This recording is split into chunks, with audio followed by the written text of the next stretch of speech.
aku dan Bapak adalah satu, itu satu pekerjaan. Tetapi Yahudi mengira bahwasanya dia itu mengaku Tuhan di dalam dirinya, sementara Yesus mengatakan itu berbeda. Di dalam Yohanes 10:20, Yohanes 10:23 sampai Yohanes 10:38.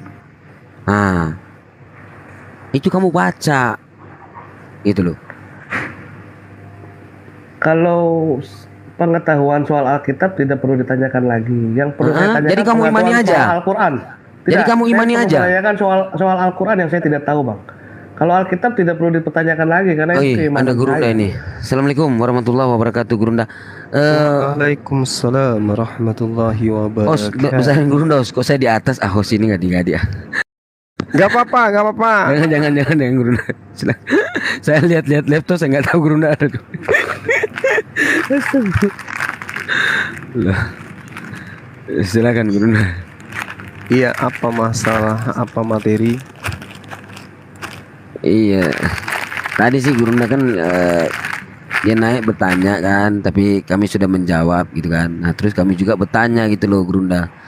Cuman dari pertanyaan yang baru dua ditanyakan ya nggak ada jawabannya juga, nggak ada dalilnya, dan memang itu tidak ada gitu loh. Itu sih. Bukan tidak ada, pertanyaan Anda menjebak. Jadi tidak Bukan bisa. menjebak loh, kan itu Tidak kan begini kan kali. Kapasitas saya bertanya bukan menjawab. Saya bertanya aja lah, monggo dijawab. Amat ya. Emang Iya. komal ini komalmu.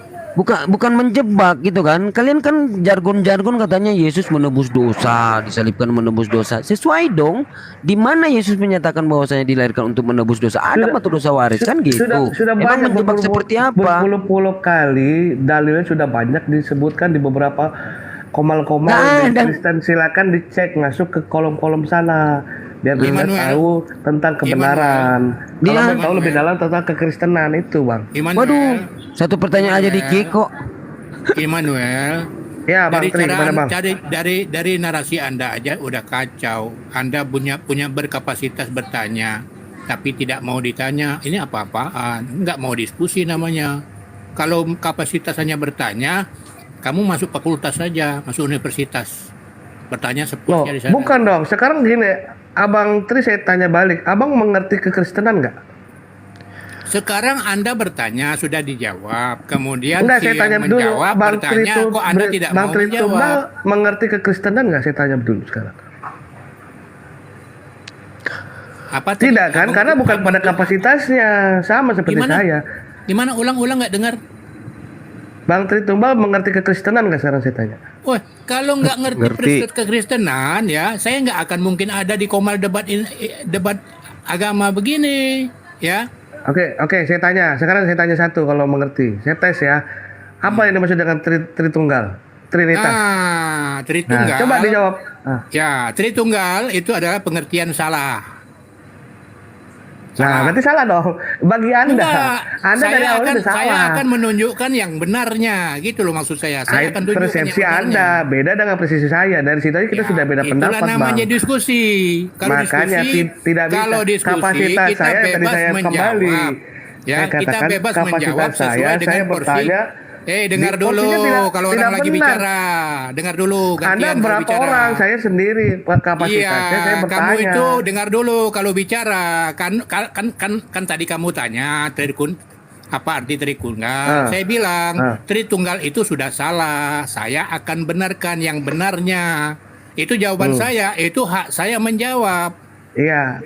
Menurut kan? Pak Tritumbal gitu kan? Iya, menurut saya betul. Kenapa jadi? Nah itu lengkap baru saya dengar. Kalau nggak lengkap saya nggak dengar kan? Nah, udah paham. Jadi sekarang mau tahu Tritunggal yang aslinya? Ya. Ya, jangan kejang ya.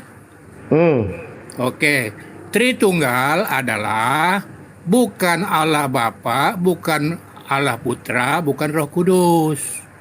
Tritunggal itu adalah Bible, Paulus, Iblis. Bingung kata kan Pak kamu Tri. kan? Kata Bang Tri.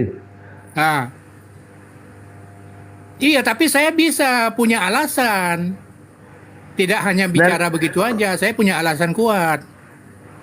Kalau Anda ingin bertanya alasannya apa, nanti saya beberkan. Jangan kejang-kejang, tapi ya maaf. Mau? Ya, apa? Ya. Kenapa saya bilang Bible, Paulus, dan iblis? Bible setelah saya pelajari, Alkitab Anda itu setelah saya telusuri, ternyata 8. Ya. Kemudian, kenapa saya bilang Paulus? Paulus adalah pendusta. Sejak Yesus mati di tiang salib, maka Taurat dibatalkan. Gugurlah Taurat, batallah Taurat. Siapa yang membatalkan? Paulus.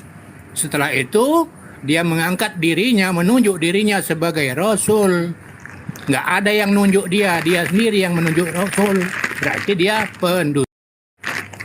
Kemudian iblis, ya, peristiwa Yesus disalib, mati di tiang salib itu adalah perintah Paulus kepada iblis, minta bantuan iblis membunuh Yesus. Nah, jadi iblis pegang peranan. Maka saya bilang Tritunggal sebetulnya adalah Bible sama dengan Paulus sama dengan iblis, atau kata orang bahasa Portugal, bahasa Brazil, Biblos, Paulos, Iblos. Itu yang benar Tritunggal. Makanya saya sebut jadi Tritumbal. Umat Kristen jadi tumbalnya Paulus semua. Demikian, paham? Amin.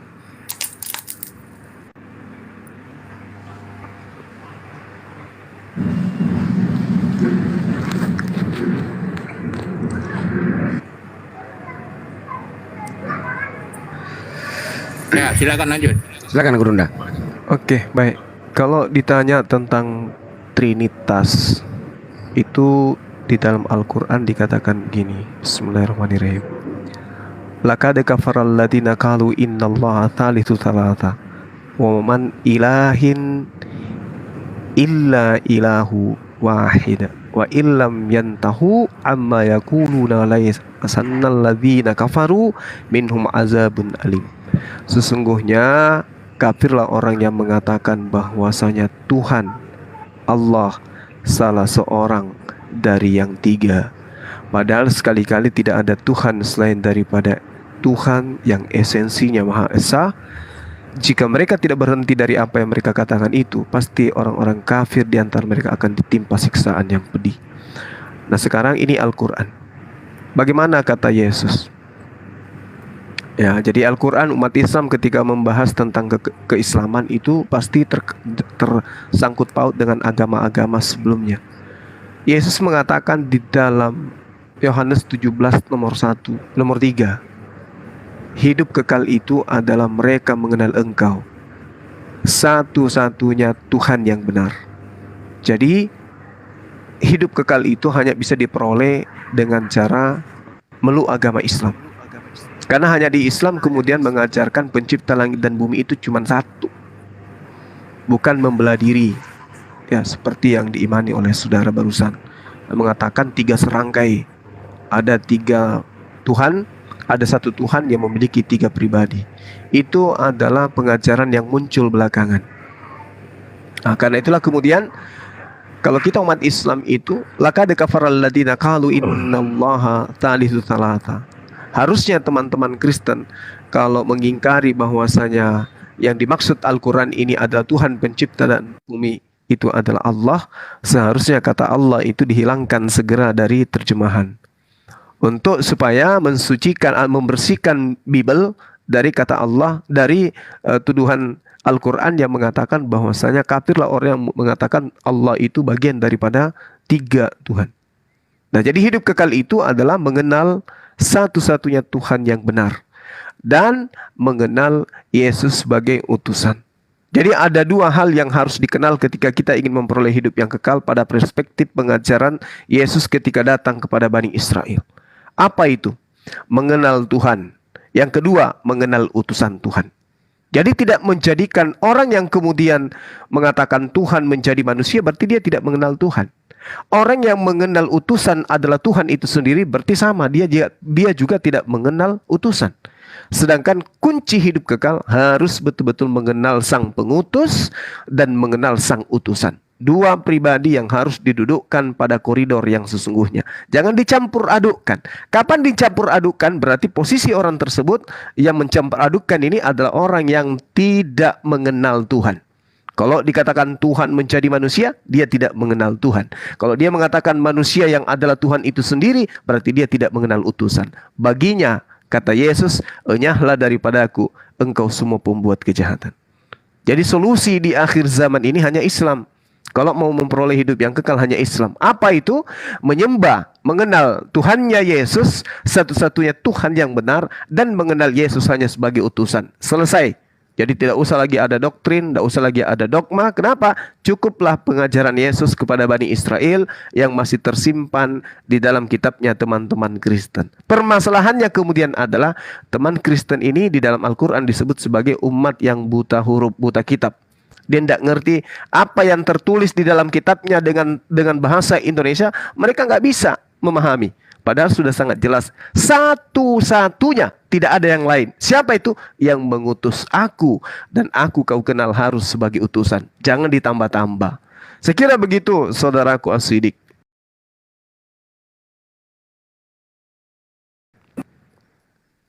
Ya betul yang dikatakan Guru Dana. Yang saya sudah jelaskan tadi mungkin ke Pak Immanuel ini ya, di Bilangan 3 ayat 19 ya.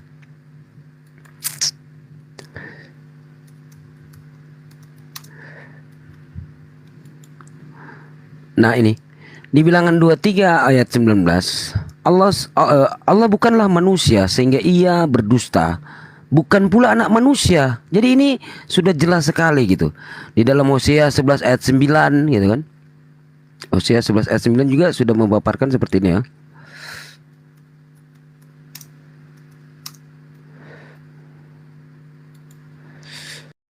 Aku tidak akan melaksanakan murkaku yang bernyala-nyala itu, tidak akan membinasakan Efraim kembali. Sebab aku ini Allah dan bukan manusia. Ini jelas.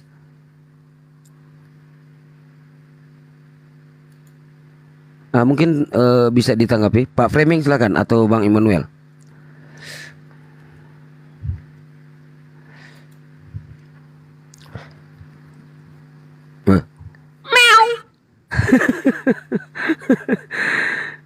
Silakan Pak Immanuel.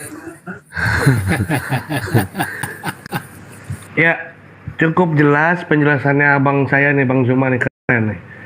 Kalau Bang Zuma menjelaskan ini bagus, tertata dengan rapi ya. Versinya beliau ya masuk, bisa dimengerti. Jadi begini Bang,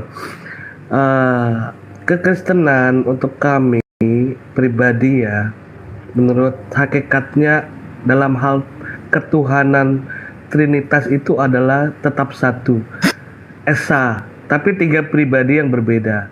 Itulah tetap keyakinan kami. Karena apa? Karena tidak ada satu jalan pun yang bisa datang kepada Bapa tanpa melalui Yesus. Itu sudah jelas di Alkitab kami dikatakan seperti itu. Yohanes 11:10 juga dikatakan apa? Aku datang kepada mereka supaya mereka beroleh hidup yang kekal. Bukan yang temporary ya, yang kekal. Jadi Yesus menjanjikan jalan keselamatan. Itu di PB apa di PL? Enggak ada PBPL Bang. Ini Alkitab, kitab suci sama. Jadi kita meyakini iman kekristenan kita diambil dari kitab suci kita. Begitu Bang. Oke, boleh saya tanggapi saudara-saudara yang lain? Silakan Guru Nasir. Oke, jadi gini. Boleh saya tanggapi? Sabar Bang Framing, habis ini. Biar nanti dirangkum oleh saudara. Ya, jadi gini. Ketika saudara mencoba untuk mengambil narasi tidak ada yang sampai kepada Bapa tanpa melalui aku, tolong Anda berpegang teguh terhadap firman, terhadap sabda yang dikatakan oleh Yesus itu. Jangan ke tempat lain. Tidak ada yang sampai kepada Bapa tanpa melalui aku, harus melalui Yesus. Karena itulah kemudian hidup kekal itu harus mengenal Yesus sebagaimana ucapan Yesus tentang dirinya. Siapa Yesus menurut Yesus, itulah yang Anda harus imani. Jangan mengimani siapa Yesus menurut orang-orang Farisi. Karena Yesus mengatakan waspadalah, waspadalah, waspadalah, waspadalah. Kepada siapa? Ahli kitab. Orang Farisi, orang munafik yang menjelajahi daratan, menyeberangi lautan, mentobatkan orang non-Yahudi masuk ke dalam agama mereka. Jadi tidak ada yang sampai kepada Bapa tanpa melalui Yesus. Yes, saya aminkan itu. Dan saya ada di situ. Itulah Islam. Siapa Yesus? Jalan yang Yesus tunjukkan itu seperti apa? Aku utusan Tuhan. Aku adalah perantara antara manusia dengan Tuhan. Maka konsep yang sesungguhnya, Yesus itu adalah nabi, Yesus itu adalah rasul. Keluar pada kaidah itu, berarti Anda tidak menjadikan Yesus sebagai jalan menuju kepada Tuhan. Saya kasih narasi sederhana. Yesus datang sebagai manusia. 2 Yohanes 1 nomor 7. Naik sebagai manusia. Di dalam kitab saudara, sangat diterangkan dalam Lukas 3, Matius 3 nomor 13. Duduk di surga di samping Tuhan. Markus 14 nomor 62. Turun sebagai manusia untuk yang kedua kalinya. Matius 16 nomor 27. Menghakimi pun dia menghakimi sebagai manusia. Yohanes 5 nomor 27. Dan tetap akan menjadi manusia. Ibrani 13 nomor 8. Jadi apabila mau sampai kepada Bapa, perkaranya adalah dudukkan Yesus sebagai manusia yang mulia, manusia yang ditunjuk sebagai perantara antara manusia dengan Tuhan, antara Tuhan dengan manusia. Kenapa? Tuhan tidak akan mungkin datang ke atas muka bumi ini. Maka kemudian Tuhan mengutus utusannya Yesus kepada Bani Israel. Tidak ada yang sampai kepada Tuhan kalau tidak melalui Yesus. Maka Yesus harus menjadi jalan menuju kepada Tuhan. Dengan cara apa? Menjalankan, melakukan apa yang Yesus perintahkan kepada Bani Israel. Tapi sekarang apa yang terjadi? Anda mengatakan Yesus itu Tuhan, yang datang menjelma menjadi Tuhan, bangkit dari hari ketiga untuk menebus dosa waris. Ini bukan jalan yang ditunjukkan oleh Yesus. Anda menyimpang, Anda salah rel. Anda merasa di jalannya Yesus, tapi Anda salah rel. Yesus mengatakan sampai kepada Bapa tanpa melalui aku. Yang melalui aku adalah mereka yang melakukan kehendak Bapakku yang ada di surga yang telah mengutus aku. Matius 7 nomor 21, nomor 22, nomor 23. Diusir orang-orang yang tidak melakukan kehendak Bapaknya Yesus. Jadi hati-hati. Meskipun saudara mengatakan, kami Kristen, kami pengikut, kami mengusir setan dengan nama Yesus, bernubuat demi nama Yesus, dan seterusnya. Tetapi kalau tidak melakukan kehendak Bapa, Anda tidak akan sampai kepada Bapa. Apa kehendak Bapa?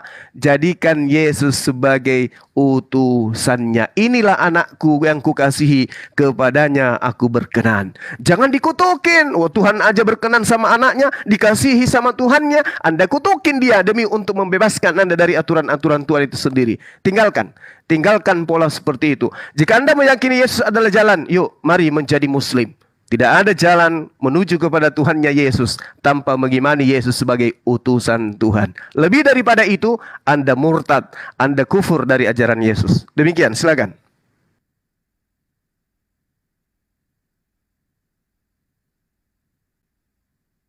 Silakan Pak Framing.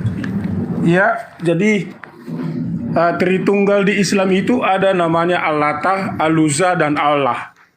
Dan ini adalah sesembahan-sesembahan dewa-dewa di Arab zaman itu. Jadi sebenarnya yang dilarang Tritunggal itu adalah yang di Al-Quran. Karena Al-Quran tidak pernah memahami kata Tritunggal seperti yang ada di Alkitab. Atau yang diajaran kekristenan. Tetapi Tritunggal yang ada di Al-Quran itu adalah Al-Latah, Al-Uzza, dan Allah.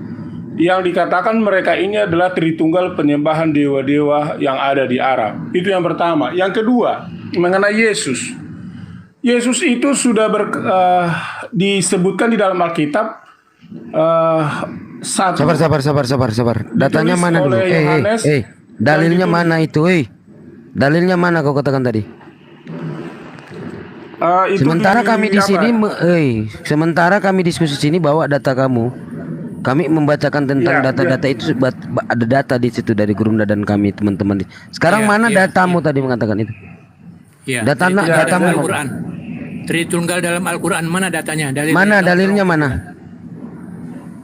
Iya, jadi Kalau kamu cuma naik di sini cuma penghujat seperti yang tertulis di dalam Wahyu 5 ayat 6, roh Allah bertanduk 7 bermata 7, dan di Kejadian 6 ayat 3 berfirmanlah Tuhan roh Allah tidak akan tinggal di dalam diri manusia seperti yang itu yang di dalam roh kamu itu, makanya kamu jadi jahat dan kamu jadi penghujat. Ya kan? Karena roh Allah yang diutus ke dunia ini di dalam Wahyu 5 ayat 6 itu bertanduk 7 bermata 7. Dan Kejadian 6 ayat 3 di dalam roh manusia ada roh Allah. Nah, ini yang ada di dalam kamu, makanya kamu jadi penghujat. Tahu nggak? Ini. Jadi Ya kan? begini, Framing, Anda sudah menyadari Tritunggal dalam kitab Bible itu adalah sesat. Makanya Gitu kan? Anda ingin mengimbangi Tritunggal. Anda Mau lagi? jadikan Tritunggal di Al-Quran. Sekarang oke, kita turutin. Kau tunjukkan dalil dan data Tritunggal dalam Al-Quran. Dalilnya mana? Karena kamu kan buah jatuh tidak jauh dari pohon. Seperti ajaran kamu ini, Paulus. Paulus itu sebelum kau katakan Paulus kan Saulus, pengkhianat jemaat, gitu kan? Ini kamu ini. Nah, makanya Buah gua jatuh bilang, tidak bukan jauh dari Tritunggal. pohon, kayak gini. Makanya Gitu aku loh. bilang bukan Tritumbal, yang asli Tritumbal, bukan Tritunggal. Kau tumbal Paulus, paham?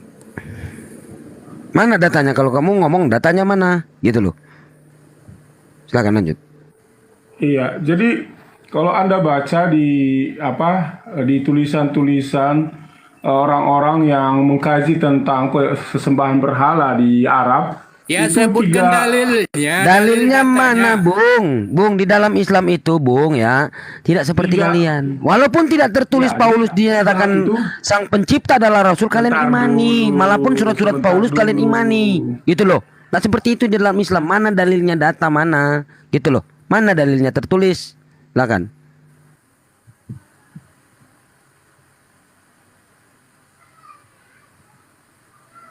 Kau di sini naik mewakili yang namanya agama Kristen. Jangan bikin malu Kristen. Ya. Itu. Aku ingatkan kau.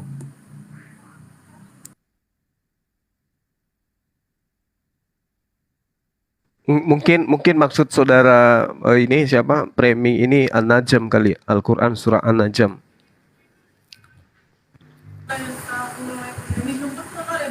Ya, mereka tuh sebetulnya udah kebingungan. Kebingungan tentang Tritunggal sendiri itu udah nggak masuk akal. Quran An-Najm Untuk ayat berapa, mengimbangi- Guru? Ya. Mungkin dia ngambilnya nomor ayat 20 kali, tapi dia lupa di ayat berapa sih. Iya, betul. Makanya saya bilang, yang betul itu Tritumbal, bukan Tritunggal. Yang saya uraikan tadi, mungkin Bang Zuma bisa ngeritik saya kalau saya salah. Tuh. Itu udah benar itu, Bang. Makanya ajaran Kristen ini dihasilkan dari hasil kutukan. Semuanya dikutuk. Jadi kalau dikatakan di dalam Al-Quranul Karim, afara'aitumul Lata wal Uzza, maka patutkah kamu wahai orang-orang musyrik menganggap berhala Al-Lata, Al-Uzza dan Manat yang ketiga dan kemudian sebagai anak perempuan Tuhan? Apakah pantas kamu yang laki-laki untuknya dan perempuan? Ini justru pertanyaan kepada orang-orang musyrik. Karena kenapa? Sebelum Islam datang untuk meluruskan ini, tuduhan-tuduhan bahwa Tuhan memiliki 3 anak, mereka memang sudah paham bahwa mereka adalah penyembah-penyembah berhala. Al-Quran kemudian datang, makanya aku diperintahkan hanya untuk menyembah kepada Tuhannya negeri Mekah. Penyembah-penyembah Al-Lata, Al-Uzza dan Manat itu terheran-heran. Kenapa? Karena Al-Lata adalah sesembahan dari kabilah Arab yang satu, Al-Uzza juga adalah sesembahan kabilah Arab yang berbeda suku. Begitu juga Al-Manat. Dan ketiga dewa-dewa berhala mereka ini memiliki wilayah kuasa masing-masing. Dan Al-Lata, Al-Uzza, Al-Manat tidak boleh nyebrang ke kabilah-kabilah lain. Mereka memiliki masing-masing Tuhan. Lalu kemudian Al-Quran datang mematahkan itu. Bukan ketiga dewa itu yang berkuasa. Seluruh Mekah Tuhannya cuma satu, yaitu Allah Subhanahu wa Ta'ala. Itu pun masih di-framing sama teman-teman Kristen. Padahal data itu asbabul nuzulnya adalah untuk mematahkan argumen para penyembah-penyembah dewa-dewa kabilah-kabilah. Misalnya di Indonesia, dewanya orang Bali beda, dewanya orang Kalimantan beda, dewanya orang Sumatera beda, dewanya orang Makassar beda. Tiba-tiba datang ajaran, wahai kalian, sembahlah kepada Tuhannya Indonesia. Tidak ada itu dewa-dewa di provinsi-provinsi. Yang benar adalah Tuhannya Indonesia. Siapa itu? Allah Subhanahu wa ta'ala, Rabbus samawati wal ar, pencipta langit dan bumi. Makanya kalau dikatakan, loh itu kan Tuhan negeri Mekah, apa Anda lupa? Ketika dia datang kepada Musa, dia mengatakan, akulah Tuhan Israel. Apakah kemudian Tuhan itu hanya di Israel saja? Tidak. Jadi Tuhannya Israel itu adalah Tuhannya negeri Mekah, Tuhannya negeri Madinah, Tuhannya negeri Asia, Tuhannya negeri Eropa. Cuman karena dia datang sesuai dengan Nabi dan Rasul yang ada pada masa itu, maka dikatakan sebagai sembahan Bani Israel, sembahan Bani Ismail, dan seterusnya. Nah inilah yang dipatahkan oleh Al-Quran. Jadi kalau saudara Framing mengambil di Al-Quran juga ada Trinitas. Ini Trinitas yang di Al-Quran adalah hujatan, cacian Allah, pengingkaran Allah terhadap konsep yang mereka tanamkan kepada orang-orang jahiliyah pada masa itu. Apara'aitumul Lata wal Uzza. Apakah patut kamu, wahai orang-orang musyrik, menganggap berhala Al-Lata dan Uzza dan Manat yang ketiga yang kemudian sebagai anak Tuhan? Apakah pantas? Makanya di Al-Quran, anak itu tidak punya anak, Allah itu tidak diperanakkan dan seterusnya. Untuk membantah ini, bukan membenarkan. Jadi Anda mau lari kemanapun, ya Trinitas, Trimurti, Trikwek-kwek, dan seterusnya itu adalah konsep yang diajarkan oleh paganisme. Sedangkan ajaran Samawi mengajarkan tauhid satu Tuhan. Tengok Yohanes 17 nomor 3. Satu-satunya, itulah tauhid. Demikian. Silakan Bang Sidik. Nah,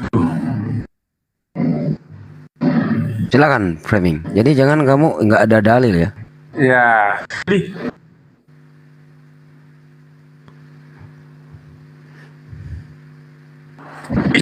pakai kata Tritunggal tujuannya kepada iman Kristen. Itu kalian harus mengoreksi kata Tritunggal itu yang ada di dewa-dewa di Al-Quran itu.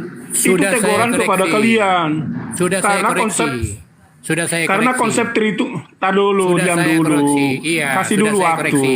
Anda bilang tadi Kasih Anda dulu koreksi waktu. ya. Iya. Kalian koreksi, sudah saya koreksi. Tar. Tritunggal itu salah, yang betul Tritumbal. Silakan Jadi, Anda bertanya. yang tertulis bertanya kepada di dalam, saya, apa itu Tritumbal?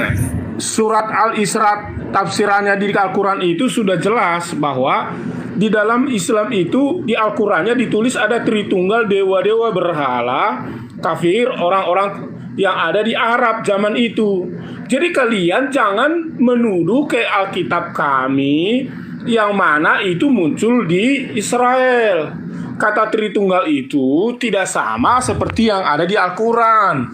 Ya, karena di Al-Quran itu Tritunggalnya dewa.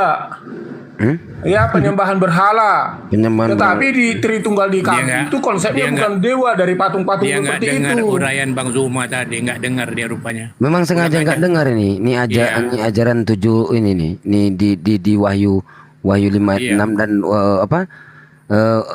Wahyu 12 ayat 1 kamu buka nggak? Hah? Saudara Framing, gini saudara Framing, kenapa surat-surat Paulus itu tidak ditujukan kepada orang Yahudi? Kenapa surat-surat Paulus, kitab-kitab kanonik itu tidak ditujukan kepada orang Yahudi? Karena orang Yahudi punya konsep tauhid yang tidak bisa digagahi, tidak bisa kemudian dicurangi oleh orang-orang Romawi dan Yunani. Tapi kemana surat-surat mereka ini kemudian dikirimkan? Dikirimkan kepada penganut-penganut penyembah-penyembah dewa. Maka jangan heran kemudian ketika Roma Yunani seketika memilih itu adalah agama Hindu tertua di dunia. Asal Anda tahu. Mereka memahami konsep penyembahan terhadap dewa, terhadap roh-roh. Tetapi kalahnya dia dari Paulus, mereka tidak memiliki kitab. Mereka tidak punya kitab, tapi konsep Bapak, Father, kemudian anak, lalu kemudian roh, itu mereka sudah punya konsep dari dulu. Makanya ada dewa Atis, ada Horus, ada Arius. Kenapa? Karena itu sudah konsep, tapi tidak punya kitab. Begitu Paulus datang memberikan sebuah kitab yang seirama dengan iman mereka, maka kemudian mereka rangkulan dengan Paulus dan menjadikan ajaran Paulus itu sebagai agama resmi kerajaan. Dewa mereka nggak hilang. Makanya yang tadinya Yesua, yang tadinya Iso, berubah menjadi Us di belakangnya. Yesus. Padahal kalau Anda melihat dari bahasa Ibrani, bahasa Aramaik, itu tidak ada kemudian huruf yang berakhiran us di dalam penyebutan nama manusia. Dalam perspektif nabi-nabi yang datang kepada mereka. Makanya ketika Anda ditanya, nabi mana yang menerima wahyu menggunakan bahasa Yunani? Anda tidak akan mungkin bisa jawab. Kenapa? Karena kitab Anda itu sejatinya karangan orang-orang yang melihat ajaran tauhid, ajaran para nabi, mereka kemudian kawinkan dengan ajaran paganisme, lalu dijual kepada penganut paganisme. Makanya Kristen besarnya bukan di Yerusalem, besarnya di Romawi dan Yunani. Kenapa? Karena konsep Kristen Trinitas adalah konsep yang diajarkan nenek moyang mereka, jauh sebelum mereka menjajah Palestina. Nah, itu yang saudara harus pahami. Makanya tidak ada perlawanan dari Roma dan Yunani terhadap konsep Paulus. Galatia 2 nomor 8, aku diutus kepada orang-orang yang tidak bersunat. Kepada siapa itu? Romawi dan Yunani. Nah, Paulus mengatakan orang yang tidak bersunat dalam Galatia 2 nomor 14-15 adalah orang-orang yang hidup secara kafir. Kepada mereka lah Paulus itu diutus. Makanya dikatakan, barang siapa yang menyunatkan dirinya, Yesus Kristus tidak berguna baginya. Barang siapa yang mengharamkan babi, maka tidaklah yang masuk ke dalam mulut itu yang haram, tapi yang keluar itulah yang haram. Makanya orang Romawi Yunani memeluk ajaran Paulus.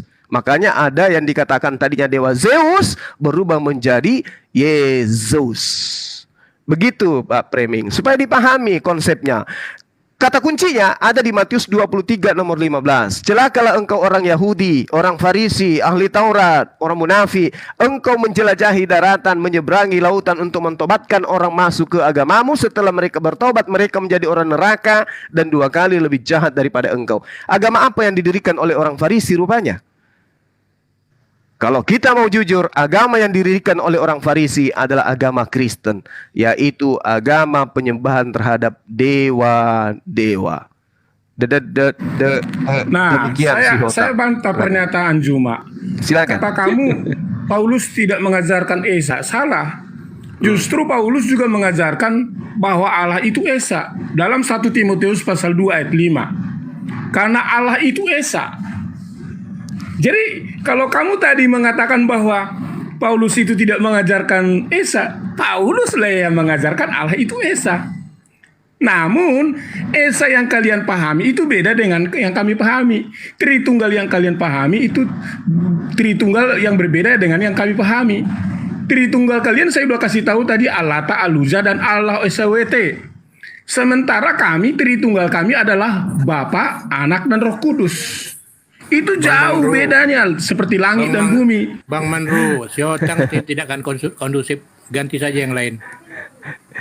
Jadi gini, mabuk nih. saudara Preming, ya Anda ternyata bukan hanya Anda ternyata punya kelebihan, bukan hanya memframing saya. Terus kalau Rasul Paulus mengajarkan kata Esa itu Esa, tapi dia bilang begini, Esa pula dia yang menjadi pengantara antara Allah dan manusia. Artinya kata Esa ini dia jelaskan lagi bagaimana keesaan pengantara, bagaimana sang ilahi yang meliputi alam semesta itu tidak mungkin dia bisa dihampiri oleh manusia kalau dia tidak datang menjadi manusia yang adalah logos yang di dalam Yohanes pasal 1 ayat 14 jadi manusia, dan itulah Yesus itu sendiri.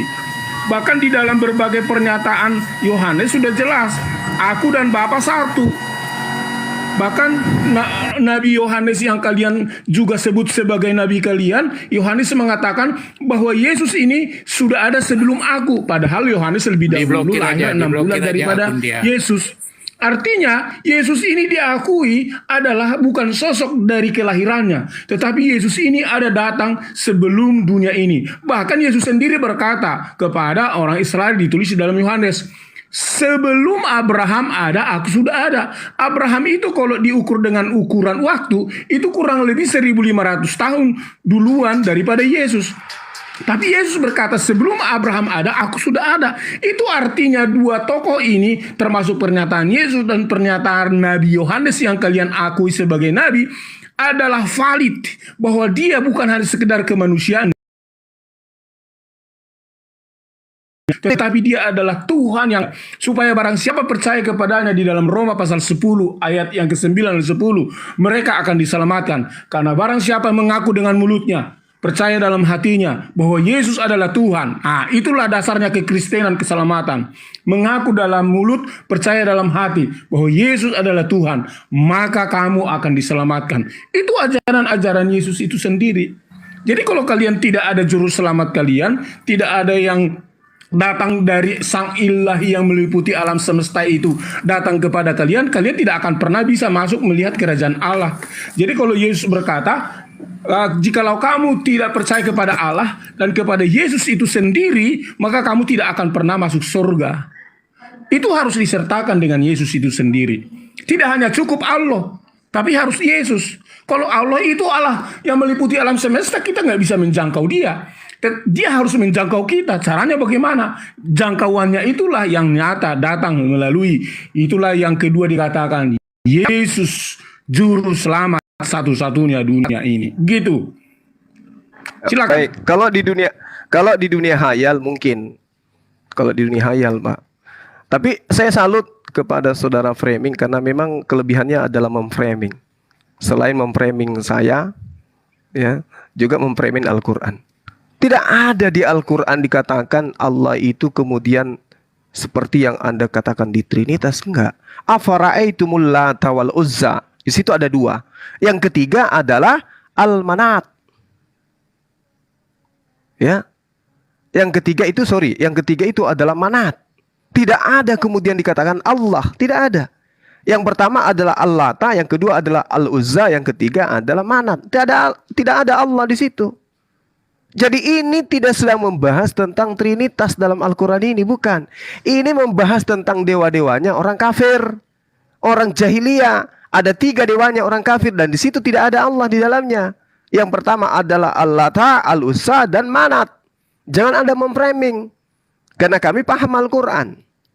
Lalu kemudian saudara mengatakan Paulus juga mengajarkan Tuhan itu esa. Kan sudah dikatakan oleh Yesus bahwa pengikut Paulus itu 2 kali lebih jahat daripada Paulus. Kalau Paulus mengajarkan Tuhan itu esa, masih wajar, toh dia orang Farisi. Menurut pengakuannya dia, aku adalah orang Farisi, keturunan orang Farisi. Yesus mengatakan, celakalah engkau wahai orang Farisi. Siapa yang kena? Paulus. Engkau menyeberangi lautan, Paulus, sampai ke Kiliki.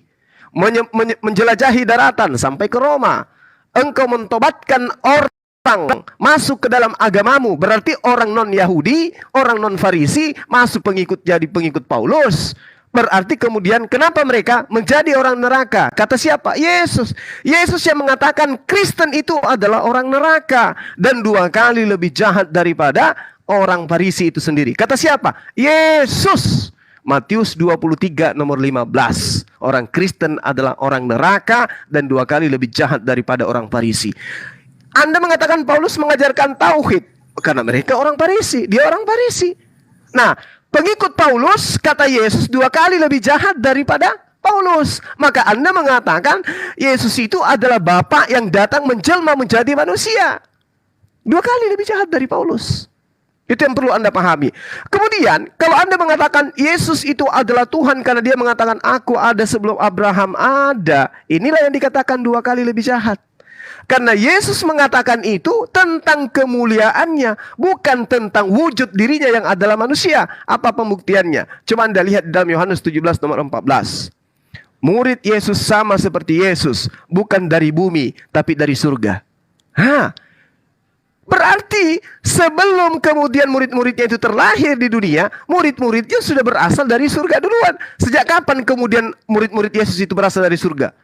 Sejak kapan? Padahal mereka lahir di kandungan ibunya. Kapan mereka berasal dari surga? Berarti dia sama seperti Yesus, berasal dari surga. Murid-muridnya juga berasal dari surga. Berarti yang ada sebelum Abraham ada, murid-murid Yesus juga. Tapi bukan Kristen ya, sekali lagi bukan Kristen. Kristen itu adalah agama yang ditobatkan menjadi penghuni neraka. Kemudian, pengkhotbah 3 nomor 15. Yang sekarang ada, dulu sudah ada. Dan yang akan ada, sudah lama ada. Berarti patah itu argumen Paul Yesus, patah dia kalau itu dianggap sebagai Tuhan. Kenapa? Karena pengkhotbah 3 mengatakan yang ada sekarang ini adalah sesuatu yang sudah ada jauh sebelumnya. Efesus 4 nomor 5, Efesus 1 nomor 4, nomor 5. Sebab di dalam Dia Tuhan telah memilih kita sebelum dunia dijadikan, supaya kita kudus dan tak bercacat di hadapannya dalam kasih yang telah Ia tentukan kita dari semula oleh Yesus Kristus untuk menjadi anak-anaknya sesuai dengan kerelaan dan kehendaknya. Artinya bahwasanya bukan cuma Yesus yang ada sebelum Abraham ada, tetapi orang-orang yang mengikut Yesus juga ada sebelum Abraham ada. Gugur dia. Jadi kalau itu menyebabkan Yesus Tuhan, maka pengikut-pengikutnya Yesus juga Tuhan. Inilah yang dikatakan oleh Yesus di dalam pengajaran yang masih ada di kitab saudara. Celakalah engkau wahai ahli Taurat, celakalah engkau wahai orang Farisi. Engkau menjelajahi darat, tobatkan orang masuk ke agamamu menjadi orang neraka 2 kali lebih jahat daripada engkau. Nah, inilah yang terjadi sekarang. Kalau ditanya agama apa yang didirikan oleh orang-orang Farisi setelah mereka meninggalkan Yerusalem? Hindu, B. Kristen, C. Buddha, D. Islam. Mana yang benar? Kristen. Inilah Kristen menjadi orang neraka dan 2 kali lebih jahat daripada orang Farisi itu sendiri. Demikian.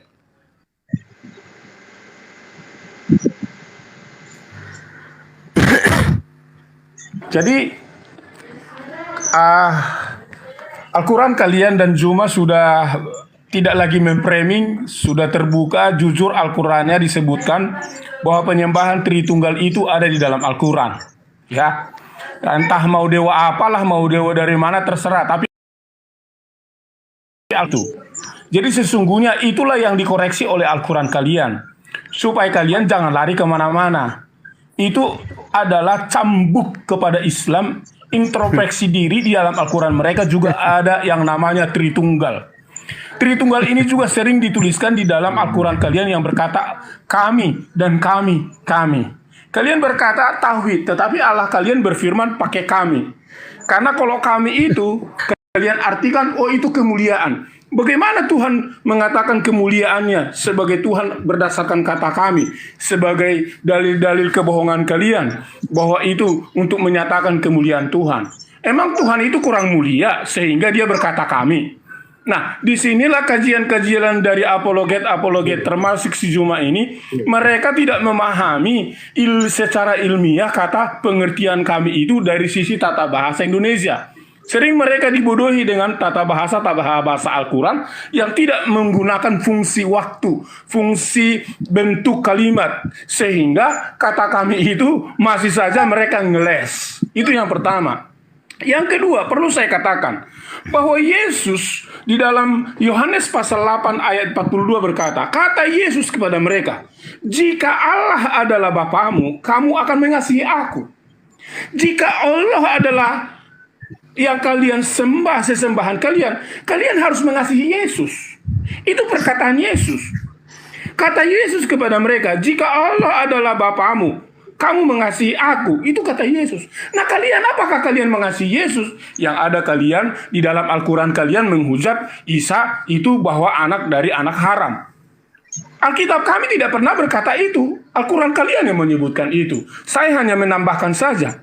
Artinya pengoreksian internal Al-Quran ini kurang kalian kritisi. Terlalu jauh kalian masuk ke dalam Alkitab kami. Tetapi kalian tidak melihat ke Al-Quran kalian. Seperti peribahasa di dalam Alkitab kami dikatakan apa? Balok di mata Al-Quran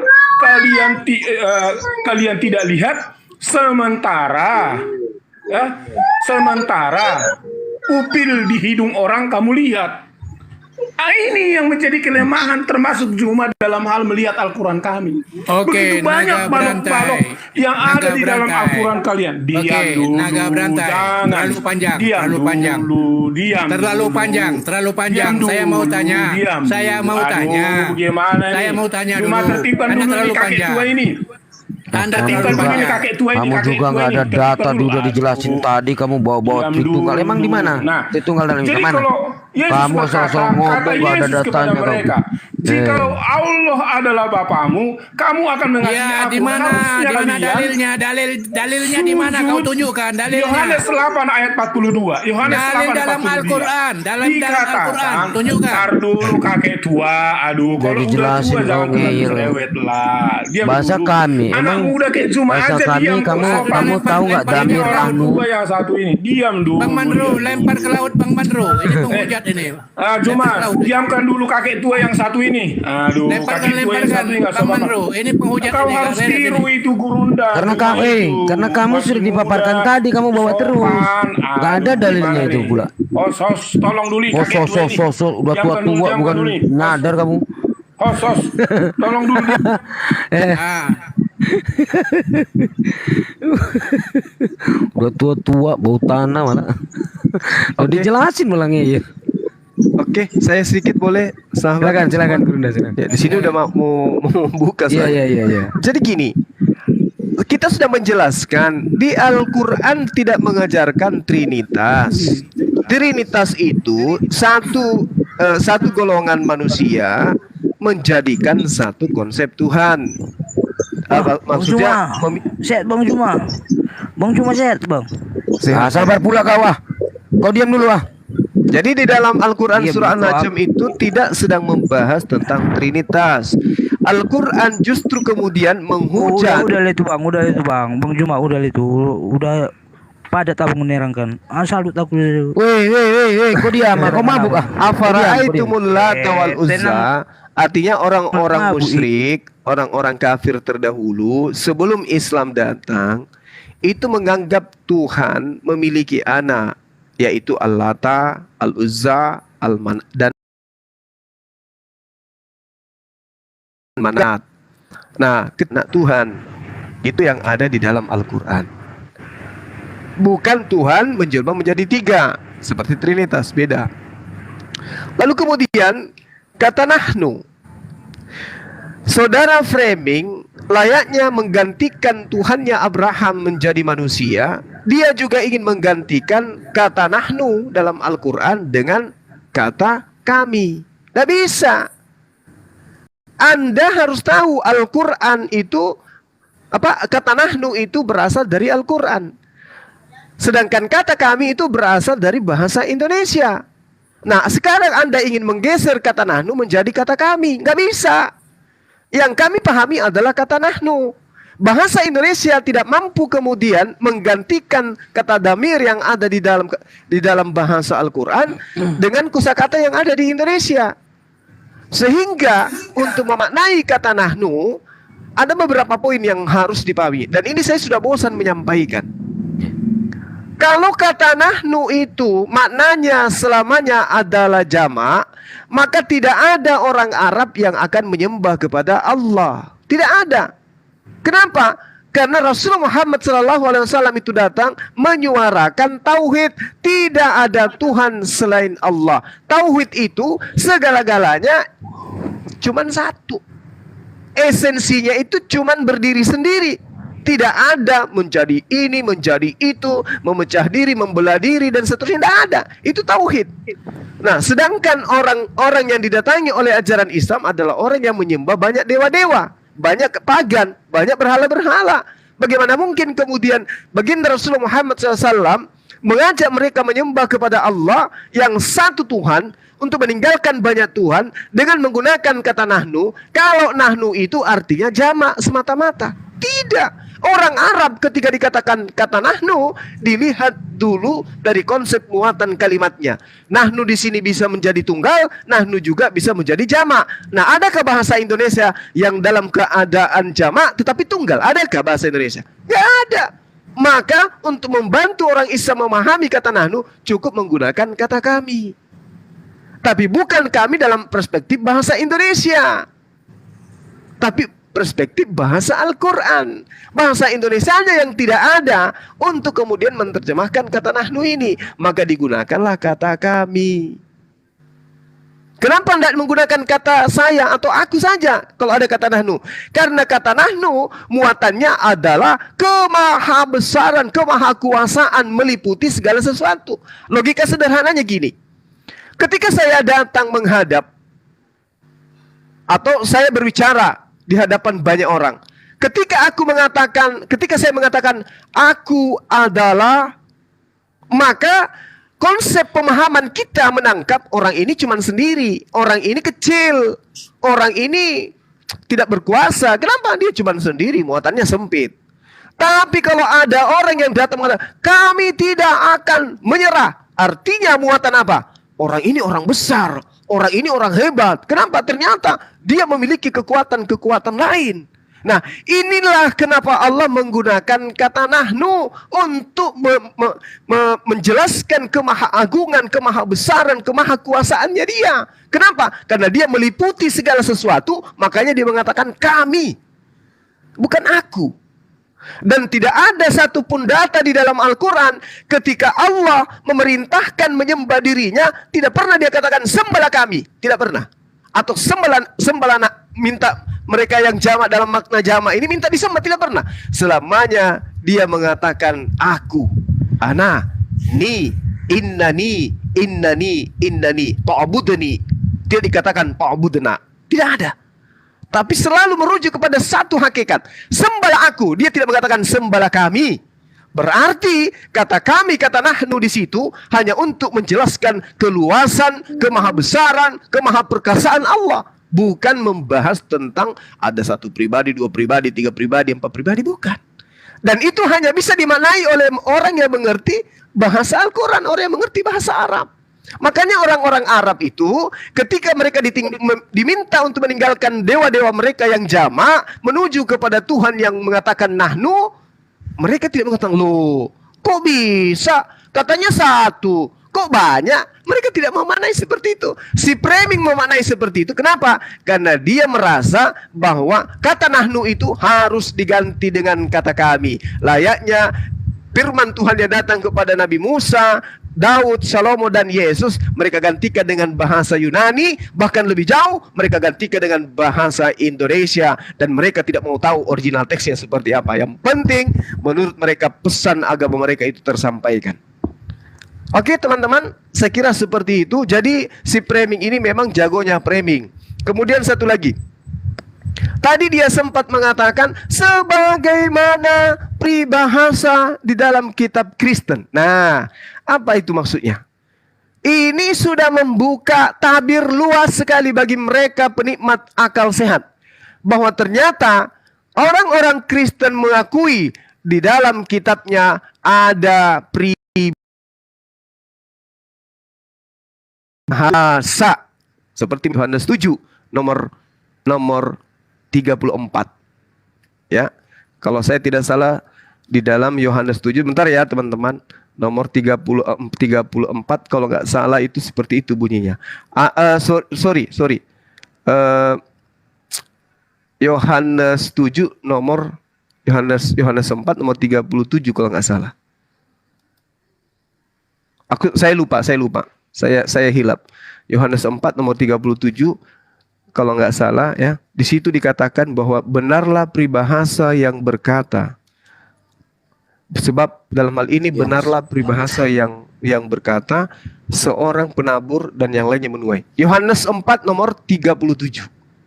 Artinya bahwa Yesus tidak mengutip firman Tuhan, tapi Yesus mengutip peribahasa. Dengan kata lain, kitabnya orang Kristen bukan firman Tuhan, tapi sebagian isinya adalah peribahasa. Demikian dari saya, sahabat-sahabat sekalian. Mohon maaf kalau saya bikin kacau di sini. Paling tidak kemudian saya menjabarkan tuduhan si framing terhadap Islam. Silakan dilanjut. Oke. Immanuel, Demian. Ya, saya baru masuk jadi saya nggak tahu topiknya. Ini bahas apa ya? Topiknya apa topiknya? Saya bertanya dulu nih satu lagi sama Bang Zoma sebelum buka puasa nih Bang Zoma nih. Di sana mau buka ya Bang? Iya. Ya Bang, jadi begini Bang. Khusus Bang Zuma ya, pertanyaan saya nih tolong dijawab Bang. Apa namanya? Kenapa umat Muslim tidak mempercayai kematian Isa Al-Masih dalam Al-Quran itu kenapa Bang? Iya, baik. Ini pertanyaan yang sangat baik sekali. Kenapa orang Kristen tidak percaya tentang tentang hidup tidak matinya Yesus dalam Al-Quran? Gitu ya? Orang Muslim, iya Bang. Sorry Bang. Orang Kristen, orang Muslim. Kenapa orang Muslim tidak percaya gitu? Betul. Tapi gimana pertanyaannya? Sorry. Mengapa orang Muslim tidak mempercayai kematian Yesus Kristus dalam Al-Quran? Itu aja Bang pertanyaan saya. Kematian Yesus Kristus. Iya, karena umat Islam itu mendengarkan firman Tuhan yang mengatakan bahwasanya Nabi Isa alaihissalam itu tidak kemudian disalibkan dan tidak dibunuh, tetapi diangkat, diselamatkan oleh Allah. Nah sekarang itu iman Islam tuh, dan tidak bisa diganggu gugat. Iman umat Islam adalah wa masalabuhu dan seterusnya. Itu jelas sekali bahwa Allah menginformasikan kepada kami umat Islam, Nabi Isa alaihissalam tidak disalib, tidak dibunuh, tetapi terangkat ke langit, diselamatkan oleh Tuhan. Nah, setelah kami mengimani seperti itu, lalu kemudian muncul debat, muncul dialog. Ternyata sepanjang dialog antara Islam dan Kristen, umat Islam itu mampu membuktikan berdasarkan Bible bahwa Yesus itu memang tidak disalibkan. Ada penyaliban, tetapi bukan Yesus. Yang disalib itu bukan Yesus, bukan anaknya Maria. Yudas Iskariot. Nah, bisa jadi dia adalah Yudas Iskariot. Bisa jadi. Kenapa? Bang, karena jelas. Potong dulu sedikit Bang. Ya, silakan. Kalau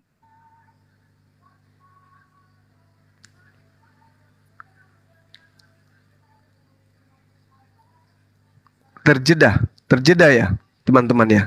Saya tidak mendengarkan. Ya ngelek. Iya. Surat Maryam ayat 33 Bang.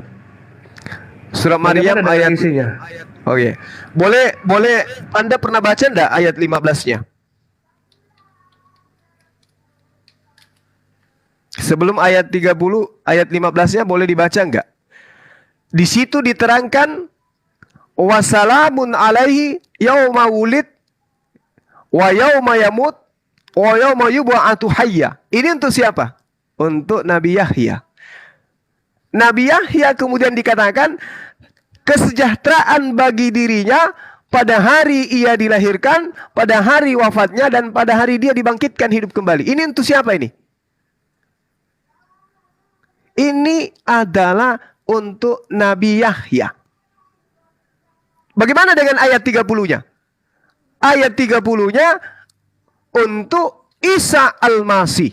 Sama, dalilnya sama. Apakah kemudian bisa dikatakan bahwasanya Yahya juga mengalami hal yang sama? Kan gitu. Nah, lalu kemudian ketika di ayat 33-nya Anda katakan bahwasanya dia dilahirkan, kemudian dia dimatikan dan dibangkitkan, semua manusia itu akan mengalami fase yang sama. Tidak ada manusia. Tidak ada Bang. Sangat ambigu sekali jika ini dikaitkan dengan Nabi Yahya, karena setelah Nabi Yahya lalu ke Isa tidak mungkin sekali Bang. Jadi dalilnya tolong diarahkan dalil yang sebenarnya Bang. Oke. Coba kita lihat. Untuk Nabi Isa dengarkan ya. Untuk Nabi Isa dengarkan. Wassalamu alayya yauma wulidtu wa yauma amutu yauma ub'atu hayya. Limpahkan kepadaku pada hari kelahiranku dan pada hari diwafatkanku dan pada hari aku dibangkitkan hidup kembali. Ini untuk Nabi Isa alaihissalam. Kita lihat untuk Nabi Yahya. Wassalamun alaihi yauma wulid wa yauma yamut wa yauma yub'atu hayya. Kesejahteraan bagi dirinya pada hari dilahirkannya, pada hari diwafatkannya, dan pada hari dia dibangkitkan hidup kembali. Sama, Fasenya sama, dilahirkan, diwafatkan, dibangkitkan. Sama, Yesus juga begitu, Isa juga dilahirkan, kemudian diwafatkan, lalu kemudian dibangkitkan. Sama. Apakah kemudian Nabi Yahya juga sama seperti Nabi Isa? Tidak. Dalam arti kata dia dibangkitkan, dalam arti kata dia disadar dibangkitkan, itu tidak. Tapi sama-sama dalam fase hidupnya adalah manusia itu dilahirkan, yes. Manusia kemudian dimatikan, yes. Manusia kemudian dibangkitkan, yes. Semuanya sama, gak ada yang beda.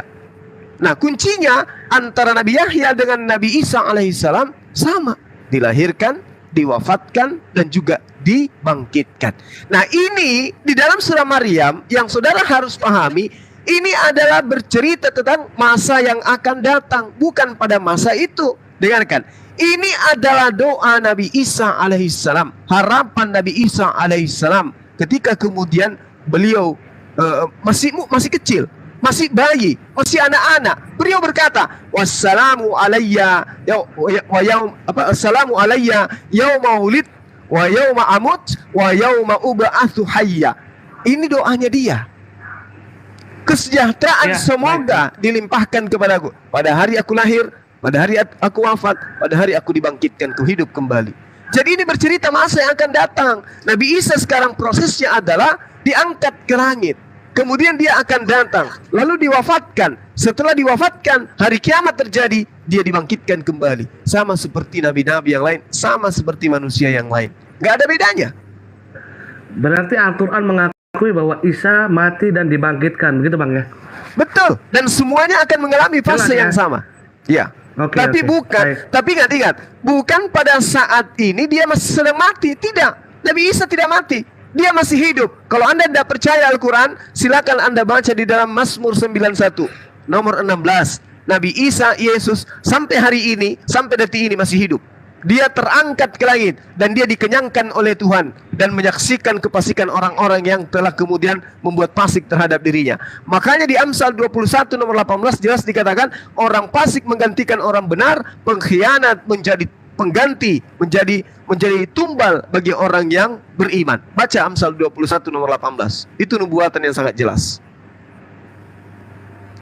Jadi Nabi Isa terangkat, bukan mati dia. Ini belum mati dia. Nanti setelah datang kedua kalinya baru mati. Setelah itu mati, dia akan bangkit kembali bersama dengan manusia yang lain. Jadi 3 fase terjadi. Nabi Isa masih hidup saat sekarang. Gitu Bang. Oke, makanya, terima kasih Bang. Ya, sama-sama. Oke teman, silakan dilanjut. Saya sedikit lagi buka puasa. Tinggal 4 menit. Beberapa menit lagi. Ya, silakan.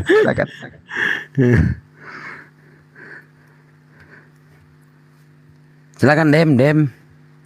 Tapi mau buka dulu Dem ya. Saya mau bertanya padahal. Cuman mau buka ini Dem. Gimana? Tanya apa Dem? Boleh nggak Om Suma? Bang Suma kok Om Suma. Iya, silakan. Masih boleh nih berapa menit. Om Suma. Bang Suma. Hadis Bukhari 1493 dikatakan semua keturunan Adam itu ditusuk atau disentuh. Tapi kalau hadis berapa? Hadis Bukhari apa tadi? Bukhari 1493. 1493.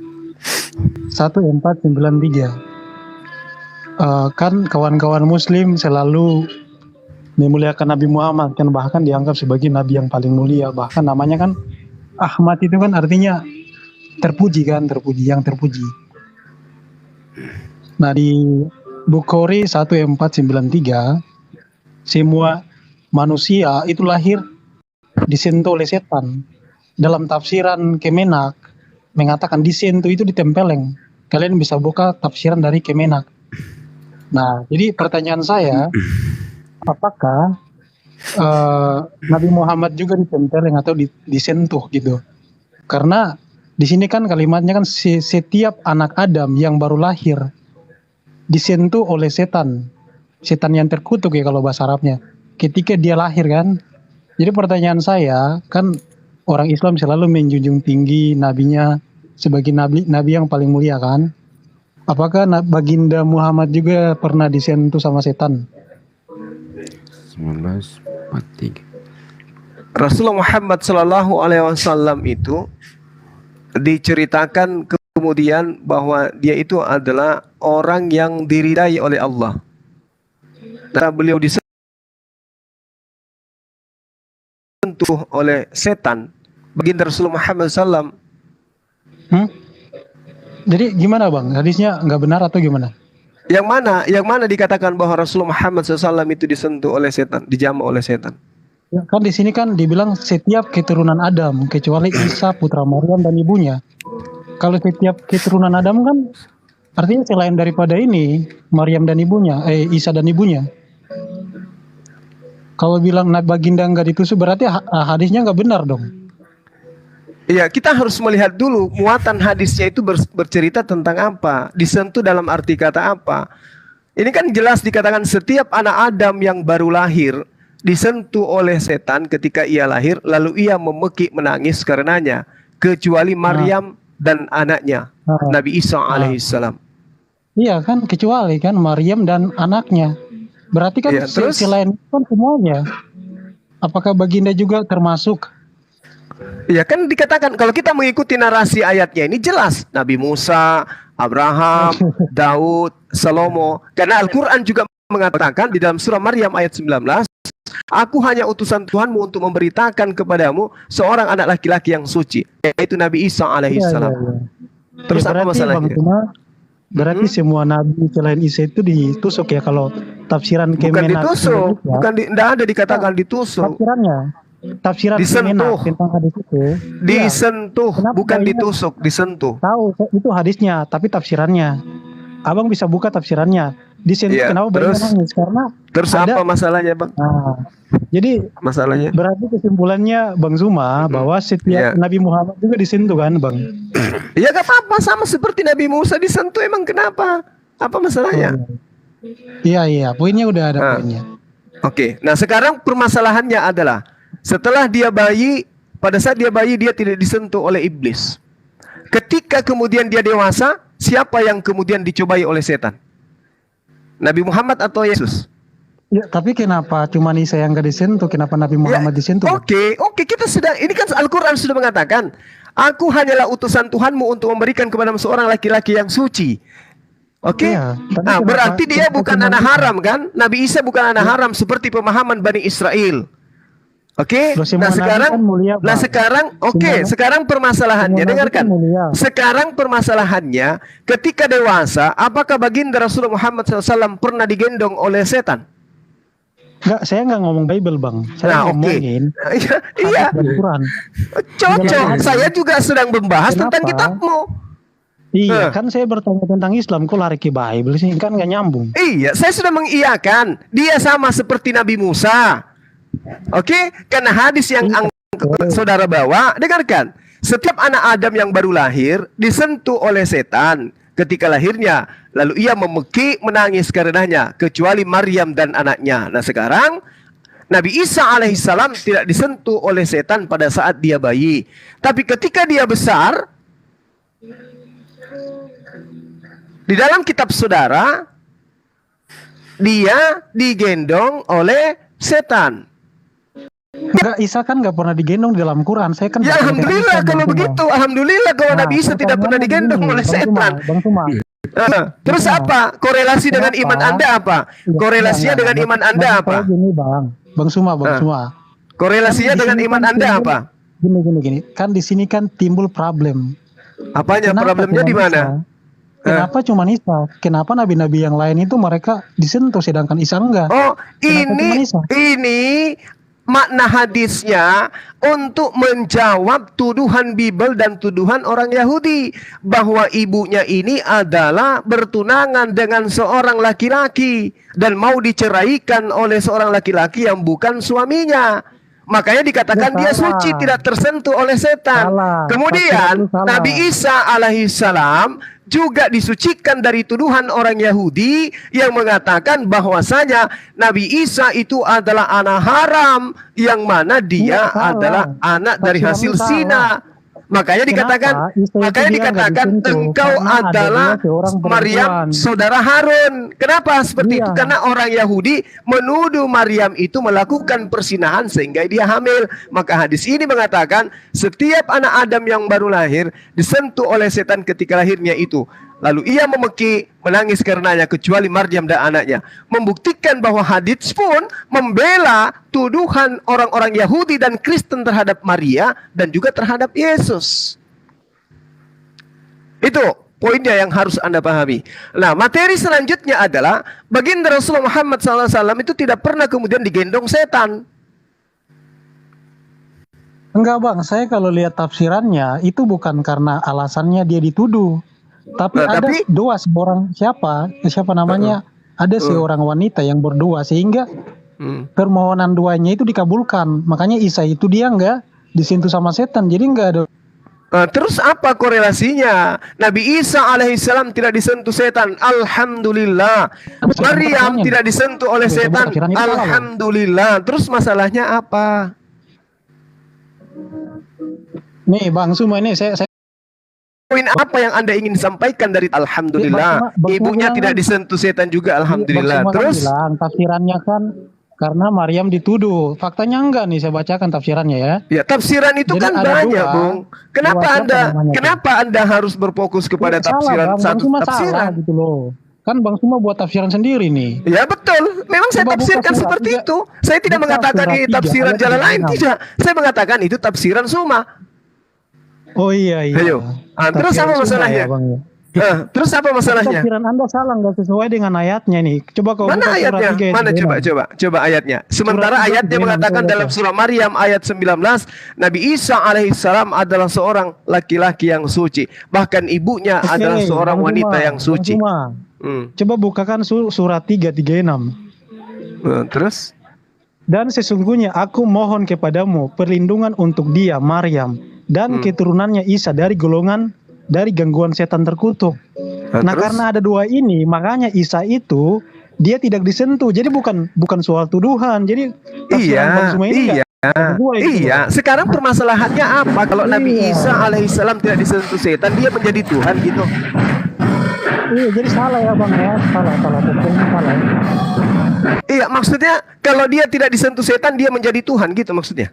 Aku salah dulu. Pokoknya Terus? salah. Iya, nggak apa-apa. Itu kan tafsiran saya sendiri. Tafsiran Bang Suma sendiri ya. Aduh, Iya, kenapa pantasan. rupanya? Kenapa? Kalau murid-muridku nanti mengatakan Bang Suma menafsirkan hadis itu seperti ini, emang apa salahnya? Iya, Loh. karena saya sering nafsir Bible sembarangan. Kurangnya aja ditafsir sembarangan. Itu kalau Artinya Bible itu sembarangan. tidak boleh ditafsir sembarangan. Kenapa? Karena Yesus sudah mentafsirkan firman Tuhan, Nah, bukan berarti Anda yang lu mentafsirkan. Lu tafsirin ini hadis lu sembarangan.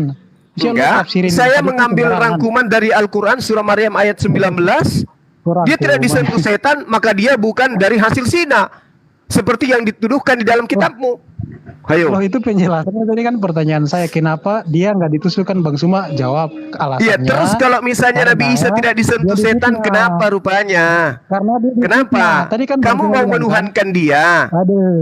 seperti Yesus kalian Tadi Tuhan kan kan? karena dia difitnah katanya tadi Ah, tuh. kalau Anda menjadikan itu sebagai acuan, adalah lebih baik Anda tuhankan Nabi Isa. Nabi Isa tidak disentuh setan dari bayi. Tuhanmu bukan cuma disentuh, diobok-obok sama setan. Gimana tuh? Oke, kalau Isa nggak disentuh, Nabi Muhammad disentuh, lebih mulia mana, Isa atau Muhammad? Ini bukan masalah mulia atau tidak. Ini bukan masalah Bukannya mulia dia- atau dia tidak. memuliakan. Loh, Anda salah. Kemudian ketika Anda mengatakan mulia mana Nabi Isa dengan Nabi Muhammad SAW. Kami semua mengimani dua-duanya. Tidak kami mengatakan lebih mulia Nabi Muhammad daripada Nabi Ya, jadi Isa alaihissalam. Tidak.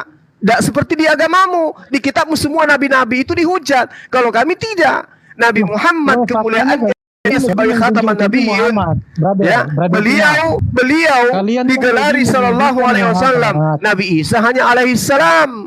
Nabi Isa hanya untuk Kalian satu kaum kan saja. lebih menjunjung Nabi tinggi Bani Muhammad. hanya kepada Bani Israel, ditolak kaumnya. Nabi Kagak. Muhammad sallallahu alaihi wasallam Begini. diutus bukan hanya kepada kaumnya umat Islam saja, Bani Ismail saja, tapi seluruh umat manusia. Nah, sekarang Iya, kalau mulia Anda banget. mengatakan mana yang mulia, tengok aja.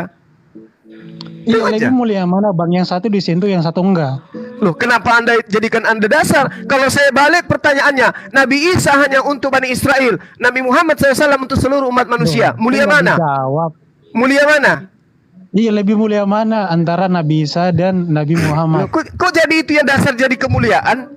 Yang paling Iyalah, mulia kan di antara kalian kan kamu kata Allah menjunjung adalah yang paling tinggi, bertakwa. kalian kan menjunjung tinggi baginda Kamu menggunakan Nabi. standar apa itu Demian? Kalau Anda menggunakan standar itu, lebih mulia saya daripada Standarnya Yesus. kalian Karena yang bikin Yesus, sendiri, brother. karena Yesus diobok-obok sama setan. Saya enggak. Loh, Saya tidak Isa, pernah diangkat setan. brother. Dengar, Isa dengar. itu lebih Saya pantas tidak jadi nabi pernah terakhir. digendong sama setan ke bumbungan Nah, bait kalian suci. lebih memuliakan Yesus Muhammad, digendong. bahkan nama Ahmad itu Berulang-ulang kan Yesus yang itu tertinggi. digendong sama setan. Saya tidak pernah. Berarti saya lebih mulia dari Yesus gitu. Aduh, Bang Suma ganti-gantian laku kayak perempuan. Enggak, saya banget. tanya pertanyaan yang sama. Mulia mana Yesus dengan Bang Suma? Yesus diobok-obok sama setan. Bang Suma tidak pernah diobok-obok sama setan. Mulia mana? Sama setan. Yesus digendong. Yesus digendong oleh setan ke bumbungan bait suci. Dicobai oleh iblis. Digendong di mana ayatnya? Kasih ayatnya. Dicobai. Mana Nah, terus ayatnya dia digendong? diangkat. Dia digendong sama, dia dibawa sama iblis pakai apa? Pakai mobil, pakai Nah, motor, digendong dibonceng atau di motor. bawah? Digendong atau di bawah? Iya, saya tanya dulu kepada saudara.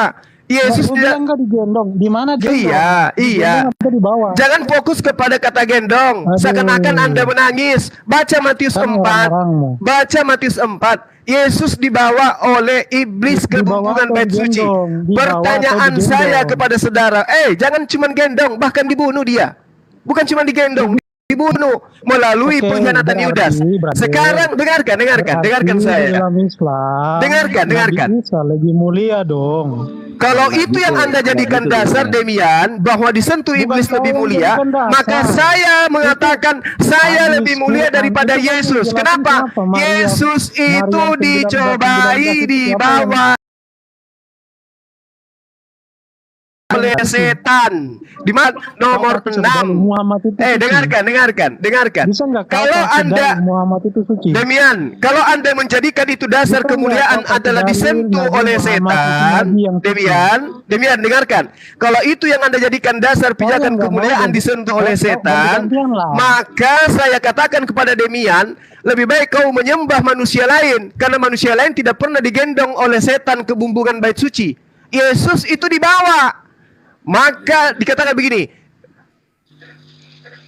di dalam Matius 4 nomor 5, kemudian iblis membawa Yesus ke kota suci dan menempatkan Yesus di bumbungan bait suci. Ini iblis membawa Yesus dengan cara apa? Digendong, dibonceng motor, naik ojek. Oke, saya jawab ya. Dia Saya jawab ojek. ya.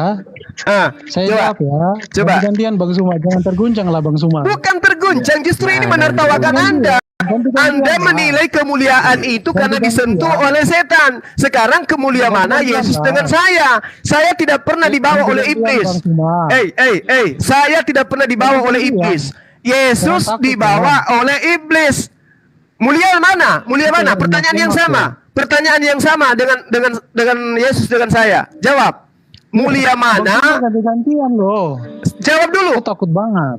Jawab dulu. Santai Mulia dulu. mana? Dengarkan. Mulia mana Saya Yesus dengan Bang Suma? Saya jawab tapi Oke. jangan terguncang. Saya jawab. Oke, silakan Anda jawab. Mulia mana Bang Suma Iya, dengan gini ya, dengan saya Yesus? luruskan. Silakan. Saya luruskan ya. Matius 4, pahami baik-baik, dan Lukas 4. Yesus nggak digendong sama iblis. Tapi dibawa. Jadi jangan kabar, jangan Tapi dipotongin dibawa. dong, gantian lah. Tapi dibawa. Ganti-gantian, Bang. Yesus dibawa, itu kalimatnya dibawa oleh iblis untuk dicobai. Bukan Dijambak digendong. rambutnya Itu gitu, apa-apa. dijambak. Ganti-gantian lah. Didenge. Oke teman-teman, saya pamit dulu sementara. Di sini sudah buka Boleh, puasa boleh. ya. Iya, iya. Yang Boleh pastinya, tambahkan ya, Bang, ya. yang pastinya Demian sudah harus tahu kalau kemuliaan itu disentuh oleh iblis, maka Yesus sama sekali tidak ada kemuliaan. Kenapa? Dia diobok-obok sama setan. Demikian. Ya, Ya, Bang Juma, buka aku izin menambahkan ya. sedikit. Iya, Bang Jadi, Suma takut kabur. Gini ya, Bang Suma ya. Mau buka Kau puasa tahu dia. enggak? Ada mau buka Bagi puasa orang takut Islam, gitu. memang mereka tidak membeda-bedakan nabi. Demian. Gini, Bang Suma. Coba Bang Orang Islam Mandru itu memang coba tidak membedakan dibesarin nabi. layar saya deh. Sebentar. Dibesarin layar saya. Biar kita ini yuk. Nih ya. Bang Mandru, tolong dibesarin dong layar saya dong. Bang Mandru. Host lagi buka puasa kali. Lagi. Saat Nabi Muhammad SAW terakhir, dunia diliputi cahaya dan terang benderang, kata iblis, malam ini seorang bayi terakhir dia akan merusak misi kita. Ini sebenarnya pertanyaan lama yang udah pernah saya jawab, Sirion ini kan. Mengapa Anda tidak mendatangi lalu membuat menjadi gila? Usul salah satu prajurit dengan licik nih iblis ya. Iblis pun menerima usul itu. Mereka mendatangi bayi Nabi Muhammad SAW ya. Tutur Rasulullah SAW sebagaimana diriwayatkan oleh Imam At-Tabrani dan dari Ikrimah kepada Al-Hakam dan Hafs bin Umar bin Khattab. Ketika iblis sudah berada di dekat bayi Nabi SAW, Allah Ta'ala pun mengutus malaikat Jibril alaihissalam. Jibril, terang Rasulullah, menendang iblis sekali tendangan hingga terjatuh di Eden. Ya, clear. Jadinya Rasulullah pun tidak tersentuh oleh iblis.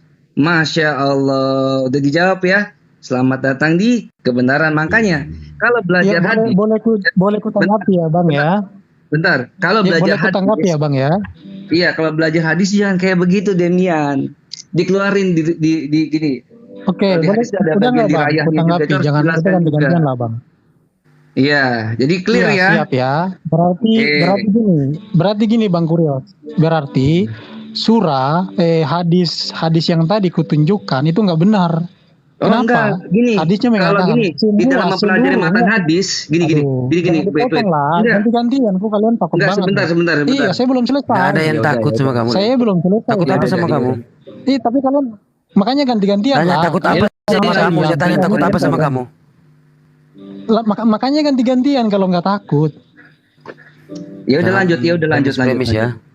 Iya, gini ya, abang bisa bukakan hadisnya seluruh keturunan Adam, anak Adam itu ditusuk kecuali Isa dan ibunya, itu kalimatnya bang.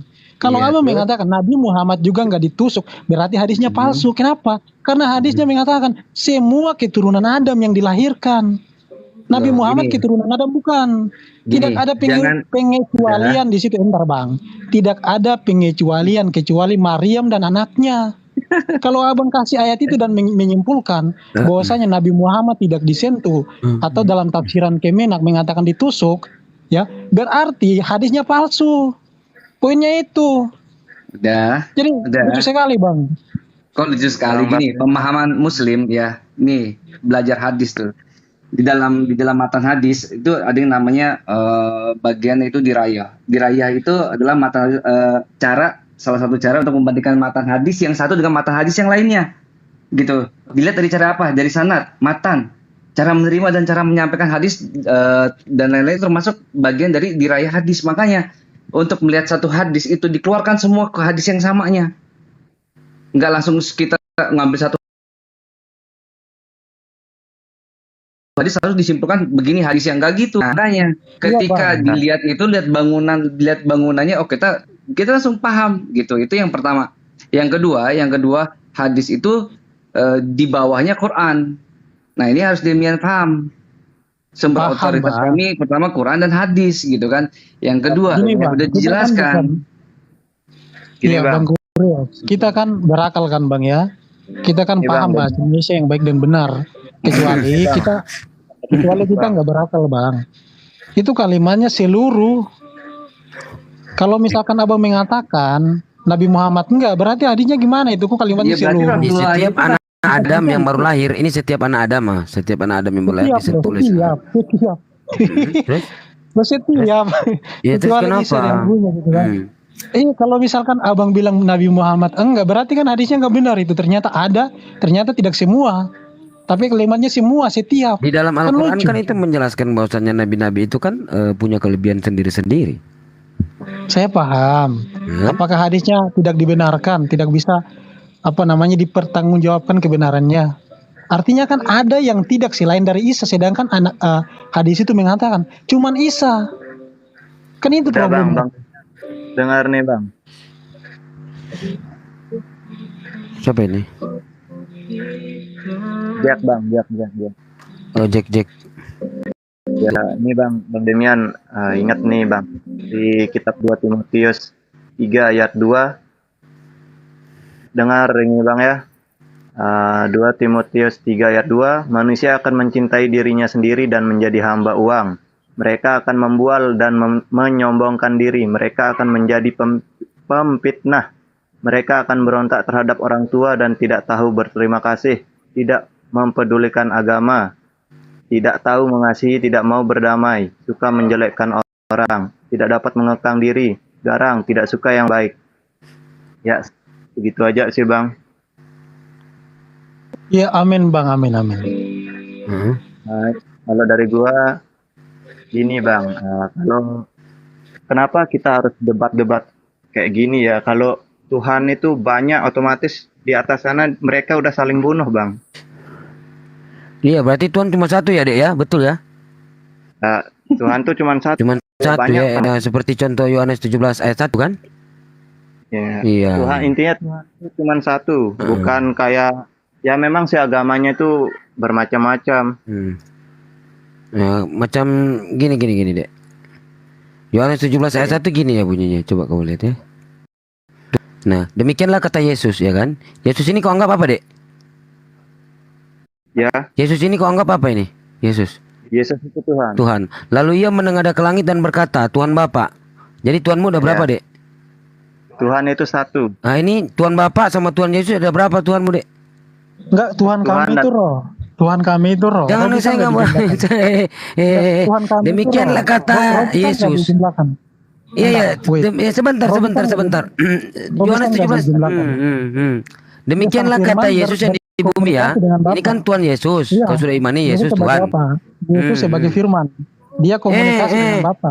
Nanti saya bahas di firman. Saya bahas firman. Ini gini. Oke. Demikianlah kata Yesus ini kami, Tuhan. brother. Lalu ia menengadah ke langit dan berkata, Tuhan Bapa. Ini Tuhanmu udah berapa, Dek? Saya nggak bicara sama kamu dulu, Dem. Tuhanmu udah berapa, Dek? Kok tidak sama saya? Iya, Tuhan ntar kami dulu. tidak Saya kan bisa sama-sama dikatakan. itu yang naiknya jargon-jargonnya Tuhan kayak gitu-gitu. kami itu roh. Enggak, kalau kau tanya Tadi, begini. tar Tuhan kami dulu. ada berapa?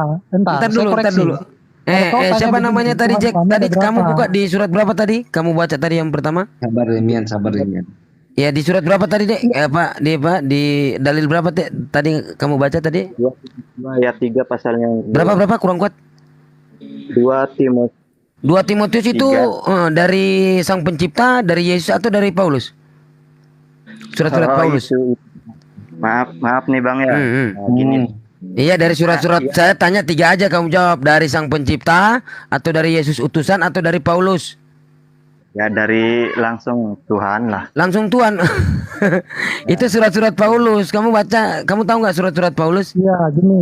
Jadi Biar dia dem. surat-surat Paulus itu kalau dalam Islam mereka kenal sebagai hadis. Harus dipahami. Itu biasanya dari nabi atau dari rasul. Sebentar, brother. Jadi kalau kalian menolak rasul-rasul Yesus. Nah, kalian harus gunakan standar yang sama. Muhammad itu dia juga sebagai apa? Sebagai rasul, sebagai nabi. Dia pun menyampaikan wahyu dan dia pun ada teladannya dicatat Itu ada tercatat di Quran. Quran. Sekarang saya tanya kepada kamu, di mana Tuhan Sang Pencipta mengatakan Paulus itu rasul? Ya, hadis itu. Mana datanya, dalil? Jangan asumsi. Mana dalilnya?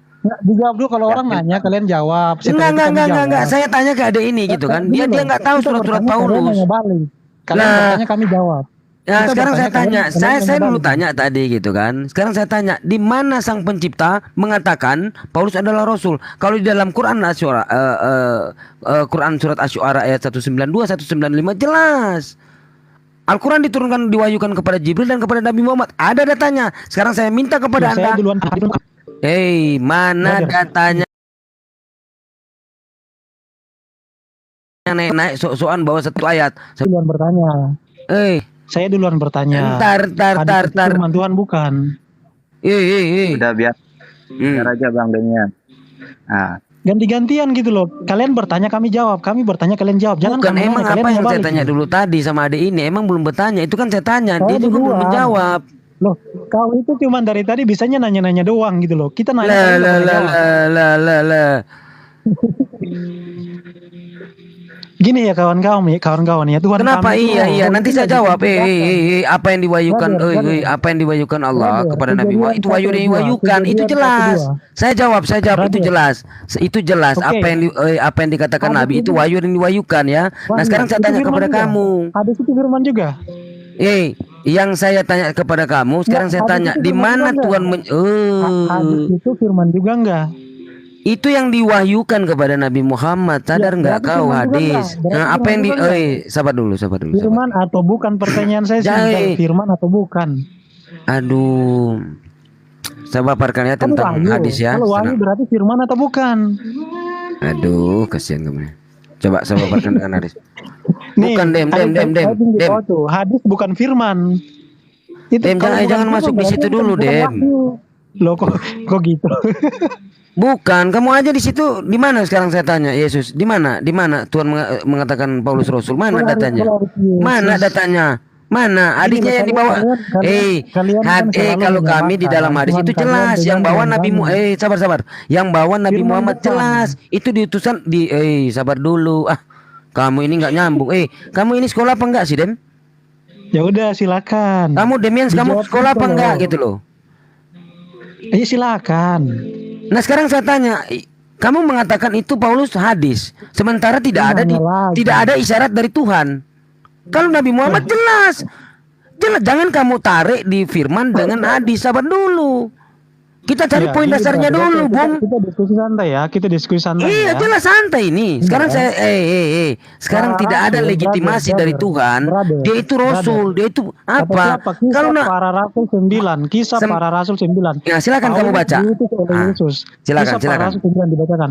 Silakan. Ketika Paulus dalam perjalanan ke Damsyik, dia mendapatkan penglihatan. Yesus datang dan berbicara dengan dia. Silakan buka baik-baik. Dan juga di dalam kitab Petrus dijelaskan seluruh para rasul diberikan hikmat untuk menyampaikan pengajaran. Itu jelas. Pertanyaan saya belum kau jawab. Sabar. Dia merebah ke tanah, dia sendiri yang mengaku dia rebah ke tanah. Dan Ananias menampar mulutnya. Dia mengaku bawa Ananias. Enggak. Bukan. Dia yang mengaku sendiri, Bung. Dia melihat penglihatan itu memang sudah reba di tanah. Dia mengaku sendiri kan? Sabar. Dia reba di tanah. Penglihatan Paulus sama seperti Muhammad bertemu Jibril di Gua Hira. Hadis itu apakah firman atau bukan? Jawab dulu. Tadi nggak dijawab loh. Dijawab dulu. Sabar. Hadis itu firman bukan. Sabar. Kamu jangan tarik di firman dong. Mengikuti teladan manusia. Bayangkan ya, kalian mengikuti teladan manusia kalau hadis itu bukan firman. Hadis firman bukan, belum dijawab loh dari tadi. Hadis itu perkataan Rasulullah, firman itu perkataan Allah, tahu nggak? Bukan firman. Iya, bukan. Firman perkataan Allah, hadis perkataan Nabi Muhammad. Terus kenapa? Nah, sementara Nabi Muhammad itu sebagai nabi utusan Allah. Gitu. Nah, sekarang saya tanya di sini sesuai dengan yang tertulis. Sekarang yang saya tanya gini. Yang saya tanya itu sesuai ceritanya Ananias kan, malah Ananias menampar mulut Paulus. Kamu bukan nggak di kisah jangan. Ananias kan yang di jargon Paulus, katanya Ananias yang bersaksi apa segala macam. Ternyata Ananias menampar mulut Paulus gitu loh. Di kisah para rasul 2. Nggak bisa, berarti cerita bohong. Gimana? Hadis itu bukan firman. Pertanyaannya, apakah kalian mengikuti teladan manusia? Saya buka dulu ya. Apakah kalian, setiap Muhammad memerintahkan segala sesuatu di dalam hadis dan itu bukan firman, apakah kalian mengikuti perintah manusia?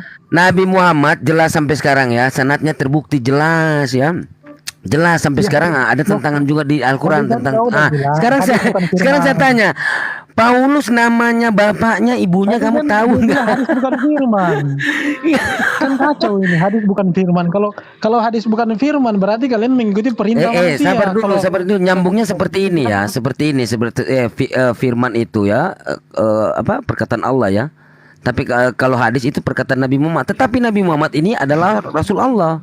Aduh, nah, lah, gimana? Jadi apa yang disampaikan kepada Nabi Muhammad itu di luar dari urusan dunia, itu adalah wahyu yang diwahyukan, dalam artian apa yang disampaikan tentang masalah agama. Tentang masalah agama itu harus kita dengar. Tetapi kalau dalam masalah duniawi, boleh kamu dengar, boleh tidak. Begitu. Tetapi kalau kau mengatakan hadis bukan firman, tapi kau mengatakan perkataan Muhammad itu wahyu, ada nggak perkataan Muhammad dalam hadis? Kalau ada apa yang apa yang disampaikan, yang diwahyukan dari Allah gitu. Tahu nggak? Ngerti nggak? Oke, ketika Muhammad menyampaikan sesuatu karena dalam dia hadis, apa itu bukan firman? Firman bukan, ayo. apa Tadi kan kau bilang bukan. Tadi kau bilang hadis bukan wahyu kan kau bilang kan. Pertanyaannya, ketika Muhammad Ampun. menyampaikan sesuatu dan kau mengatakan itu adalah wahyu, itu apakah itu bukan firman? Waalaikumsalam warahmatullahi wabarakatuh. Apa sih kamu ini nggak nyambung, Dem?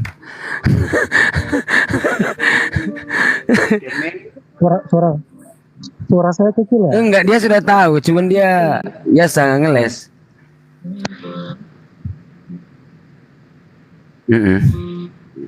Dia suka mutar-mutar kata, kan pembohong begini.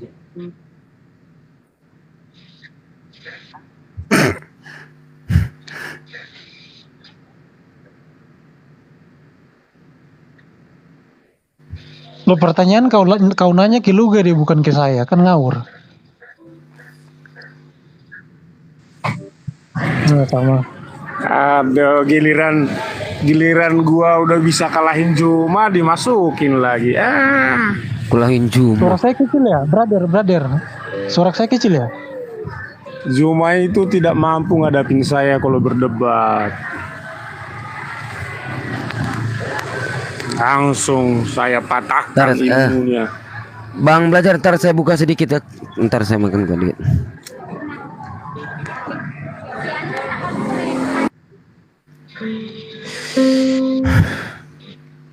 Ya udah, lanjut dulu ya Pak, framing sama yang lain. Yang membatalkan hukum Taurat itu Nabi Muhammad. Musa mengatakan onta kelinci haram, Nabi Muhammad batalkan. Iya, yang membatalkan hukum Taurat itu Muhammad. Musa mengatakan Adam diciptakan di bumi, Muhammad mengatakan Adam diciptakan di sorga. Jadi yang membatalkan Taurat itu Muhammad.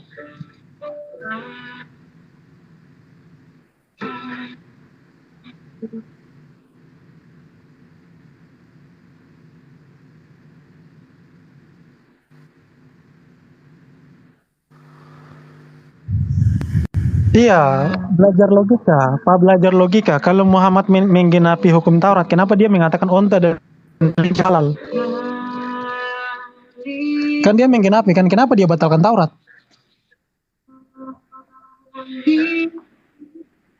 Loh, tadi katanya Muhammad yang menggenapi hukum Taurat. Hukum Taurat nggak bisa dibatalkan. Tadi kan dibilang hukum Taurat nggak bisa dibatalkan. Anda tadi bilang hukum Taurat nggak bisa dibatalkan. Kenapa Muhammad batalkan? Iya, kenapa Muhammad batalkan hukum Taurat? Dia mengatakan onta kelinci haram. Musa mengatakan onta kelinci haram.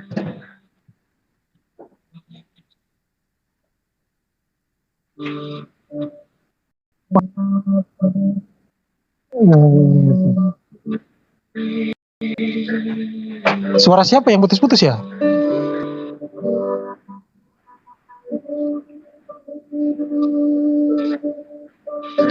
Loh, Yesus jelas menggenapi, yang membatalkan itu Muhammad.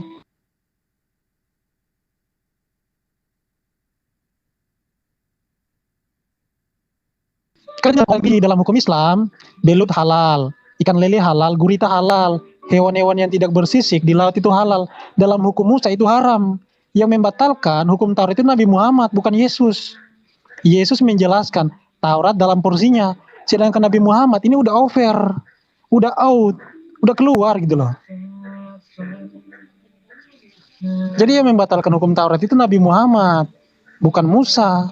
Bahkan Musa mengatakan Adam dan Hawa itu diciptakan di bumi. Coba kalian baca Quran, Adam dan Hawa diciptakan di sorga itu. Jadi yang membatalkan hukum Taurat siapa gitu loh? Hukum-hukum Yahudi itu dikurang-kurangi, ditambah-tambahi. Bukan Yesus yang melakukan. Yang melakukan adalah Islam, Nabi Muhammad. Nggak percaya? Kalian belajar tentang hukum Yahudi. Biar kalian paham siapa yang membatalkan hukum Taurat. Belajarlah hukum Yahudi biar kalian paham.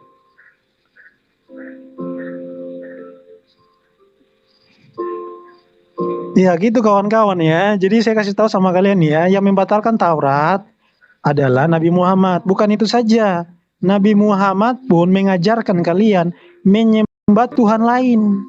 Coba kalian buka nubuatan dari Nabi Musa. Musa bernubuat di dalam Ulangan 13 ayat 1 sampai 3. Apabila ada seorang nabi melakukan mujizat dan dia menyuruh kita Cek. mengikuti ilah lain, maka Ini udah jelas janganlah belum, kau host? percaya. Jadi bukan cuma hukum saja yang dihilangkan. Nabi Muhammad mengajarkan kita mengikuti Tuhan lain, ilah lain. Itulah kenapa orang Yahudi mereka menyembah Adonai, orang Islam menyembah Allah. Jadi semuanya dirubah, kawan. Trinitas di Yahudi itu tidak laku karena apa ya, itu tadi sudah dijelaskan. Sekarang Allah saya di Yahudi tanya juga tidak soal laku, Pak. penggenapan hukum Orang Yahudi Torah, menyembah apakah Allah. sudah genap? Apakah Dalam di Torah ada kata kenyataannya Allah? di zaman Yesus sampai di zaman Paulus sampai di zaman Yohanes, Iya, perbudakan di dalam itu Torah, masih di ada mana di dalam jelas. Torah ada kata Begitu Allah. ya. Di mana di dalam Torah para nabi menyembah Allah? Ada enggak ayatnya dalam tanah sudah para nabi menyembah Allah? dirubah-rubah, Dem. Mana bukti? Oh, iya. Sudah dirubah. Karena Tuhan itu cuma satu, Dem. Emang dunia ada berapa, Dem? ya Tuhan itu satu. Dunia ada Zoroaster berapa? juga Saya tanya percaya dulu, Tuhan dunia itu ada satu. berapa, Dem? Zoroaster juga percaya Tuhan itu satu. Kristen Dunia juga ada percaya berapa Tuhan itu dulu? satu. Saya tanya, jawab Zoroaster. YHWH, Satu. Berarti Adonai, Tuhan ada bukan berapa? Allah. Tuhan ada itu berapa? Satu, Adonai bukan Allah. Tuhan itu satu, Adonai bukan Allah. Adonai. Adonai. Dia ketawa lagi. Sema Israel, Adonai, Yahweh, Elohim, Yahweh ya, Adonai, Yahweh ya, Yahweh ya. Jauh sebelum Adonai dulu. Deuteronomi 6 ayat 4. Sema Israel, Adonai, Elohenu, Adonai, Echad. Sebelum tahun berapa dulu Yahweh ada Tuhan itu cuma satu. Saya sudah Adonai paham cuma itu. satu. Kamu Adonai itu saya sudah paham. Udah dirubah-rubah deh. Udah dirubah-rubah loh. Ya Apa sih ada rubah? Yang mana Nabi, yang terubah? mana nabi-nabi terdahulu mana menyembah Yesus? Iya, di mana di dalam tanah para nabi menyembah Allah. Dulu yang mana Tuhan? Menyembah satu Tuhan, Yesus pada waktu itu Tuhan. Iya, siapa satu Tuhan itu? Siapa satu Tuhan? Allah. Iya Allah, Iya, Sang satu Maha Tuhan Pencipta. siapa yang- Ya, tunjukin satu ayat di dalam tanah para nabi menyembah Allah. Sudah dirubah-rubah. Nah, Iya, sudah dirubah-rubah dong. Karena yang paling dekat ya, yang paling dekat agama ya, yang paling dekat bahasa Aramaik itu di mana, Dem? Memang Israel.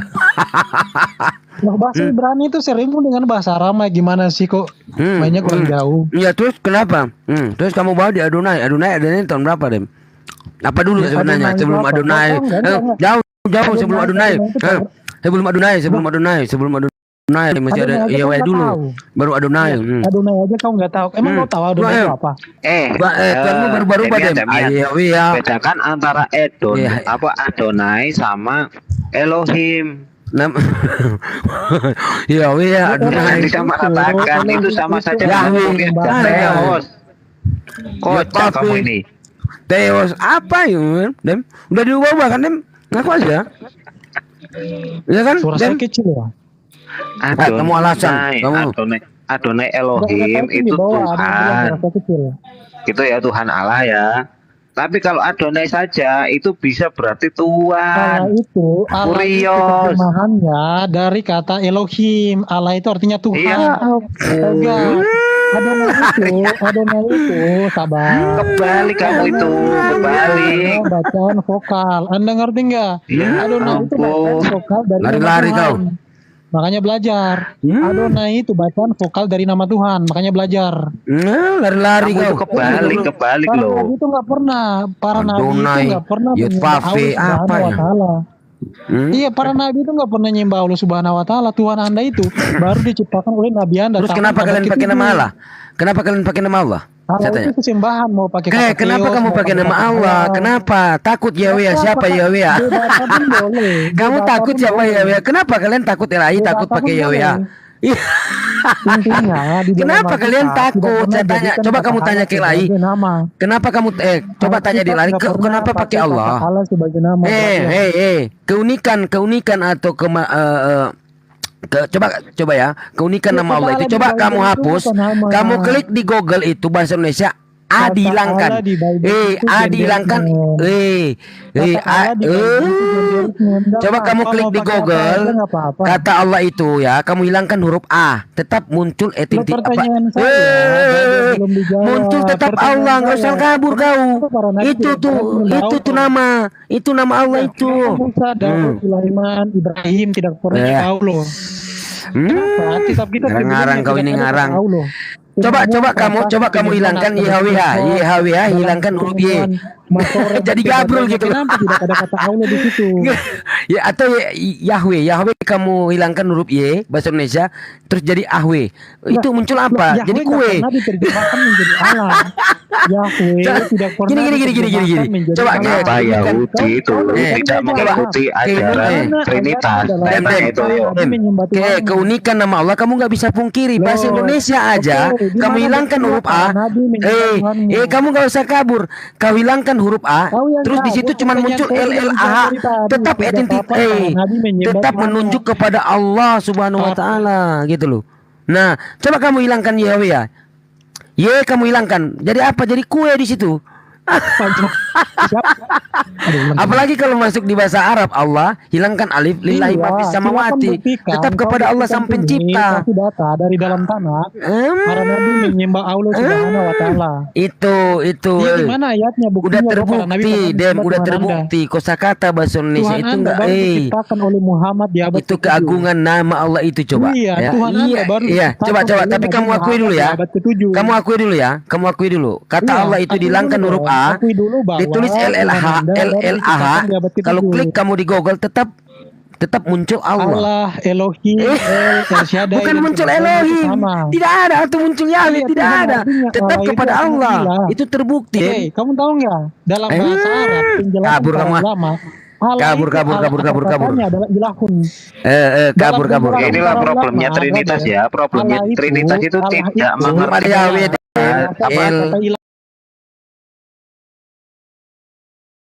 Allah. Nggak paham satu, bukan satu tahu deh, nggak Tuhan.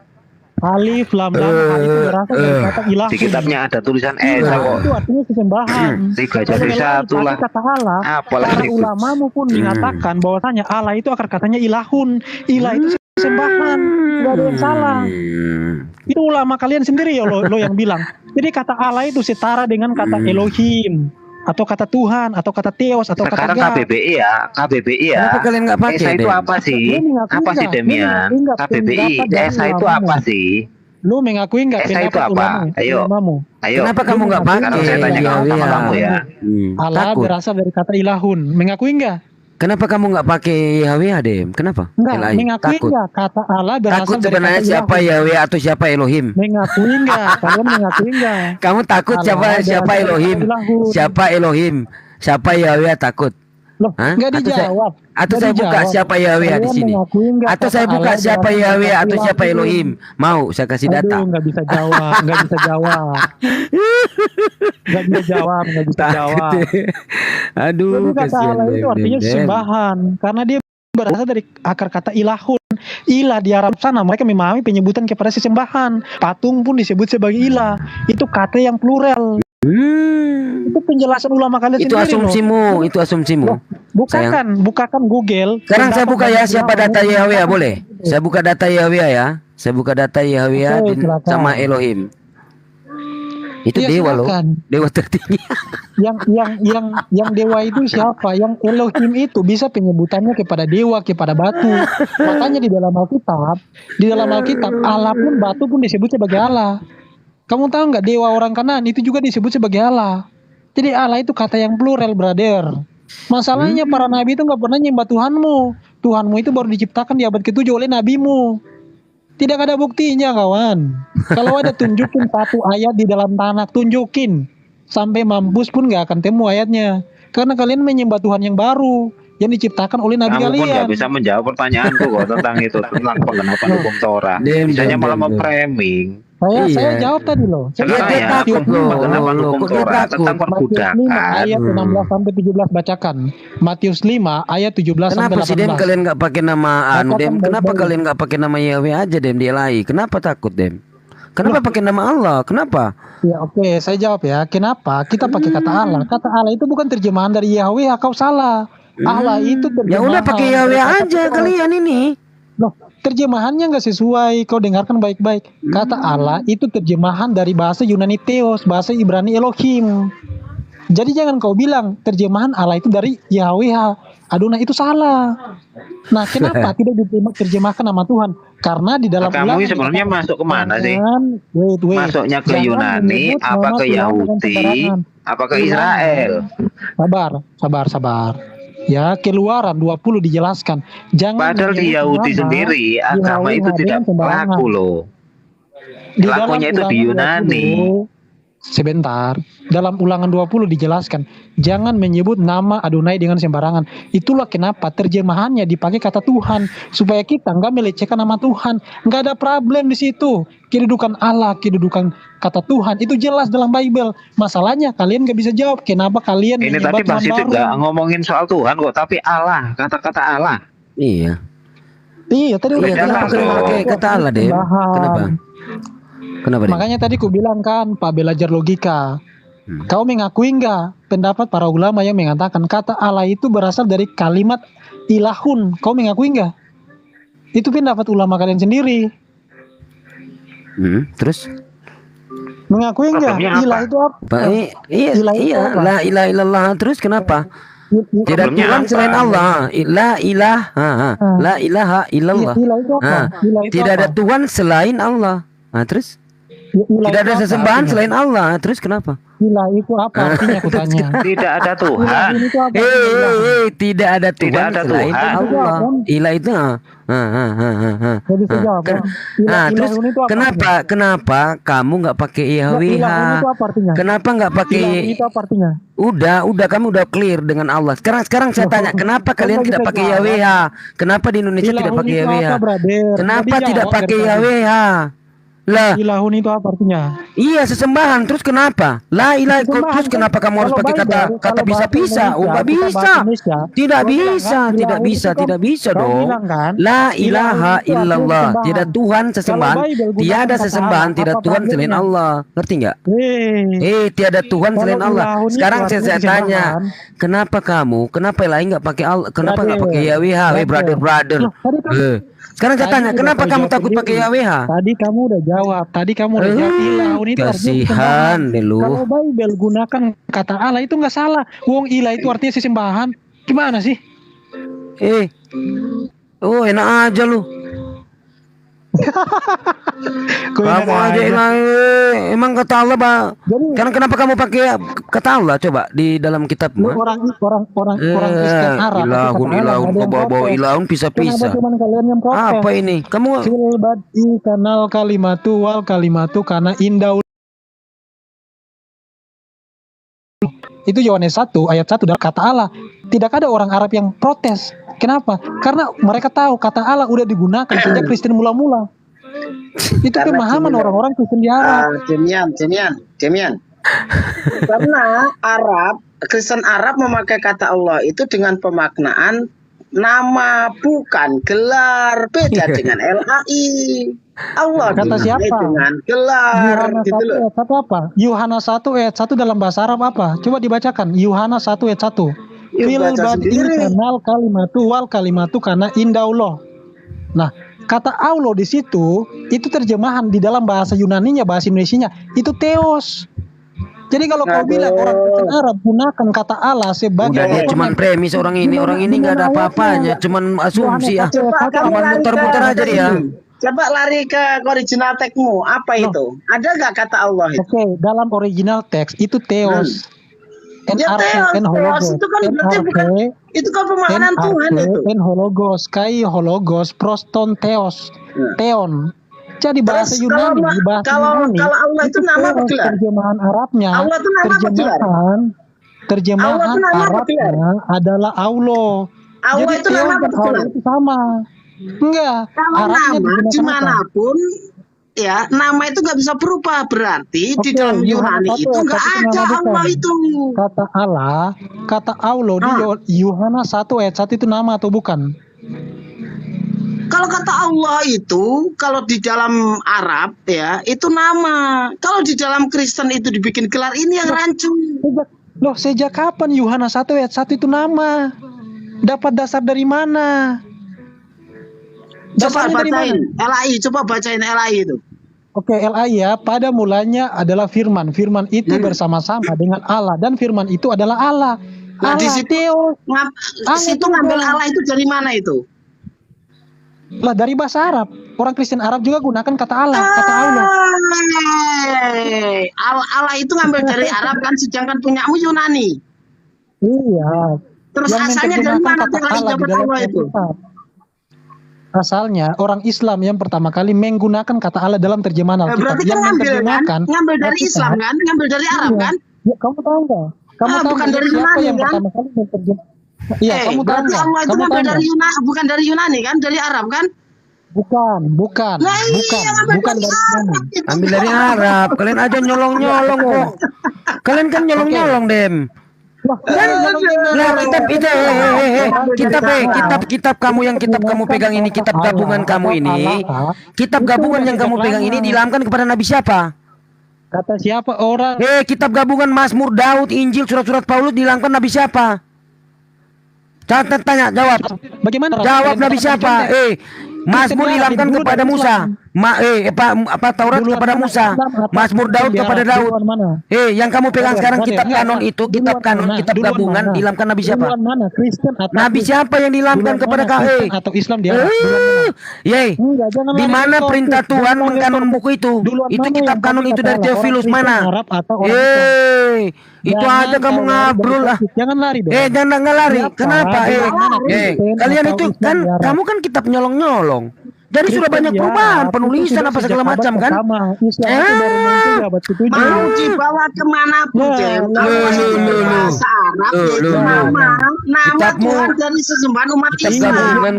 Mau dibawa kemanapun Allah kasihan, nggak sebanding, nggak apple to apple. Kitabmu yang kamu pegang sekarang, kitabmu yang kamu pegang sekarang nggak apple to apple sama Al-Quran. Jelas kenapa? Kitab yang kamu pegang sekarang kitab gabungan, kitab gabungan kitab punya orang Yahudi, Mazmur, Daud. Kasihan. Sekarang bedanya ya, kalau kitab yang kamu pegang itu kitab Yunani, yang dimana itu yang ulama itu adalah di situ. raja itu kalau itu berasal Raja Romawi. Kasihan. Semua nabi-nabi terdahulu Itu menyembah kitab satu pagan Tuhan. itu. Datang kamu Injil kanonik, Tritunggal, kamu ajaran Paulus. Ini ngawur nih, Demian ngawur. Iya ngawur, dia cuma asumsi dari Kitab tadi. pagan disamakan Kitab pagan kok. satu Tuhan. Wahyu 12 ayat 1 bergelum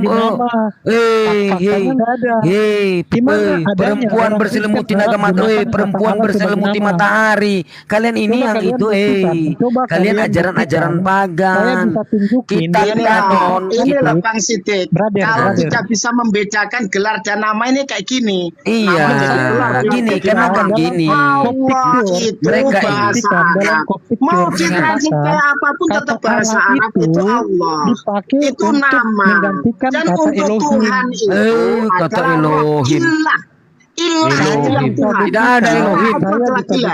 Elaha bukan Elohim. Dari bahasa rumpun Semitik. Beda. Kalau ilah itu Elaha, Alaha. Elaha, Alaha. Buka. Tadi teriak-teriak tapi nggak bisa. Sekarang gini deh. Kamu dapat tadi katanya awal dia bawa Adonai, tiba-tiba setelah ngomong bawa Elohim, takut. Makanya dia tadi pindah bahasa Semitik dari Israel, dari Yahudi, apa dari Yunani. Allah diserap di bahasa Semitik itu pegang Trinitas itu dari Romawi, Raja Romawi, Yunani. Jangan disamakan dengan Yahudi sama Israel. Orang Kristen sudah gunakan kata Yunani sebelum Islam. Kata Allah diserap dalam bahasa Semitik itu Elah, Alaha, Ilaha. Yang paling dekat yang paling dekat bahasa Arab sama bahasa rumpun Semitik. Kata Allah diserap dalam bahasa rumpun Semitik Alaha.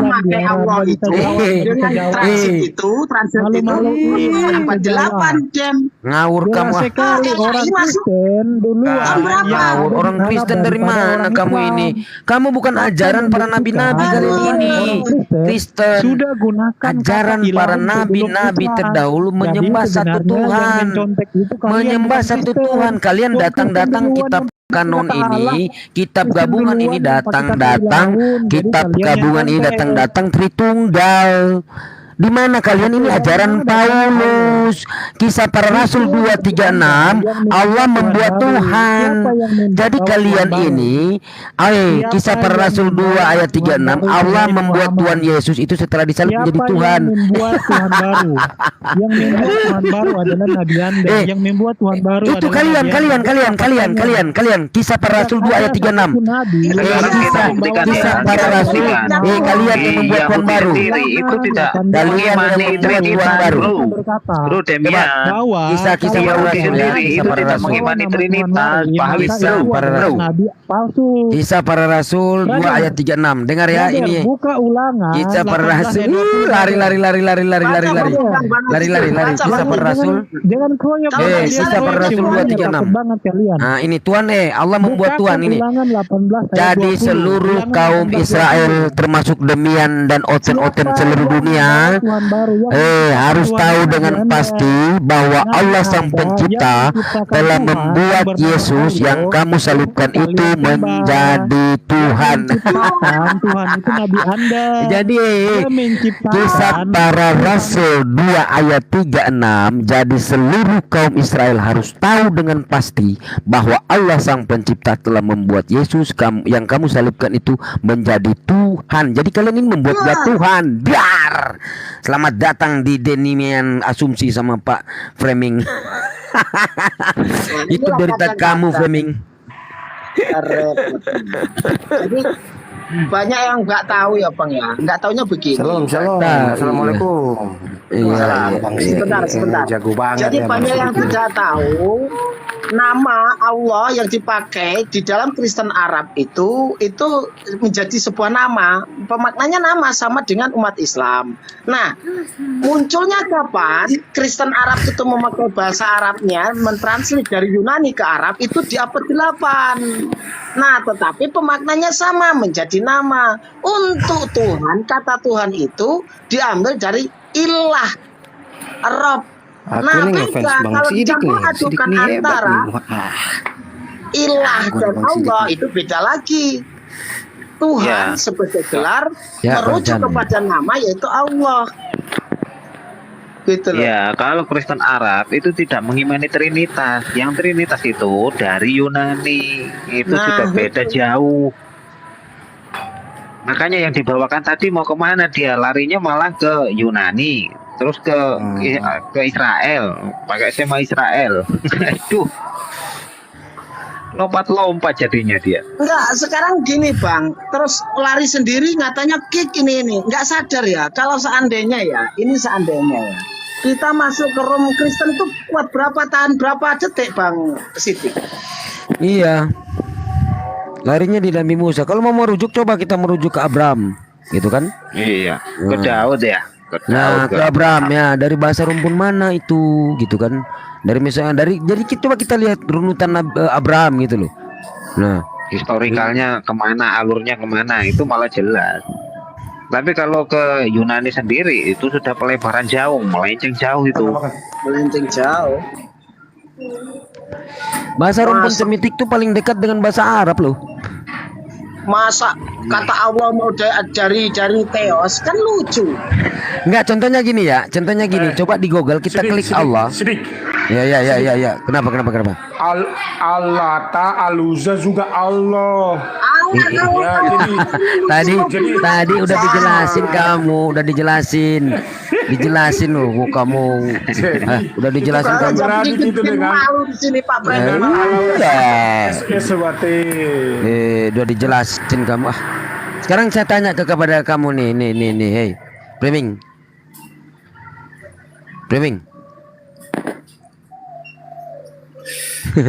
Assalamualaikum. Waalaikumsalam warahmatullahi wabarakatuh. Ya, sekarang kita bawa ke penggenapan hukum Torah dulu ya.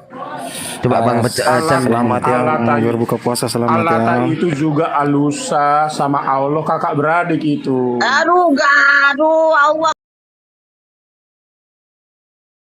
kakak berat ini malah ngawur. Itu ponakan Allah. Aduh, Framing. Bang Sidik. Allah, ya. sebagai nama sesembahan umat Islam itu tidak bisa dibahasakan dengan ini kakak berat ini.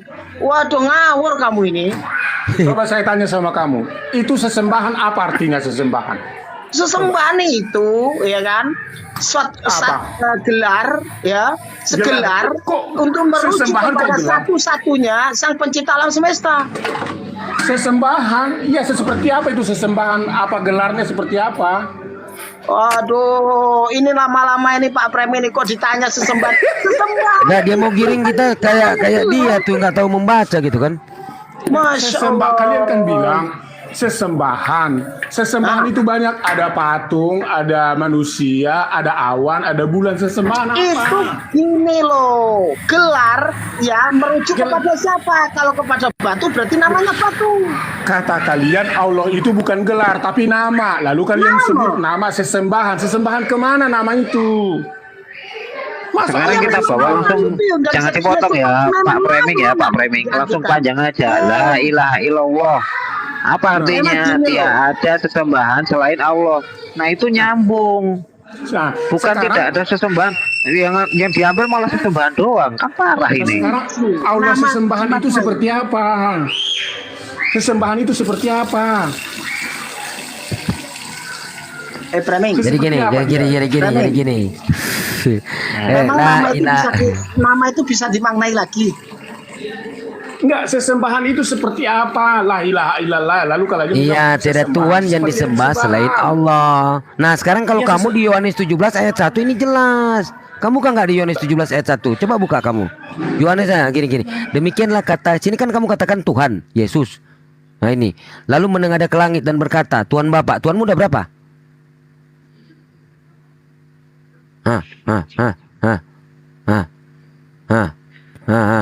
Bang Sidik. Sebentar lagi nggak ada sinyal tuh, sebentar lagi. Aduh, suaranya nggak jelas. Bang berarti dia ini tadi ngajak puter-puteran ya. Ya kita. Suaranya kurang jelas, Bang Sidik. Putus-putus sinyalnya. Jawab. Hei. Silakan Chan gimana? Wah, ini Bang Sidik. Waduh, saya ngefans juga nih sama Bang Sidik. Keren. Ini Bang Sidik, ini sama mungkin teman-teman Muslim. Ini aku mau bertanya buat teman-teman Muslim.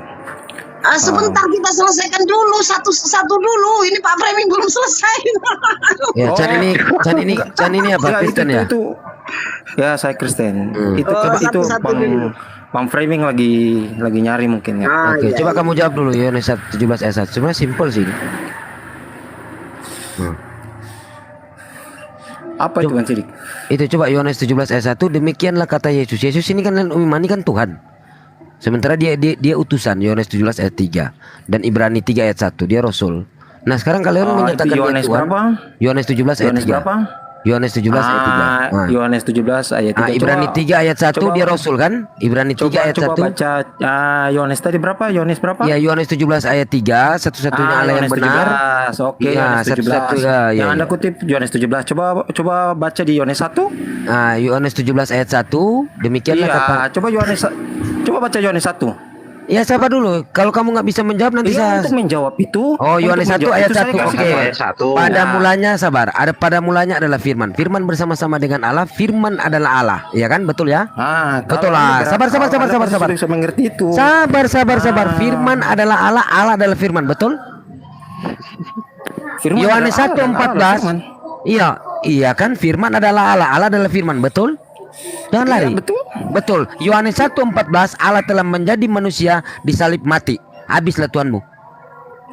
Itu nih. Saya suka nih. Berarti apa? Logika Anda berpikir Allah Tuhan itu tidak maha kuasa. Kamu lari lagi kan dia maha kuasa. Sekarang saya tanya. Yohanes 17 Kamu kabur kan? Pada mulanya adalah firman. Firman adalah kan? Firman adalah Allah. Allah di sini siapa? Allah di sini siapa? Firman. Iya. Bisa nggak menerima sebuah pertanyaan? Firman bersama-sama dengan Allah di sini siapa? Pencipta, maha kuasa atau bukan? Jawab. Firman bersama-sama dengan Allah. Berarti Allah di sini pencipta maha kuasa bukan, betul? Iya, firman adalah pencipta dan maha kuasa. Bersama-sama dengan Allah. Baru firman adalah Allah, betul? Allah. Allah adalah firman, betul? Itu dua apa satu? Iya, betul. Allah telah menjadi manusia, Yohanes 1:14. Sang Maha Kuasa telah menjadi manusia, mati salib, menunjukkan habis. keterbatasan Anda. Anda sebenarnya sadar bahwa Tuhan itu Maha Jadi Kuasa. manusia. Tidak Dia ada di menjadi sini. manusia, Di situ dia sudah juga berada di tempat dia itu sudah makhluk bersama-sama. metafisika, tidak Sudah bisa- bersama-sama dan tidak bisa dibatasi. Firman Sebenarnya akal, tidak bisa. akal ilmu Anda itu terbatas, tidak bisa Ampun. membatasi. Firman Justru saya adalah bilang, jawab nomor firman. Anda tidak akan keraguan. Firman Menjadi ada. manusia, Allahnya hilang. Firman Allahnya adalah hilang Allah. di bumi. Firman Sudah mati, adalah Allah. hilang kuasanya. Allah adalah firman. Anda bilang kuasa Allah itu telah, yang menandakan Allah, Anda itu terbatas. Allah telah, Anda Allah yang mengklaim telah. Tuhan terbatas. Berarti Allah telah ini telah menjadi Inilah manusia. akhirnya Sekarang saya kelihatan tanya, bahwa apa? sekarang Tuhan saya itu tanya, terbatas. sekarang saya tanya, Allah telah menjadi manusia ini. Anda tanya, sudah dua kali Anda tanya, bisa nggak Anda terima pertanyaan? Yang Sudah manusia dua kali ini, Anda bertanya, bisa tidak Anda menerima manusia pertanyaan? ini, manusia ini Coba ada di kau bumi atau di pikir, langit? Saya coba, tanya. kau berani nggak terima pertanyaan manusia saya? ini, Saya sudah bertanya. manusia ini yang menjadi ini ada di bumi atau di langit? Sudah keceng-keceng ini berani gimana nggak tuh terima Presiden? Saya sudah Takut jawab. malu, malu, Baru naik sudah malu, keceng-keceng ini gimana ini? Ada. Yang menjadi manusia ini, Yesus ini ada di dunia. Manusia ini ada di Firman. dunia. Nah, Firman. Allah ini telah menjadi manusia yang di dunia. Berarti Allah telah itu berarti- menjadi manusia Ya, dan berarti disalib Anda pula menandakan bahwa mati. Tuhan itu cuma Mati. Anda Yang itu menandakan mati. Tuhan itu cuma benda. Tuhan pada benda. waktu itu sudah Bila mati, satu benda Sang dia Maha ke benda- Kuasa. ke tempat Yang lain, jadi berarti pertanyaan benda itu terbatas. saya, Ya, itu tuh pemikiran pada Anda waktu itu sebatas Tuhan itu mati, Anda menandakan Tuhan bagaimanakah itu kira-kira terbatas. dunia pada waktu itu bergonjang-ganjing kah? Anda berani Gempa bumi ini kah? Atau seperti apa? Anda ya, Itu ya, derita oke, kamu. Saya Derita jawab ya. kamu. Keceng-keceng aja, Derita Bang. kamu. Ayo, Ini ya. kayaknya ini. Ya, derita kamu ya. Derita kamu. Derita kamu yang membatasi Derita kuasa kamu Tuhan. yang tertulis, Kamu yang berpikir tertulis Tuhan seperti itu bina. Firman kamu adalah berpikir- Allah, Allah adalah Firman. Firman menjadi manusia, berarti Allah menjadi manusia. Karena Allah adalah Firman. Kamu nggak bisa lari. Firman adalah Allah. Telah Bukan menjadi manusia. berarti manusia. Allah berada di dunia, Firman ada di dunia. Sekarang yang lalu dia menjadi kekuasaannya manusia tidak ada ini, di manusia ada di mana? Itu Anda terbatas, otak Anda yang Kalau terbatas, kamu bilang berarti. manusia itu ada di surga, berarti itu lain ceritanya. Tetapi manusia waktu dia menjadi manusia ini Bung ada di mana Bung? Ada di dunia. Yang penguasa ini Ada telah di menjadi dunia, manusia. tetapi mati. Tetapi mati disalib Kuasa jari Anda habis. mati 3 hari. Tidak Kuasanya ada, kuasa tidak Allah. ada, tidak ada. Tidak ada. Kau kan bilang maha kuasa di situ. Kamu berani nggak sih, Dik? Ya, Kamu sekarang berani terima pertanyaan sekarang saya nggak? kamu akui berani dulu. nggak? Hah? Kamu akui Ini ya kan kamu berarti nggak berani terima enggak, Kak, pertanyaan saya ya kan, ya, saudara lihat. saya Ini akan nggak berani menjawab, terima tetapi kamu pertanyaan. akui Oke, dulu coba. karena itu yang tertulis. Sudah. Sepakat Sudah. dulu ya. Sepakat. Berarti Saya- Allah saya telah menjadi sangat- manusia mati ya, betul? Allah menjadi manusia bukan berarti Allah terbatas. Kamu menganalogikan Tidak ada, Tuhan tidak itu ada. seperti Tidak itu. ada di situ mengatakan terbatas. Di situ Yohanes 1:14 kamu baca baik-baik. Allah telah menjadi manusia dan Allah disalib telah menjadi mati. manusia, tetapi bukan berarti Allah tidak maha kuasa. Tidak ada yang mengatakan situ. Di situ kan Yohanes 1 ayat 1. Allah itu kan maha kuasa Ayat kamu 1. katakan. Telah menjadi Ya. telah menjadi manusia, berarti kalau Ya. sudah menjadi manusia habislah. Mati disalib 3 hari. Itu, Mati. Terima kasih. Mati. Itu Anda menunjukkan apa? Rasanya hilang. Tuhan kamu Habis. menunjukkan Sudah bahwa mati. Dan pemikiran kamu, kira-kira Tuhan kamu itu ajaran hanya ini terbatas. Kalau sampai di manusia lalu di atas tata sana tidak ada. Itu derita keterbatasan kamu. pola pikir kamu terhadap Itu derita Tuhan. kamu, karena itu yang Deritanya tertulis. kamu itu kamu bingung dengan Kasihan. konsep ketuhanan Itu ini. dia jadi bingung. Ntar dia Kamu mikir, itu aduh, bingung. gimana ya ajaran saya? Allah telah menjadi Derita manusia, kamu, telah kamu mati pula bingung disalib. dengan konsep ketuhanan ini. Makanya Tidak ada, kalian itu kalau Bung. Nabi sudah buta huruf, jangan umatnya buta huruf. Sebenarnya Gitu. kamu yang buta huruf. Yohanes Sekarang 17 kamu ayat bisa nggak 3. menerima pertanyaan? Kamu Yohanes berani nggak 17 terima ayat pertanyaan? kamu yang buta huruf. Kamu berani nggak terima Satu-satunya pertanyaan? Allah yang Saya sudah benar. berani. Yesus yang diutus kau Tuhan kan. Berarti Iya. kau yang buta huruf, ya kan? Tuhannya yang turun. lari. Setelah tadi firman adalah Allah. Allah telah menjadi manusia. Mati pula misalnya. Yang buta huruf siapa, Bu? Dek, siapa yang buta huruf, Dek? Yohanes 17 ayat 3. Satu-satunya Allah yang benar, Yesus yang diutus. Kalian Tuhan kan? Yang buta huruf siapa ini, kawan-kawan? Siapa? Kawan-kawan lihat itu menunjukkan apa? Demikianlah Dalam kata pemikiran Yesus. sidik dan umat-umatnya, Tuhan itu terbatas. Apabila dia di dunia berarti dia di atas tidak ada. Yohanes 17 ayat 1. Berarti 2. Yohanes 17 ayat 1 itu. Pertanyaan enggak? Yohanes 17 Yohanes 17 ayat 1. Demikianlah kata Yesus. Yesus ini ketuhankan. Lalu ia menengadah ke langit dan berkata, Tuhan Bapa. Tuhanmu udah berapa, Dek? Jawab dulu. Yesus itu Tuhan kami. Pernah menipu. Yesus Tuhan itu. Iya. Tuhan Bapa. Jawab. Tuhanmu udah berapa? Jangan lari. Demikianlah kata Yesus. Teman-teman coba lihat ya, Yohanes 17 ayat 1. Demikianlah kata Tuhan Yesus. Lalu ia menengadah ke langit dan berkata, Tuhan Bapa. Ini Tuhan Bapa ini. Imran 54 saudara. Tuhan Bapa ini jadi Tuhanmu ada berapa di? Itu melakukan tipu Udah konteks kita udah jelas. Nggak masalah. Di dalam Islam, innani anallah la ilaha illa ana. Ini udah jelas. Islam itu Tuhannya cuma satu, Allah. Tetapi kamu tiga tapi satu yang mana? Oke, sudah. Kau 3 tapi 1. Tuhanmu ini kan Tritunggal, ya kan?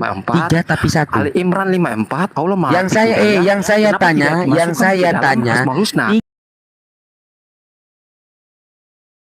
satunya yang mana, Dek? Tapi satunya yang mana? Allah Maha melakukan tipu daya tidak dimasukkan ke dalam Tritunggal satunya yang mana? Bang Erwin, ntar ada orang telepon, coba. Ali Imran 54 coba suruh baca, Bang. Ntar ada orang telepon. Waduh, gawat orangnya. Lanjut Bang Erwin. Musim buka puasa.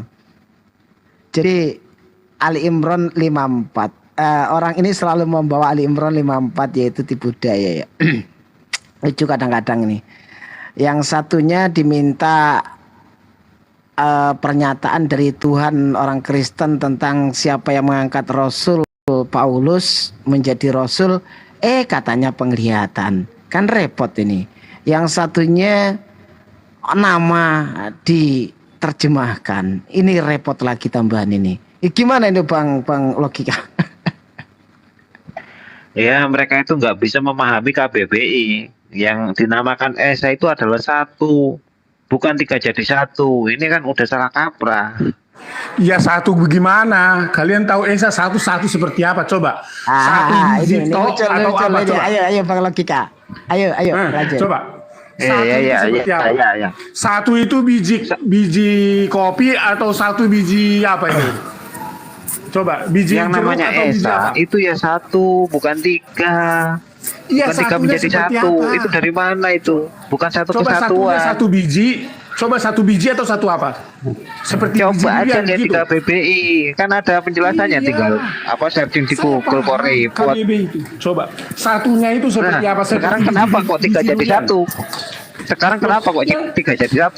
Itu bagaimana ceritanya itu? Padahal Esa itu 1. Bro, benar. Bentar saya kasih tahu kepada Anda ya. Bahwasan 1 itu disebut mutlak. Itu hanyalah batu. Ini lato-lato. Apalagi nih? Lato-lato muncul. Tongkat Musa. Kenapa batu? Kalian deh ya. Kenapa batu? Itu. Saya jelaskan ya. 1 itu loh disebut mutlak tunggal itu hanyalah batu. Kenapa saya katakan batu itu mutlak tunggal menjadi 1? Karena batu itu tidak ada komponennya di dalamnya, biar Anda paham. Batu itu di dalamnya tidak ada komponen.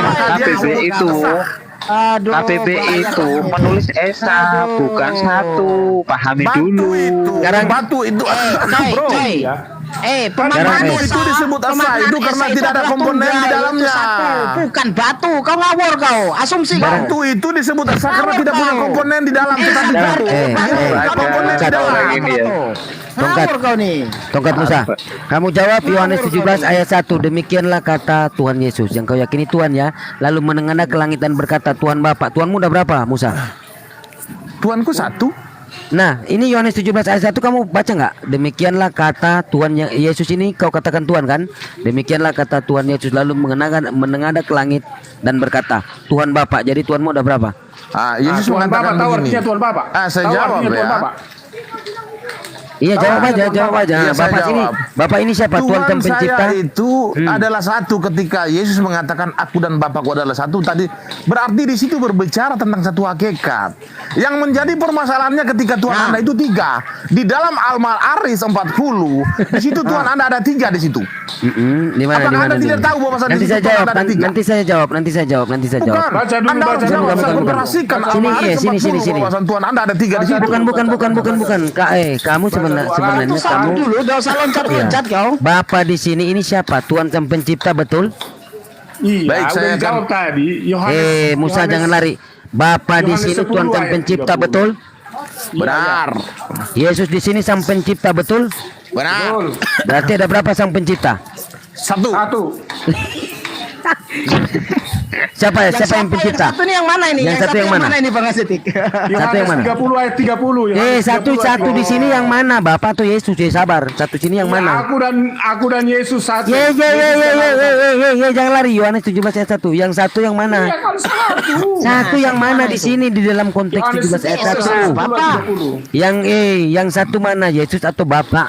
Yohanes 10 ayat 30. Aku dan Bapa satu. Yang saya tanya di sini 17 ayat 1. Yang saya tanya yang satu di antara dua ini yang mana? Komponennya ada. Jangan, nggak ada komponen yang tertulis di sini. Komponen. Kalau satu Nggak tertulis komponen di sini. Yang saya tanya tadi nyambung kan? Nggak ada komponennya, batu. Aduh, Tuhannya jadi komponen bagi Sitik. Tuhannya Di sini, jadi komponen. Kacau ini premis. Kacau orang-orang ini ditanya malah lari-lari. Apa kalian diskusi ini? Kalian ini akademik nggak sih? Jadi komponen. Tongkat, kamu akademik nggak kamu diskusi di sini? Komponen batu itu nggak ada, jadi makanya satu. Aduh. Sekarang saya tanya, siapa Bapak itu? Bapak itu siapa? Bapak itu ada di dalam Yesus. Loh, enggak, saya tanya, Bapak itu siapa? Bapak Iya, itu sudah dikatakan Bapak itu ada di dalam Yesus itu sudah benar itu. Oh, ada di dalam Yesus. Oke, Di benar. di sini tidak ada Jadi mengatakan gini, di dalam, Pak di Sitik, luar. Kalau ditanya gini, tongkat Musa itu siapa? Lo tongkat Musa itu di dalam bapaknya kayak gitu ya? Bapak di dalam aku dan Bapak di dalam aku dan aku di dalam Bapak itu selesai, Bapak bro. itu siapa? Bapak Di itu mana ada di ada dalam Bapak? Yesus. Pasti ada anak. Rohmu ada di dalam diriku, bro. Yang Rohmu saya- ada di dalam Siapa? diriku. Itu selesai. Musa yang saya Tongkat Musa, Bapak itu Bapak berada itu di dalam siapa? diri Yesus dan Yesus berada di dalam diri Bapak. itu sosok siapa? Tongkat Musa berada di dalam roh dan roh berada di dalam tongkat Musa. Selesai, bro. Bapak ini siapa Musa? Saya tanya Bapak ini siapa? Tuhan Sang Pencipta betul? Benar. Yesus ini kau katakan Tuhan Sang Pencipta betul? Yesus ini Tuhan Sang Pencipta dalam konteks firman Bapak. Jangan, saya nggak bicara dalam konteks, dalam di luar konteks, dalam konteks. Ayatnya udah ada kontek-kontek tuh nggak ada itu. Nah, berarti Tuhanmu ada berapa di sini? Satu kalian Bro, katakan ya. saya Satu yang sudah mana? katakan tadi, Saya bahwasan satunya yang jawaban- mana? Jawaban kami itu bahwasan Tuhan kami itu satu. Kenapa Yesus mengatakan Bapak di dalam aku dan aku di dalam Bapak? Artinya mereka adalah satu, bro. Selesai, bro. Kalau kita itu namanya. Tongkat Musa dan roh adalah satu. Roh berada di dalam tongkat Musa dan tongkat Musa berada di dalam roh. Selesai, bro. Satu mereka. Nah, sekarang saya kembali kepada kalian. Bung, di Mudah-mudahan sini kalian dia bisa menjawab. di sini dia Bahwasan di saya bumi. telah mencari pembuktian bahwasan di dalam ajaran kalian bahwasan Tuhan kalian ada tiga. Di sini kalian harus menjelaskan di dalam Al-Ma'arij 3:40 bahwasan Tuhan kalian itu ada tiga di situ. Sabar, nanti saya jawab. Saya minta kamu jawab Jangan dulu. sabar-sabar, jangan sabar-sabar. Anda ini hanya ingin mengalihkan. Bukan mengalihkan, Kami yang saya sudah mau cari jawab, poin Kak. di sini. Kami sudah jawab. Yang Kami satunya sudah ini yang jawab. mana? Kamu Al-Ma'arij belum 40, Al-Ma'arij Kak, 40 jawab dulu. Kami sudah Satunya jawab. yang mana? Bapak atau Yesus? Itu yang saya tanya. Di Kalau sini. Anda Yang- ragu-ragu tentang ayat Anda sendiri, saya akan bacakan. Enggak, nanti saya baca. Tapi di sini saya minta gini, yang sebelum kamu Saya jawab, melihat yang Anda ragu-ragu di sini. enggak, saya akan jawab tetapi ragu-ragu tetapi kamu jawab ini baca dulu. terjemahan besok ngatain kami ragu-ragu. Gimana kau Tetapi ini? kamu baca dulu, kamu jawab dulu. Yang satu mana, Yesus atau Bapak gitu loh. Belum jawab di sini. Demikianlah kata Yesus yang kau tuhankan, gitu kan? Dia ini posisi di bumi, lalu dia menengadah ke langit dan berkata Tuhan Bapa. Nah saya tanya, Bro, Tuhan di sini ada berapa? Kau katakan satu, satunya yang mana? Yang mana, Yesus kah atau Bapa? mengada ke langit itu dalam konteks bentuk pengajaran, bro. Udah, kamu jawab Musa. Yang saya tanya, yang satunya ini mana? Bapak atau Yesus? Bro, dalam konteks bentuk pengajaran. Di situ kalau konteksnya apa? Dia berdoa untuk muridnya, bukan dia mengajarkan. Dia berdoa untuk murid-muridnya, konteksnya. Itu adalah sebuah teladan yang dilakukan oleh Yesus ketika Yesus mengadakan di mana itu? Penafsiran itu. Ayatnya di mana? Bentar. Di mana itu penjelasan itu? Yesus ketika dia berdoa itu dia mengadakan ketika dia berdoa, dia menengadah ke langit itu, di situ disaksikan oleh murid-muridnya. Kalau murid-muridnya tidak menjadi saksi, lalu bagaimana murid-muridnya bisa tahu bahwasan Yesus itu melihat ke atas, Yesus bro? berkata apa? Yesus Nah, di situ muridnya itu tidak menyaksikan, muridnya itu duduk di luar. Yang dilakukan oleh Yesus itu supaya apa? Supaya kelak nanti itu murid-muridnya bisa melakukan sesuai dengan apa yang dia lakukan ketika berdoa itu. Musa, bentar, bro. konteksnya kan ini doa Yesus untuk murid-muridnya. Bukan mencontohkan, enggak. Dia berdoa untuk murid-muridnya. Demikianlah kata Yesus yang kau tuhankan itu. Lalu ia menengadah ke langit dan berkata, Tuhan Bapa. Nah, ini kan Tuhan, kau katakan Tuhan Bapa ini sang pencipta. Ini kau juga mengatakan Tuhan Yesus sang pencipta. Nah, sekarang saya tanya, Tuhanmu ada berapa? Kamu bilang satu. Satunya yang mana di sini? Yesus atau Bapa? Bro, saya sudah katakan tadi bahwasan pertanyaan-pertanyaanmu telah kami jawab semua, bro. Kalau kamu berbicara tentang satu, saya sudah katakan tadi. Kenapa kamu takut menjawab yang satu mana, Musa? Yesus atau Bapa? Tuhan kami, bentar. Berbicara tentang Tuhan kami berarti berbicara tentang komponen. Berbicara tentang Tuhan kami berbicara tentang Tritunggal. Berarti esa, tetapi dalam konteks tiga pribadi. Nah itu Anda harus paham. Nah, artinya Tuhan kami oke, kamu skip ya. Artinya Tuhan kami itu kamu tidak menjawab yang mana, satunya yang mana. Bro. Sekarang kalau kamu masuk di Tritunggal, sekarang saya tanya, 3 tapi satunya yang mana? Sekarang saya tanya kamu Satunya yang mana? Saya tanya sama kamu, satunya yang mana? Supaya kami dapat poin, satunya yang mana? Kamu takut menjawab, yang mana satu? Kamu dengan rohmu itu satu atau tidak? Yang saya tanya, kamu ini Bapak ini dan yang satunya yang mana? Di dalam diri kamu aja sudah ada komponen, tetapi masih disebut satu, tetapi Anda tidak memahami tentang itu. Tetapi di sini Anda ingin mempertanyakan tentang kesan Tuhan kami, tetapi kami sudah menganalogikan seorang manusia itu mempunyai komponen. Kan, tapi Anda tidak paham di sini. 3 kan tapi satunya yang mana? Kan saya Bapak tanya, Anda itu 3 atau tidak? Iya, satunya yang mana? Saya tanya. Anda itu 3 adalah satu. Kudus. Satunya itu, bro, satunya itu manusia. Kalau Anda itu, Anda itu 3, tidak 3 komponen. Jangan kau bawa di manusia. Sekarang saya tanya ini. Iya dong. Ya, iya 3 dong. tapi satu itu satunya yang mana? Sekarang satunya yang mana? Ke itu loh, ke apa? Ke Wahyu aja, ke Wahyu. Yesus duduk bersama Allah di surga. Ini itu aja gimana loh. sih? Kalian ingin mengelak pertanyaan kami atau gimana? Dari tadi kalian Enggak, tidak itu mau enggak menjawab. Kamu sudah jawab satunya yang mana? Ayo. Bacakan ya. Jika kalau memang kalian sungkan bukan, nanti ayatan kalian. Bukan, tapi maka kalau saya kamu akan membacakan ayat kalian ini di Al-Ma'arij 40. Oke, kamu nggak menjawab ya. Al-Ma'arij ayat berapa? Saya jawab. Ini Tuhanmu berkata ini ya. Ini saya bacakan ya. Kamu mengatakan Tuhan kami itu 3. Kamu yang menjawab ya. Enggak, kamu yang jawab. Saya Iya, kamu nggak menjawab tadi ya. Nanti saya jawab. Oke, udah. Saya anggap saja bahwasan tadi kami itu tidak bisa menjawab. Nah, sekarang kita langsung tutup poin. Kita kembali ke ajaran kalian. Nah, begini teman-teman. Tidak bisa menjawab. Udah selesai. Tutup poin. Tutup poin, bro. Buat apa diskusi? Enggak, udah. Nah, ini masih mau mengelak. Ini Al-Sidi masih mau mengelak dia. Masih mau mengelak. Aku terus dulu ya, masih mau keluar dulu aku. Saya lanjutkan ya. Aku mau keluar dulu. Al-Ma'arij 40 ya. Maka aku bersumpah, maka aku ini siapa ternyata di sini adalah Tuhanmu. Tuhanmu bersumpah, bro. Saya ulang sekali lagi ya. Nggak masalah. Pengukuhan itu nggak masalah. Iya, bentar, bro. Saya paparkan dulu semua. Saya ingin membuktikan bahwasan Tuhan Anda itu ada 3 bukan 1. Anda sangat keliru di sini memahami bahwasan Tuhan Anda itu mutlak, esa. Bentar. Anda salah memahami ketika Anda membaca di dalam Al-Quran Anda terkonfirmasi bahwasan Allah itu esa. Berarti Anda anggap bahwasan Tuhan Anda itu sama seperti batu, bahwasan batu itu benar-benar esa dan tidak punya komponen. Anda keliru. Di sini saya membuktikan bahwasan Tuhan Anda itu mempunyai komponen. Esa di situ bukan berarti bukan sama seperti batu benar-benar mutlak. Beda. Nah, Tuhan Anda di sini mempunyai komponennya dalam konteks Tuhan Anda itu ada 3, tetapi dalam konteks esa. Nah, saya bacakan ya. Ini yang kamu bertanya bersumpah atau seperti apa supaya saya bisa jawab? Iya, saya bertanya di sini ya. Al-Ma'arij 40. Maka aku bersumpah di sini Tuhanmu yang berbicara, dia yang bersumpah. Dia bersumpah kepada siapa? Kita lanjutkan ayatnya supaya Anda akan terpahamkan, supaya saya pertontonkan ajaran-ajaran Anda di depan Anda sendiri, supaya Anda bentar dong, saya lagi khotbah ini.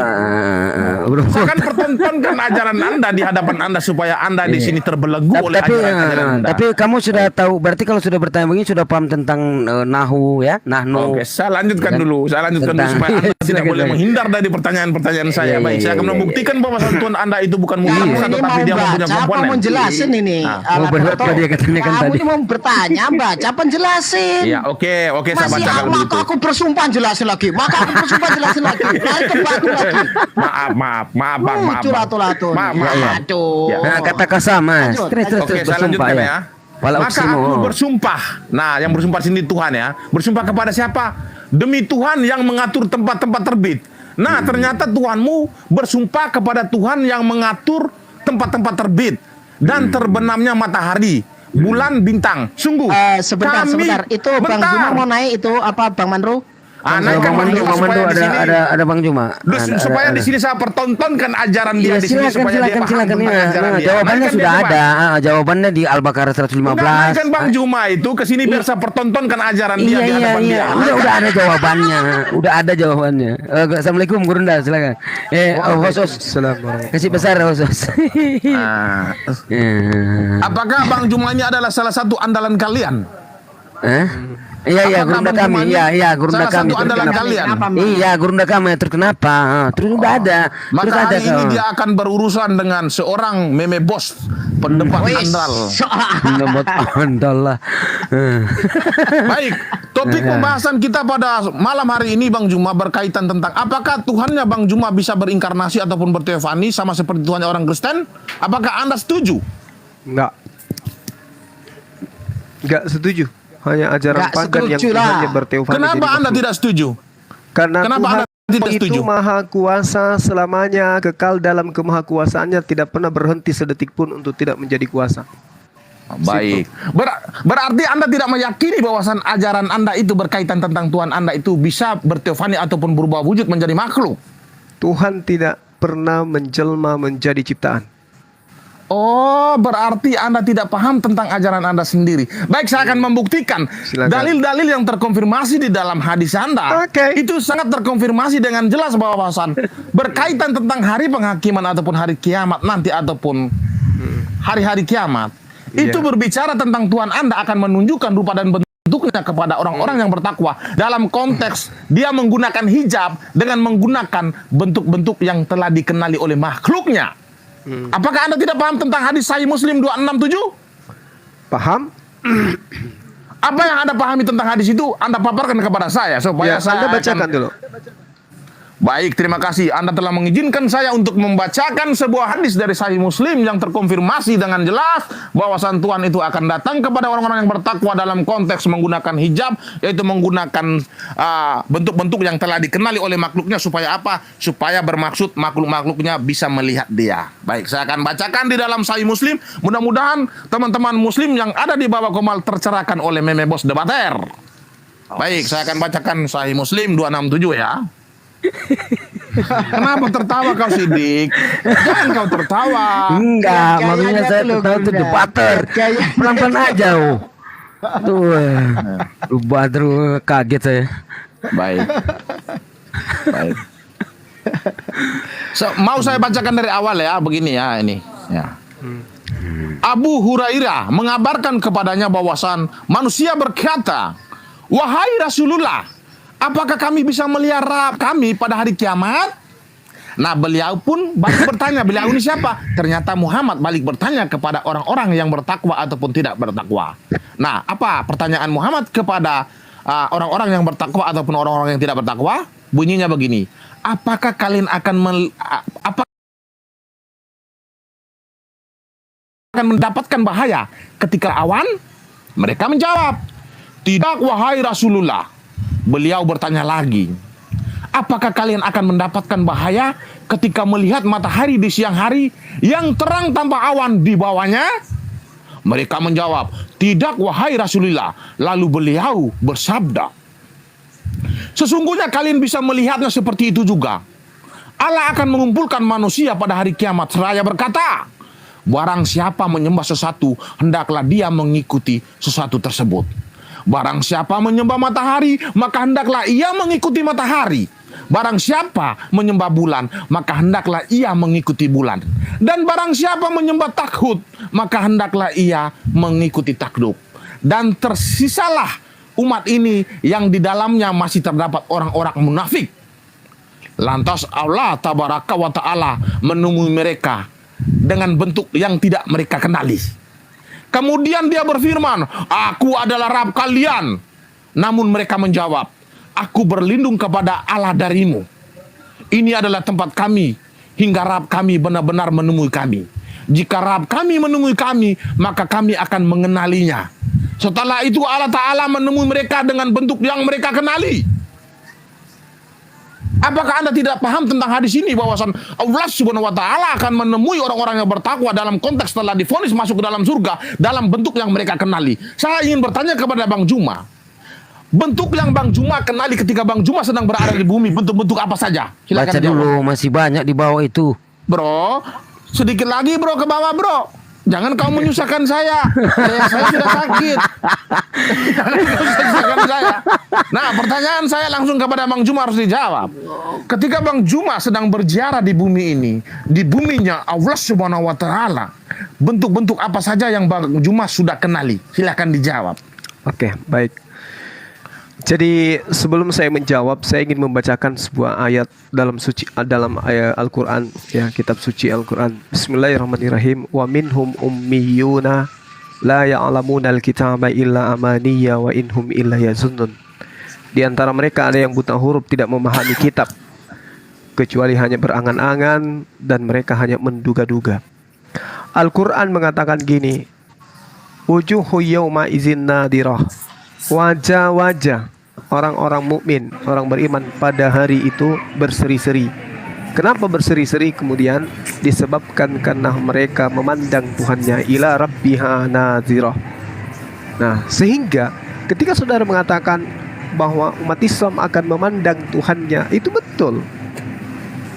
Tapi itu di mana? Itu di akhirat, itu di surga. Di akhirat nanti umat Islam itu akan memandang layaknya dia seperti melihat matahari. Tidak ada kesukaran bagi kita untuk melihat Allah. Tidak ada kesukaran bagi umat Islam memandang kekuasaan Allah. Layaknya memandang bulan di malam hari, layaknya memandang matahari di siang hari. Tidak ada permasalahan di sana. Nah, ketika kemudian umat Islam itu menjadikan kebahagiaan yang utama adalah melihat wajah Allah, ya, itulah hebatnya umat Islam, karena mereka bisa berjumpa dengan Tuhannya. Tapi yang dimaksud di sini Anda harus pahami di hadis itu, bahwasanya manusia tidak dapat secara menyeluruh melihat wujud bulan. Tidak dapat manusia itu melihat secara menyeluruh wujud matahari. Tetapi keberadaan, kehadiran bulan dan matahari itu bisa dipahami dan bisa dirasakan oleh umat manusia. Seperti itulah Allah pencipta langit dan bumi. Nah, sehingga ketika dikatakan dalam Al-Quran, laisa kamitslihi syai', tidak ada yang serupa dengan Allah, itu betul. Memang tidak ada yang serupa dengan Allah. Tadi ketika Anda mengatakan bahwa umat Islam itu mengajak menyembah Tuhan yang Trinitas, apa Tuhan mereka umat Islam itu 3, itu di mana diterangkan? Itu nggak ada. Tuhannya umat Islam itu 1, ya, Tuhan yang mengatur kemudian segala sesuatunya. Allahu la ilaha illa huwal hayyul qayyum. Tidak ada Tuhan selain Dia yang maha hidup, yang terus menerus mengurus makhluk. Jadi yang mengurus semuanya itu adalah Tuhan kami, yang kami sebut dengan Allah Subhanahu wa Ta'ala. Dan itu cuma 1 aja. Sama seperti yang diterangkan dalam kitabnya orang Yahudi, 2 Raja-Raja 19 nomor 19, Yesaya 37 nomor 16, Ayub 9 nomor 8, Mazmur 7 nomor 18 dan seterusnya, dan Yohanes 17 nomor 3, bahwa Tuhan itu cuma satu-satunya, tidak ada tetangga, tidak ada opungnya, tidak ada saudara tirinya, tidak ada kakeknya. Kalau ada Tuhan yang beropung, beribu, bertante, berbibi, berpaman, beradik, berkakak, itu bukan Tuhan, tapi mungkin hantu yang menjelma menjadi manusia atau dianggap sebagai Tuhan. Demikian. Baik, terima kasih buat netizen yang di bawah. Ketika Anda menyukai paparan dari Bang Juma, harapan saya Anda harus memberikan apresiasi tertinggi, yaitu dengan memberikan tepuk tangan kepada beliau karena beliau memaparkan sangat bagus sekali. Tetapi yang menjadi permasalahannya bahwasan beliau sedang dalam masalah karena beliau sedang menghadapi meme bos debater pada malam hari ini. Baik, saya akan melanjutkan paparan saya kepada jangan Presenter tertawa, ini, bro. meme bos ini presenter ini. Ya, jangan tertawa dong. Giliran saya presenter ini bukan debat ini. Udah saya lanjutkan ya. Ya. Oke. Baik, saya akan melanjutkan paparan saya. Ketika Bang Juma mengatakan bahwasan untuk memandang Tuhan kami di jangan tertawa dulu, di mute. Oke, saya lanjutkan ya. Saya akan menyanggah sebuah paparan dari Bang Juma. Dia mengatakan bahwasan dalil itu berbicara tentang hari penghakiman ataupun hari terakhir, bahwasan kami melihat Tuhan kami itu tidak sulit sama seperti kami melihat matahari dan bulan. Yang saya pertanyakan di sini bahwasan Tuhan Anda datang kepada orang-orang yang takwa, yang sudah divonis masuk dalam surga itu dalam rupa yang sudah dikenali, dalam bentuk yang sudah dikenali. Yang sudah dikenali ini siapa? Ternyata bentuk yang sudah dikenali oleh makhluk yang telah divonis masuk ke dalam surga. Makhluk ini siapa? Manusia. Nah, ini Anda harus pahami, bentuk yang telah dikenali oleh manusia ketika mereka sedang berada di bumi. Ini yang dimaksud. Berarti yang dimaksud di sini adalah Tuhan Anda dalam konteks teofani, dia menggunakan hijab makhluk. Karena makhluk itu adalah bentuk, sebuah bentuk seperti pohon, kayu, batu, itu makhluk, bentuk yang dikenali oleh manusia ketika dia berada di bumi. Saya hanya ingin mengatakan kepada Bang Juma, Tuhan Anda sering terlambat, tetapi Tuhan saya semakin di depan. Kenapa katakan terlambat? Tuhan Anda berteofani dengan bentuk yang sudah dikenali oleh manusia, tetapi dalam konteks berbicara tentang hari penghakiman, artinya Tuhan Anda telah terlambat daripada Tuhan saya. Tuhan saya semakin di depan dan selalu di depan. Nah, pertanyaan saya kepada Anda harus menjelaskan kepada saya ketika Sahih Muslim 267 mengkonfirmasikan bahwasan Tuhan Anda akan datang kepada Anda sebagai orang yang bertakwa. Tuhan Anda akan datang kepada Anda di dalam konteks berbicara tentang hari penghakiman ataupun hari terakhir. Tuhan Anda akan datang kepada Anda karena Anda ini adalah salah satu pemberitaan Al-Quran kepada orang-orang, maka Anda akan divonis masuk surga. Maka dia akan datang kepada Anda dengan bentuk yang sudah Anda kenali. Yang saya tanyakan di sini, bentuk yang Anda kenali ini ketika Anda sedang berada di bumi, itu bentuk apa saja yang sudah Anda kenali? Pohon apakah Anda mengenali? Sapi apakah Anda kenali? Batu apakah Anda kenali? Kambing apakah Anda kenali? Manusia apakah Anda kenali? Pasir, bangunan, awan, bulan, apakah mereka ini salah satu Anda kenali? Silakan dijawab. Saya dulu. Dan jika seumpamanya kalian terlambat mengenalnya, maka ketika nanti kalian masuk surga, artinya kalian tidak mengenal Allah kalian. Karena apa yang kalian kenal masa di bumi itu akan menjadi penentu bagaimana kalian akan kenal setelah di hari kiamat nanti kalian diperhadapkan akan Allah itu sendiri.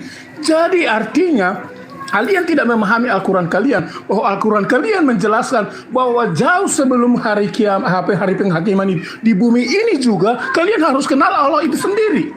Itulah makanya tadi kawan saya berkata kami terdepan dalam hal mengenal Allah kami itu karena dia sudah berteofani, dan itulah yang harus kami kenal nanti ketika di surga. Artinya ketika kami masuk ke surganya Yesus, kami tidak salah mengenalnya karena kami sudah tahu dia sudah datang menjadi manusia. Lanjut. Oke, saya jawab ya. Sebelum saya menjawab dari pertanyaan saudara. Jadi ketika nanti Anda masuk ke surga, Anda sudah mengenal Tuhan Anda. Yes, kami pun mengenal Tuhan Anda gitu ya. Seorang laki-laki gondrong yang bertato, apalagi berwajah putih gitu ya. Dan mungkin ada bekas-bekas luka di dalam tubuhnya. Itu yang Anda kemudian banggakan. Makanya Tuhan Anda terdepan, kan gitu ya. Mungkin karena satu-satunya Tuhan yang nyangkut di tiang. Karena tidak ada Tuhan yang diajarkan oleh para nabi demikian adanya. Musa alaihissalam mengatakan di dalam Al-Quranul Karim bahwasanya walamma ja'a Musa limiqatina wa kallamahu rabbu qala rabbi arini anzur ilaika qala lan tarani. Tidak ada manusia yang bisa melihat Tuhan. Jadi kalau Anda mengatakan Tuhan kami terdepan karena sudah pernah ditampar, diludahi, diporotin, dipotong kulupnya, saya katakan itu Anda keliru memahami Tuhan. Lantarani kata Nabi Musa, kata Allah kepada Nabi Musa. Dan itu diterangkan dalam kitab Keluaran. Tidak ada manusia yang bisa melihat Tuhan itu bisa hidup. Jadi kalaupun hari ini kau melihat Tuhan saudara, saat itu juga kau akan meninggal. Bagaimana mungkin kau akan bercerita ke orang lain? Saya melihat Tuhan, jenggotnya panjang 3 meter. Oh ya? Ya, ada bekas tusukan di lambungnya. Pada saat itu Anda mati, tidak bisa Anda bercerita. Kenapa? Karena dalilnya jelas di dalam kitabnya orang Yahudi Keluaran 22. Tidak ada orang yang bisa melihat Tuhan bisa hidup. Tidak ada. Oleh karena itulah tidak ada yang bisa menarasikan Tuhan itu seperti apa bentuknya. Nah, lalu bagaimana yang dikatakan dengan hadis yang dibaca tadi, terjemahannya oleh saudara kita? Al-Quran mengatakan, Inna fi khalqis samawati wal ar wa ikhtilafil lail wan nahar ayatil li ulil albab. Sekali lagi, la ayatil li ulil albab. Demikianlah kebesaran Allah bagi orang-orang yang berakal. Jadi bentukan Allah yang maha kuasa, yang maha perkasa, yang maha pencipta, bentukan itulah yang akan disaksikan oleh manusia mukmin muslim di dalam surga, di dalam kehidupan berikutnya. Alladzina yazkuruna Allah qiyaman wa qu'uda wa ala junubihim wa yatafakkaruna fil haqqis samawati wal ardh. Orang-orang yang mengingat Allah sambil berdiri dulu dan keadaan baring, mereka memikirkan tentang penciptaan Allah. Jadi bentukan Allah itu maha sempurna, bukan dalam arti bentukan wujud seperti yang ada di dalam agama Anda. Wujudnya manusia, lahir di kandang binatang, kemudian netek, kemudian disunat, kemudian lapar, kemudian mati. Bukan begitu. Tapi bentuk yang dimaksud oleh Allah di dalam hadis yang dimaksud oleh Rasulullah adalah perwujudan alam semesta ini kemahakuasaannya. Inna fi khalqis samawati wal ardh. Makanya dikatakan di hadis itu bahwasanya selayaknya orang melihat bulan, tidak ada kesusahan bagi manusia. Tapi bukan wujud dalam arti kata seperti Tuhan Anda. Tuhan Anda nanti di surga kawin, kalian mempelai wanitanya, Yesus mempelai prianya, kan gitu. Nah, yang jadi permasalahan kalau saudara framing ini pakai konde, pakaian gaun pengantin perempuan, Yesus pakai jas, ini yang saya tidak bisa bayangkan. Bagaimana betisnya abang ini banyak bulu nanti jadi mempelai wanita. Itu yang bahaya. Terus kemudian Tuhan Anda bersama dengan orang dari barat, dari timur, selatan akan makan bersama semeja. Itu Tuhan Anda itu. Bahkan saya curiga nanti bisa menggaplek di sana dengan Tuhan Anda. Kalau Tuhan kami nggak bisa disetarakan dengan makhluk, laisa kamitslihi syai', itu nggak bisa tuh. Nah, sehingga ketika Anda mengatakan Tuhan Anda terdepan, ya mungkin terdepan dari segi tanduk. Di dalam Wahyu 5 nomor 6 bahwa Tuhan Anda bertanduk 7, bermata 7, mungkin tanduknya lebih monyong ke depan. Jadi begitu orang berbaris, tanduknya duluan yang nyampe ke depan. Kita nggak tahu. Entah apa maksudnya Tuhan Anda terdepan ini. Terdepan dalam hal kematian, terdepan dalam hal terkutuk, atau apa, kita tidak ngerti. Wallahu alam bissawab. Silakan. Luar biasa ya paparan dari Bang Juma ini, memang benar-benar mantap. Harapan saya kepada netizen yang di bawah, kalian harus memberikan apresiasi kepada beliau ini dengan cara bertepuk tangan. Baik, kita akan lanjutkan paparan-paparan dari Bang Juma berkaitan tentang Tuhan di dalam Alkitab, bahwasan Tuhan itu tidak dapat dilihat. Jikalau kita dapat melihat Tuhan, maka kita akan binasa. Yes! Saya acungkan jempol kepada Bang Juma karena beliau telah memahami ajaran saya. Beliau memaparkan bahwasan ajaran Kristen itu jikalau manusia bisa melihat Tuhan, maka manusia akan musnah. Saya sepakat dengan Anda. Tetapi yang menjadi permasalahan di sini berbicara tentang hakikat Tuhan. Jika engkau dapat melihat hakikat Tuhan, maka engkau akan binasa. Maka Tuhan berbicara kepada Musa, Musa, jika engkau dapat melihat aku, engkau akan binasa. Benar. Tetapi berbicara dalam konteks hakikat, tidak berbicara dalam konteks teofani, bro. Di dalam konteks teofani, di dalam konteks Tuhan menggunakan hijab, manusia dapat melihat dalam konteks teofani. Ketika Tuhan berubah wujud menjadi api, apakah Musa bisa musnah? Enggak, bro. Apakah ketika Tuhan turun kepada bangsa Israel di Gunung Sinai untuk menemui mereka dalam berupa awan, apakah bangsa itu musnah? Enggak, bro. Karena mereka tidak melihat Tuhan secara hakikatnya, tetapi dalam konteks teofani. Nah, ini Anda harus pahami tentang ajaran Kristen, bro. Jadi ketika Anda mengatakan bahwasan di dalam ajaran Kristen manusia tidak akan dapat melihat Tuhan, benar, saya setuju. Bahkan Yesus menegaskan di dalam Yohanes 5 ayat 37-38 bahwasan Tuhan tidak akan dapat dilihat oleh kasat mata. Benar, saya setuju dengan Anda. Anda sangat luar biasa. Anda telah memberitakan Injil kepada orang-orang Kristen. Amin, haleluya. Semoga Anda diberkati oleh Yesus. Hari ini Roh Kudus telah mengutus saya untuk membimbing Anda ke jalan yang benar. Karena hari ini Anda telah jatuh dalam dosa. Baik, saya akan lanjutkan pertanyaan saya kepada Anda. Anda mengatakan bahwasan Tuhan kami akan menikah di surga nanti atau berkaitan dengan yang lain-lain. Yang menjadi permasalahannya situ, Tuhan kami tidak pernah menikah berbicara tentang secara hakikat yang tidak ada, bro. Yang nikah di situ maksudnya Tuhan menyatukan antara dia dengan umatnya. Bukan berbicara tentang pernikahan sama seperti di bumi, bukan. Anda sangat keliru memahami Alkitab. Menikah di situ Tuhan menyatukan dia dengan umat-umatnya dalam arti orang-orang yang beriman. Menyatukan orang-orang yang beriman artinya kesatuan dalam iman. Itu Anda harus pahami dulu. Jadi Tuhan kami bukan menikah sama seperti manusia yang Anda maksud. Bukan, bro. Tuhan Anda yang berbeda dengan Tuhan kami. Tuhan Anda itu menghadiahkan Anda itu 72 bidadari. Sehingga Anda itu sangat semangat untuk memberitakan Al-Quran kepada kami. Karena Anda diiming-imingi 72 bidadari, sehingga Anda menggema-gema di sini memberitakan Al-Quran kepada kami. Karena Anda menginginkan 70 bidadari. Dan Anda, bahwasan Tuhan Anda itu bisa berubah wujud menjadi makhluk. Sudah saya katakan tadi di dalam Sahih Muslim 267, bahwasan Tuhan Anda itu akan menggunakan hijab. Hijab itu apa? Hijab itu adalah rupa dan bentuk yang telah kalian kenali ketika kalian masih berada di bumi. Jadi jangan Anda menggunakan tafsir mandiri ataupun eksegesis mandiri.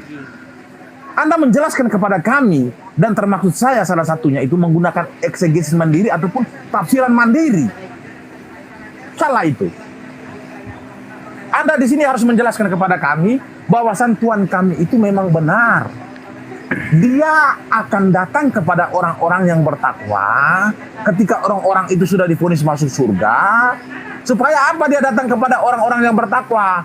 Supaya dia itu berbicara dengan orang-orang yang bertakwa dan menunjukkan siapa dia. Tetapi Tuhan datang kepada orang-orang yang bertakwa itu tidak menggunakan wujud aslinya, tetapi dia menggunakan hijab. Hijab apa? Sudah saya jelaskan tadi. Hijab yang digunakan dia adalah bentuk yang telah kalian kenali. Saya sudah katakan tadi, bentuk yang telah kalian kenali. Ketika kalian berada di bumi, bentuk apa saja yang kalian kenali. Batu itu kalian kenali. Awan kalian kenali. Sapi, kucing, ataupun yang lain-lain. Nah, bentuk-bentuk inilah yang akan Tuhan kalian berinkarnasi.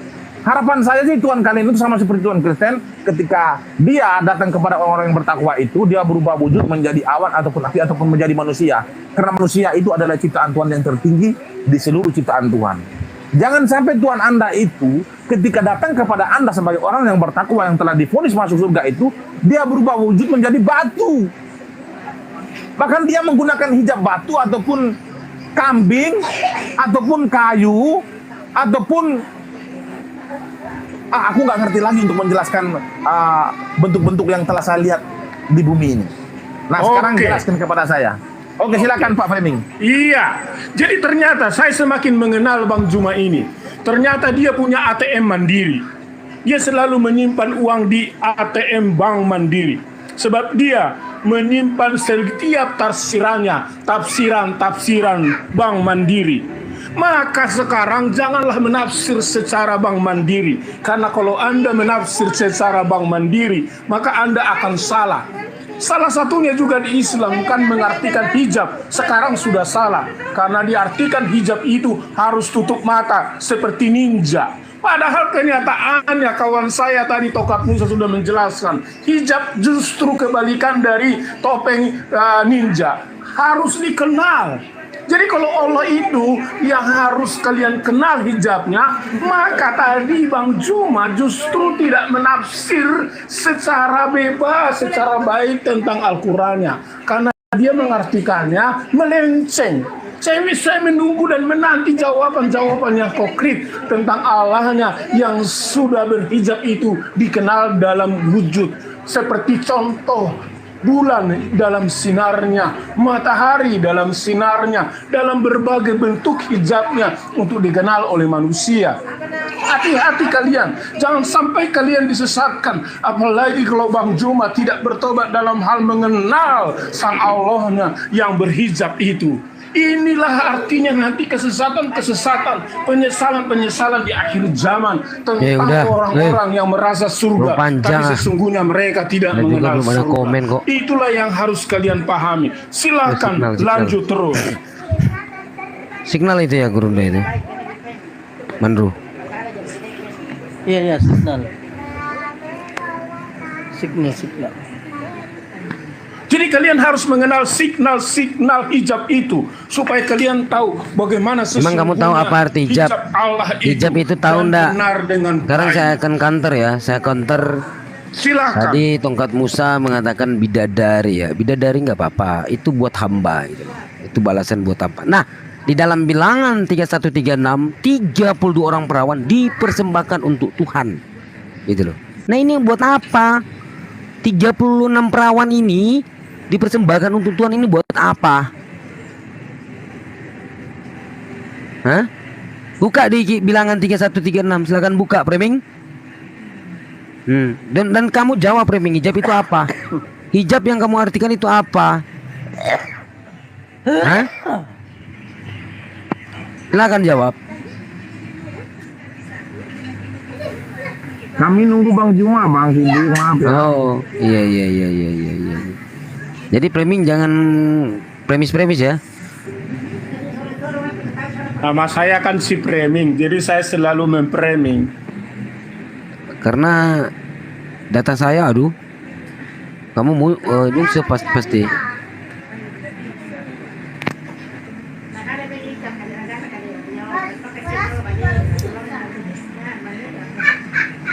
Mana si Gurunda itu? Kok belum nongol-nongol? Sidik, belikan dong kuotanya sama Gurundamu itu.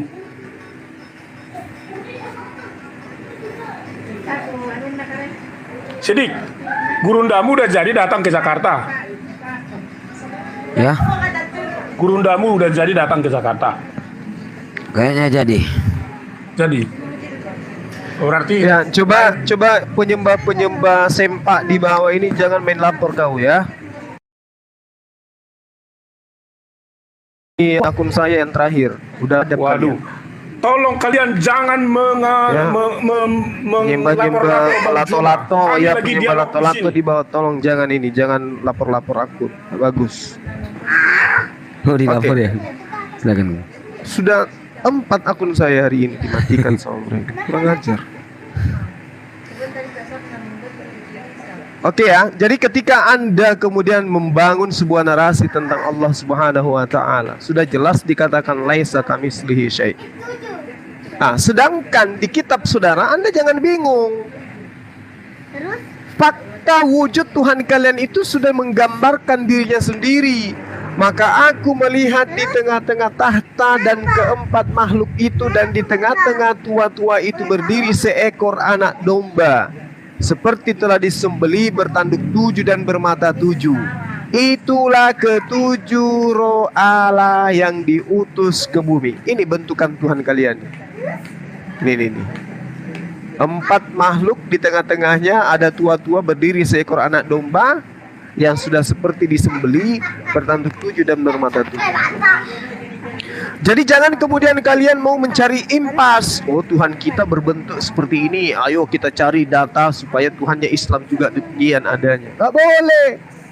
Al-Quran mengatakan di dalam Al-Quran surah Asy-Syura ayat 51, wa ma kana li basyarin ayyukallimahullahu illa wahya aw min wara hijab aw yursila rasulan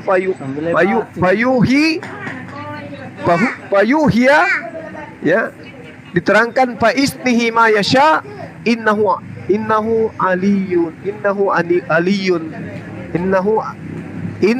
aliyun hakim. Ya, semoga saya tidak keliru dengan ayat itu.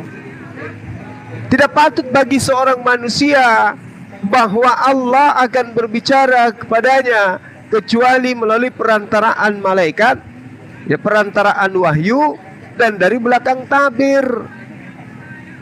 Itu yang saudara pahami. Mari kita kasih contoh. Yang di belakang tabir itu seperti yang terjadi pada Nabi Musa yang kalian katakan berteofani. Tuhan itu menyatakan diri kepada Nabi Musa melalui tabir. Sama ketika saya kemudian menyatakan diri kepada kalian melalui HP. Bukan berarti saya adalah HP yang ada di tangan saudara. Saya menyatakan diri kepada Anda melalui HP. Itulah yang dimaksud tabir. Tapi bukan HP itu adalah saya. Ya, sedangkan Tuhan kalian itu sudah nampak tuh, bertanduk 7 dan bermata 7. Lalu kemudian yang tadi yang mengatakan bahwa umat Islam itu mengajarkan Islamnya supaya nanti di surga diberi 72 bidadari. Bung, saya katakan kepada saudara, Yesus menjanjikan kepada Bani Israel, bukan kepada Kristen. Kristen kan bukan pengikutnya. Yesus menjanjikan kepada pengikutnya, yaitu Bani Israel, 100 kali lipat istri. Baca Matius 19 nomor 29. Dan setiap orang yang karena namaku meninggalkan rumahnya, saudara laki-lakinya, saudara perempuannya, bapak atau ibunya, istri dan anak-anaknya atau ladangnya, akan menerima kembali 100 kali lipat. Di situ dikatakan pelapsasion. Apa itu? Berlipat 100. Jadi Anda tidak bisa mengkiri Yesus yang adalah pengajar agama samawi menjanjikan pengikutnya penyembah Tuhan pencipta langit dan bumi, itu dijanjikan 100 istri. Oke, dijanjikan 100 istri. Pengikutnya bukan Kristen. Kristen ini kan tidak mungkin ke surga. Mau ngapain dapat istri di surga sedangkan mereka tidak ke surga. Nah, kalau demikian adanya, berarti umat Islam sama dengan umatnya Nabi Isa, sama-sama dijanjikan pendamping di surga. Jadi kalau Anda mengatakan Yesus tidak nikah, Anda keliru. Di dalam Wahyu 21 nomor 9, maka datanglah seorang dari ketujuh malaikat yang memegang ketujuh cawan yang penuh dengan ketujuh malapetaka terakhir itu, lalu ia berkata kepada aku, katanya, marilah ke sini, aku akan menunjukkan kepadamu pengantin perempuan mempelai anak domba. Siapa pengantin perempuan dari mempelai anak domba ini? Anak domba ini siapa? Yesus. Dia memiliki mempelai perempuan. Siapa mempelai perempuan? Laki-laki perempuannya silakan Anda baca di dalam Matius 9, Markus 2, Lukas 3, Wahyu 10 nomor 7. Ternyata mempelai perempuannya adalah pengikutnya. Nah, kalau Anda mengaku sebagai pengikutnya sebagai mempelai perempuan, siap-siaplah Anda diapain sama Yesus nanti tuh, ini terutama yang laki-laki ini sebagai mempelai laki perempuan. Yang saya tidak bisa bayangkan, saudara framing yang sudah mulai keriput ini menjadi mempelai wanita, kayak mana dirubah mukanya yang penuh dengan jenggotan dan berkumis. Dan saya berpikir nanti gaun pengantinnya yang digunakan oleh Pak Framing ini model yang mana ini? Model Sunda, model Kalimantan, model Jawa Barat kah, atau seperti apa nanti? Pakaian adat atau pakai daster aja gitu? Ini memang harus disampaikan karena ini adalah data yang ada dalam kitab saudara. Kalau Anda mengatakan, oh itu perumpamaan, di situ katakan perumpamaan. Di situ tuh, aku lihat. Berarti bukan dibayangkan, bukan dihayalkan. Aku melihat, berarti matanya melihat ada seekor binatang bertanduk 7 bermata 7. Dan itulah Tuhannya Kristen menurut Wahyu 5 nomor 6. Ya, sekali lagi teman-teman dibawa yang oten, jangan kalian panas. Kok kalian benci kali sama akun Bang Suma? Saya ini mencerahkan. menyampaikan data-data di Bible. Saya ini pemberita Injil. Supaya Injilnya kalian itu tidak disembunyi-sembunyikan, saya ungkapkan semuanya supaya Anda belajar. Tinggal Anda pilih ini benar atau salah, ini salah atau benar. Begitu, nggak usah serang-serang akun gitu loh. Silakan. Oke, terima kasih, mantap sekali paparan Bang Juma, sangat mengesankan ya. Beliau mengatakan bahwasan Yesus akan menikah dengan umat-umatnya ya. Saya sudah katakan tadi bahwasan itu ayat berbicara tentang Yesus menyatukan orang-orang yang beriman dengan Dia, itu disebut menikah. Sudah saya jelaskan dari tadi. Saya ulangi sekali lagi bahwasan konteks pernikahan itu bukan berarti Anda samakan ketika manusia di bumi lalu dia menikah. Itu salah. Pernikahan itu sudah saya katakan tadi bahwasan Yesus akan menyatukan orang-orang yang beriman dengan dirinya supaya hidup kekal di kerajaan Allah. Jadi Anda jangan memahami ayat itu secara harafiah, tetapi itu adalah sebuah metafora. Saya akan lanjutkan ke paparan Bang Juma berikutnya. Dia mengatakan Yesus menjanjikan 100 kali lipat kepada orang-orang yang beriman kepada orang Kristen kelak nanti di surga. Kami akan dihadiahi 100 orang istri ketika kami mengikuti perintah-perintah Yesus. Saya yang ingin meluruskan kepada Bang Juma bahwasan ayat itu berbicara tentang takaran iman. Yang dijanjikan Yesus di situ adalah takaran iman. Ketika kamu berani meninggalkan orang tuamu, ketika kamu berani meninggalkan keluargamu, istrimu, hanya demi mengikuti Yesus, maka takaran imanmu akan dinaikkan ataupun akan dilimpahkan. Di situ berbicara tentang takaran iman. Anda sangat keliru. Saya lanjutkan ke pertanyaan saya. Bang Juma belum menjawab tentang pertanyaan-pertanyaan saya dari tadi, bahwasan saya ingin bertanya kepada Bang Juma sekali lagi, bentuk apa yang akan digunakan oleh Tuhan Bang Juma ketika kelak nanti dia akan berteofani di surga nanti kepada orang-orang yang bertakwa, salah satunya adalah Bang Juma. Bentuk apa? Bentuk yang sudah Bang Juma kenal itu bentuk apa kira-kira? Silakan, itu aja singkat. Silakan Bang Framing, lanjutkan.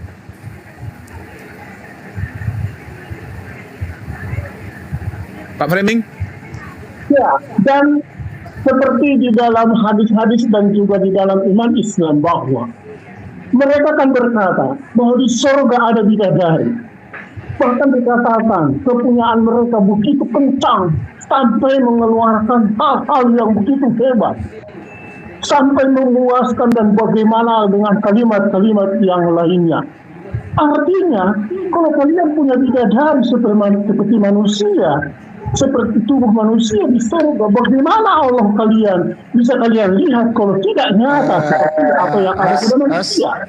Ini yang kalian belum paham. Dan kalian belum paham seperti apa? Minta tolong arahkan ke topiknya, Hos, biar fokus, nggak melebar kemana-mana, Hos.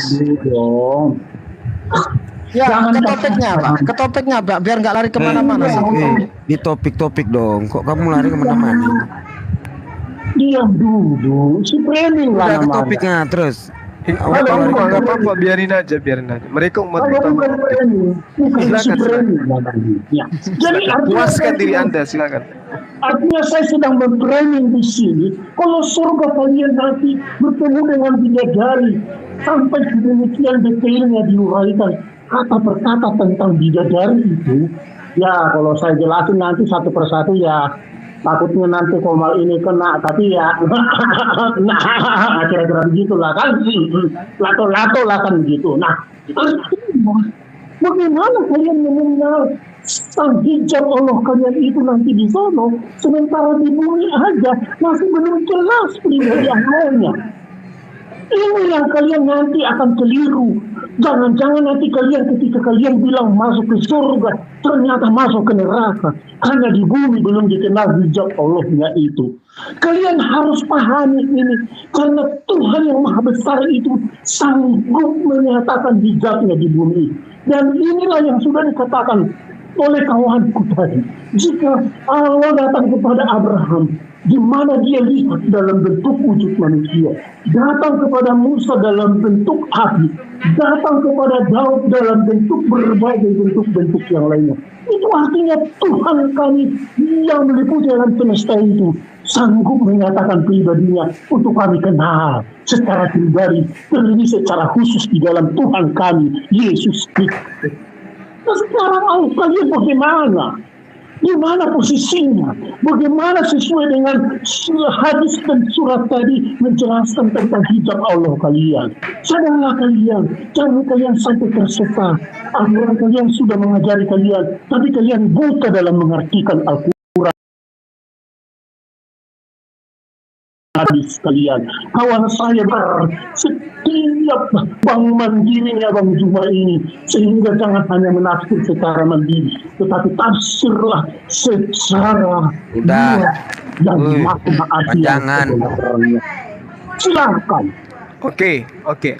Jadi teman-teman yang masih bisa diselamatkan, dengarkan. Jadi kebenaran itu tidak dilihat daripada sepintar apa orang itu berkata, tapi tidak sesuai dengan data. Oke? Orang-orang ini berdua, mereka tidak bisa baca Al-Quran, mereka tidak bisa baca hadits, tapi kemudian mereka sok tahu tentang Al-Quran, sok tahu tentang Islam. Itu adalah lawak-lawakan bagi kita. Makanya dia kena di dalam Al-Quran, wa minhum ummiyuna la ya'lamuna al-kitaba illa amaniyah wa inhum illa yazunnun. Mereka hanya berangan-angan, mereka hanya menduga-duga, mereka nggak paham tentang Islam. Nah, jadi ketika kemudian mereka berbicara mengenai tabir Allah, kita sudah jelaskan laisa kamitslihi syai', bahwa Allah akan datang laksana apa yang diterangkan oleh Rasulullah Muhammad SAW, bukan dari sisi wujud, tetapi keberadaan Allah itu laksana matahari, laksana bulan yang dapat dipandang oleh setiap manusia tanpa ada kesusahan. Tak ada manusia yang susah melihat matahari, keberadaan matahari. Tidak ada orang yang susah melihat keberadaan bulan. Siapapun bisa melihat bulan, dan melihat bulan itu tidak butuh kemudian manusia itu bersusah-susah untuk mendapatkan, untuk melihatnya. Begitulah memandang Allah Subhanahu wa taala. Lalu kemudian ketika berbicara mengenai wujud yang dimaksud kemahakuasaan Allah. Kenapa? Karena di atas muka bumi ini semua yang berwujud ini adalah karena berasal dari esensi yang ada. Allah berkuasa atas segala-galanya. Maka yang nampak nanti di akhirat adalah sosok esensi yang maha kuasa. Selayaknya kita merasakan keberadaan Tuhan Allah Subhanahu wa taala di atas muka bumi ini. Makanya umat Islam itu bersaksi, tidak ada Tuhan.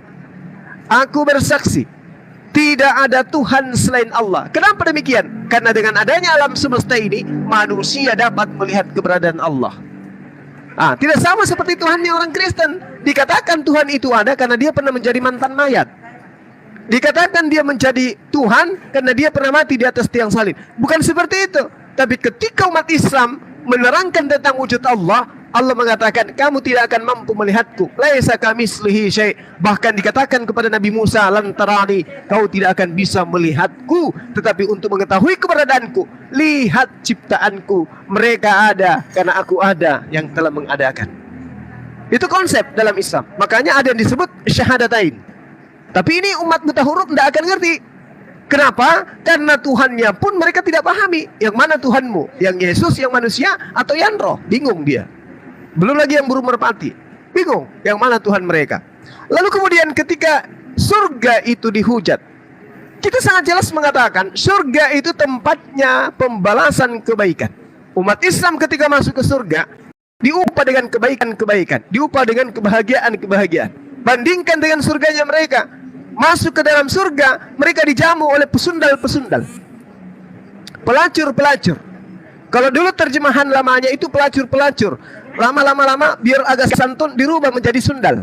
Padahal itu adalah pelacur-pelacur. Nah, pelacur ini lebih dulu masuk surga, mendahului orang-orang ini. Berarti yang menemani mereka kelak adalah para pelacur-pelacur, harlot atau pelacur. Lalu kemudian selain itu di surga mereka itu ada perang naga. Bagaimana mungkin kemudian dikatakan sebagai tempat kebahagiaan, tempat upah orang yang benar, orang yang suci, ketika di surga itu ada perang. Yang perang bukan manusia, coy. Yang perang itu adalah malaikat melawan ular naga. Bisa ndak Anda bayangkan? seindah dan sesempurnanya negara Republik Indonesia. Tapi kalau di Indonesia terjadi perang malaikat dengan ular naga, kira-kira bisa nggak orang Indonesia itu bahagia? Sedangkan Irak Amerika berperang, Indonesia kena biasnya. Apalagi kalau di Indonesia terjadi perang malaikat dengan ular naga, apa kebahagiaan yang bisa kita dapatkan? Nggak ada. Lalu kemudian, saudara-saudara, di dalam penyampaian saudara Meme Bos tadi, dia katakan bahwasanya itu adalah takaran iman. Ini asumsi. Inilah yang dikatakan oleh Al-Quranul Karim. Mereka ini adalah umat buta huruf. Mereka hanya ngadi-ngadi. Mereka tidak mengetahui apa yang tertuang di dalam kitab mereka. Dia katakan ini adalah takaran iman. Illa amaniya wa inhum illa yazunnun. Mereka hanya berangan-angan, mereka hanya menduga-duga. Kok takaran iman jadinya? Padahal Yesus mengatakan barang siapa yang meninggalkan, maka dia akan memperoleh 100 kali lipat. Dia akan memperoleh 100 kali lipat. Itu yang pertama. Yang kedua, di dalam pemaparannya kemudian dia katakan bahwasanya Tuhan kami berteopani, kami mengenal Tuhan kami yang maha yang terdepan, dan seterusnya. Padahal kalau kita melihat di dalam konsep pengajaran Nabi Musa alaihissalam, baik di dalam Al-Quran maupun dalam kitabnya orang Yahudi, manusia melihat Tuhan, manusia yang mati. Di konsep Kristen, manusianya yang mati. Inilah konsep paganisme jalan samawi. Ajaran samawi, manusia ingin melihat Tuhan, Tuhan itu tidak mati, manusianya yang mati. Di ajaran paganisme, Tuhan datang dalam rupa manusia, manusia melihat Tuhannya, Tuhannya yang mati, bukan manusia yang mati. Kebalik dia. Jadi yang katakan terdepan, tapi faktanya melihat manusia dia mati. Dia yang dibunuh oleh manusia. Kalau di Tuhannya Musa, justru dialah yang membunuh manusia. Kalau di Tuhannya Kristen, justru Tuhannya lah yang dibunuh oleh manusia. Itu namanya saraf terjepit dan butuh pengobatan segera. Demikian. Terima kasih kepada Bang Juma dan terima kasih kepada Bang Meme. Bentar dulu Bang Meme. Gimana? Lanjutnya aki-aki semua, teman-teman, saudara-saudaraku, lanjut dulu. Saya mau keluar dulu ya sebentar. Oh ya, oke. Saya tinggal dulu ya. Oke, saya Bang lanjutkan Zuma, ya. Bang Sidik, ya silakan. Oke, silakan Bang. Saya sudah ada jadwal taruh bersama juga. Oke, baik. Terima kasih ya. Terima kasih kepada Bang Juma yang telah memaparkan sangat baik, tetapi saya juga harus terima kasih kepada Bang Framing, karena Bang Framing menyuruh saya untuk membongkar semua hadis-hadis. Terima kasih Bang Framing. Maka amanah yang sudah diberikan oleh Bang Framing akan saya lakukan. Saya akan membongkar semua hadis-hadis. Baik, terima kasih. Terima kasih banyak kepada Bang Framing ya. Tetapi sebelum saya membongkar semua hadis-hadis, saya ingin menjawab dulu paparan daripada Bang Juma. Beliau mengatakan saya telah berbohong karena saya mengatakan itu adalah sebuah takaran iman. Jadi di dalam Kristen itu ada takaran iman. Yesus mengatakan begini, jikalau memang imanmu sebesar biji sesawi, maka kamu akan mengatakan gunung ini pindah, maka dia akan pindah. Berarti orang harus membutuhkan takaran iman sebesar biji sesawi baru bisa melakukan mujizat. Artinya ada takaran iman yang dijanjikan oleh Yesus. Itu Anda harus pahami dulu. Ini jawaban saya paling gampang ini sebenarnya. Saya akan lanjutkan ketika Anda mengatakan Tuhan kami adalah mantan mayat. Anda tidak tahu bahwasan Tuhan Anda adalah mantan mayat dan Tuhan Anda adalah telah dimutilasi. Mau tahu Tuhan Anda telah dimutilasi? Baik, saya akan menjelaskan hadis dengan Al-Quran ya. Baik. Di dalam Al-Hajj 76, di sini hanya menjelaskan Tuhan Anda itu mempunyai mata.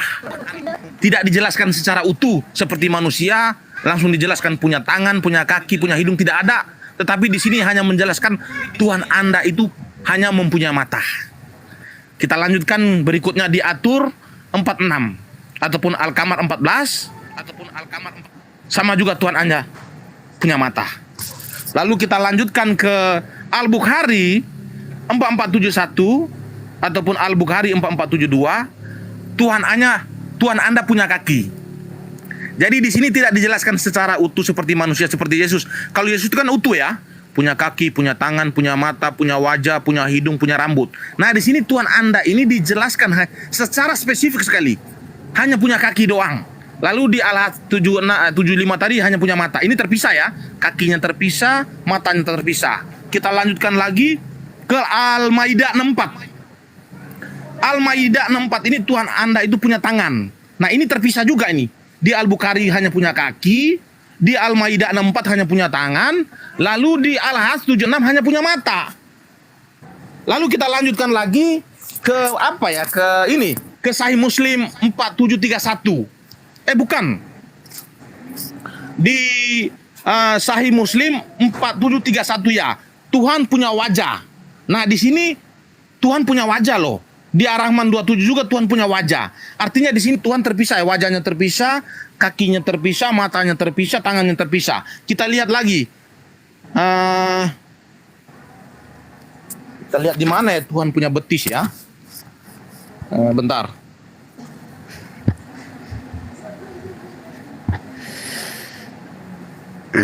Nah, di sini dijelaskan lagi Tuhan Anda punya betis.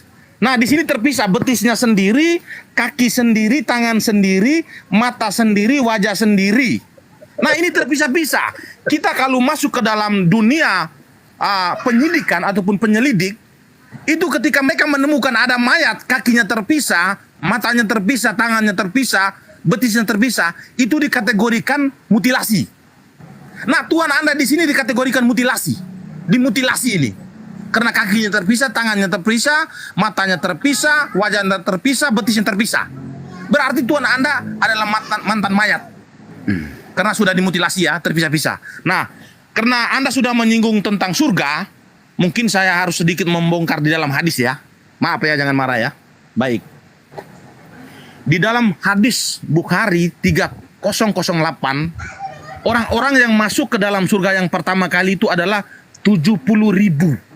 Nah, setelah mereka masuk ke dalam surga, yang 70.000 orang ini mereka ngapain di dalam? Ternyata di Bukhari 3009 mereka akan dihadiahi Tuhannya, diberikan baju atau jubah yang terbuat dari sutra yang tipis. Jadi orang-orang yang 70.000 ini setelah divonis masuk surga, lalu Tuhannya menghadiahkan baju itu, baju jubah yang terbuat dari vonis masuk surga, apalagi yang akan dihadiahkan Tuhan. Di Bukhari 3011 di surga ada cambuk. Nah, mereka ini dicambuk ini. Setelah dikasih baju yang tipis lalu dicambuk ya.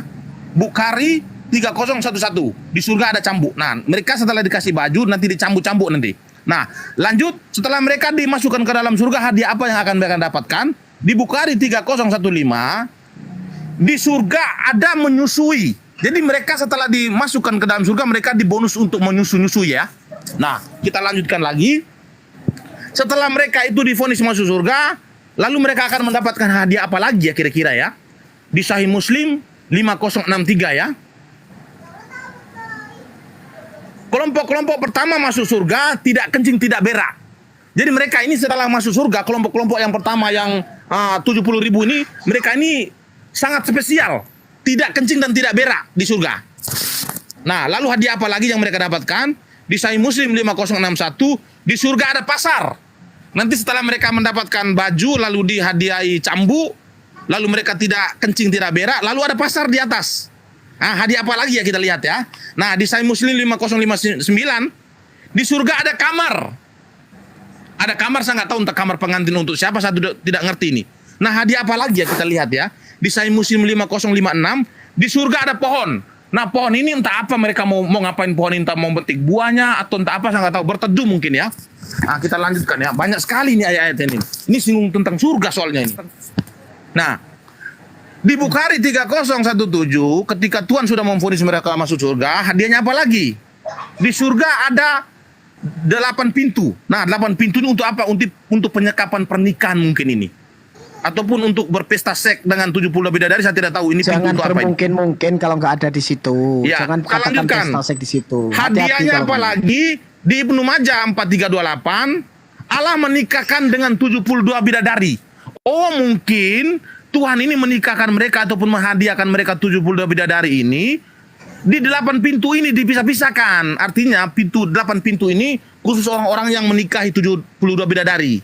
Nah, hadiah apa lagi? Di Ibnu Majah 43 di Ibnu Majah 4328 di surga vagina yang rapat dan memiliki penis yang tidak loyo. Yaitu di Ibnu Majah 4328. Netizen boleh baca ya, buka di dalam HP kalian masing-masing. Ibnu Majah 4328, di surga vagina yang rapat dan memiliki penis yang tidak loyo. Lalu hadiah apa lagi yang akan didapatkan oleh orang-orang ini ya? Ibnu Majah 4329, di surga kalau mau punya anak cukup 1 jam saja. Jadi hanya cukup 1 jam langsung bisa punya anak. Ini masih banyak, tetapi saya memberikan kesempatan kepada Bang Framing dulu. Nanti saya akan hancurkan orang ini, Bang Framing. Silakan. Masuk Allah. Tunggu. Framing, sabar. Sabar. Sabar. Iya, dari tadi kalian berdua sini. Ini tadi yang saya tanya kepada kamu, Mu'alaf Musa. Bilangan 3136, 32.000 perawan itu dipersembahkan untuk Tuhan buat apa? Kalau bidadari untuk hamba enggak masalah. Tetapi yang sekarang yang saya pertanyakan ke kamu ini, kamu dari tadi lari. Bilangan 3136, 32.000 perawan itu dipersembahkan untuk Tuhan buat apa? Itu untuk Tuhan loh. Kamu jawab ya, Framing ya. Kamu jawab, kalian berdua jawab. Silakan. Bilangan 3136 ya. Silakan. Oke, jadi saya mau tanggapi dulu apa yang menjadi pertanyaan Bang Zuma tadi. Kalau dia menyatakan mengenal Allah dari ciptaannya, berarti saya bisa artikan bahwa Allah yang dikenal itu adalah Allah batu, kan itu ciptaan. Allah tanah, kan itu ciptaan.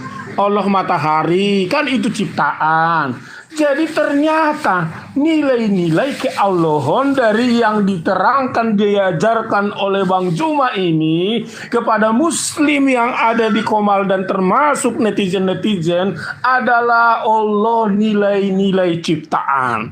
Jangan-jangan juga Allah batu Haswat yang ada di Makkah itu juga adalah Allah karena dilihat dari ciptaan. Bang Zuma, jangan marah. Disclaimer, saya tidak menyinggung ya. Oleh karena itulah juga saya semakin terharu melihat Allahnya orang Islam ini. Bagaimana Allahnya satu persatu dimutilasi. Aduh ma. Kenapa jawab yang Allah 32 itu tadi loh, dijawab juga. Karena yang 32 perawan itu loh. Diam dulu. Mereka ini umat hukum tidak ngerti apa. Saya kan framing. Kalau bukan di framing, bukan framing namanya. Saya lagi acting nih. Masa Allahnya lato-latonya dipisahin dengan anunya. Aduh ampun, dengan detail kawanku. Si tongkat Musa ini begitu hafal surga mereka. Saya berpikir, jangan-jangan nanti kalian mimpi surga, taunya di neraka. Karena Allahnya saja di surga dimutilasi. Apalagi nanti ketika di tempat di surga. Udah, kamu nggak tahu bahasa Arab. Safu An-Sakin kamu nggak tahu nahu sarap malah ngeyel hingga betis. Masuk Allah kamu ini. Biarkan framing berkreasi karena teman saya sudah menjelaskan dengan detail sekali tentang Allah. Nggak tahu bahasa nggak tahu balagal nggak tahu salah ngomong. Bahwa kalau kalian punya Allah belum jelas, masih kabur-kabur, dan itu semua pernyataan dari kawan saya si tongkat Musa begitu detail. Mari kalian bertobatlah, kembalilah kepada Tuhan yang jelas, Tuhan yang ada di dalam Yesus Kristus. Kalaupun dia disalibkan, dia tidak sampai dimutilasi. Dia tidak sampai dimutilasi. Disingkapkan betis dia nggak tahu tuh. Nggak malah ketawa gini loh. Ini malah ketawa saya loh. Gimana nih Bang Zuma? Yang jelas itu loh. Bagaimana ini? Oke, giliran saya ya. Silakan. Ya, sekali lagi saya katakan kepada teman-teman. Yang kita hadapi ini adalah makhluk melata di atas muka bumi yang tidak berakal, gitu ya. Wa minhum ummiyuna la ya'lamuna al-kitaba illa amaniya wa inhum illa yazunnun. Mereka hanya berangan-angan, mereka hanya menduga-duga. Nah, sekarang begini. Kenapa kemudian Allah ketika belum menciptakan telah memberikan sebuah faedah di dalam kehidupan manusia? Artinya gimana?